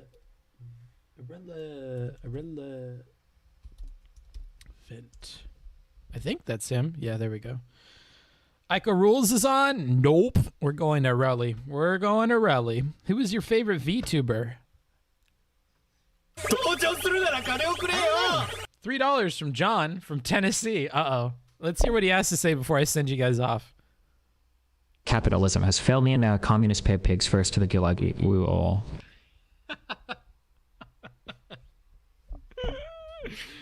Fair enough, dude. Fair enough. We'll send it off on that note. Bye, everybody. Thanks for everybody that supported the stream. If you're watching this in a VOD and it's offline, feel free to donate. I still appreciate that step. Send me a nice comment. Hit a like on the YouTube VOD. Check me out on YouTube. Subscribe. That's all cool. I will talk to you guys later. Goodbye, Twitch chat. I'll say bye to you guys first. Raid done. YouTube chat. Thanks for hanging out. I really do appreciate you guys stopping by. Hope you can catch me on another stream. My schedules is Monday and Thursday at I think it's 7 or 8 a.m. and then Saturdays at 10 p.m. Pacific Standard Time. So I'll catch you guys next time. Leave a like, leave me a comment, send me an email.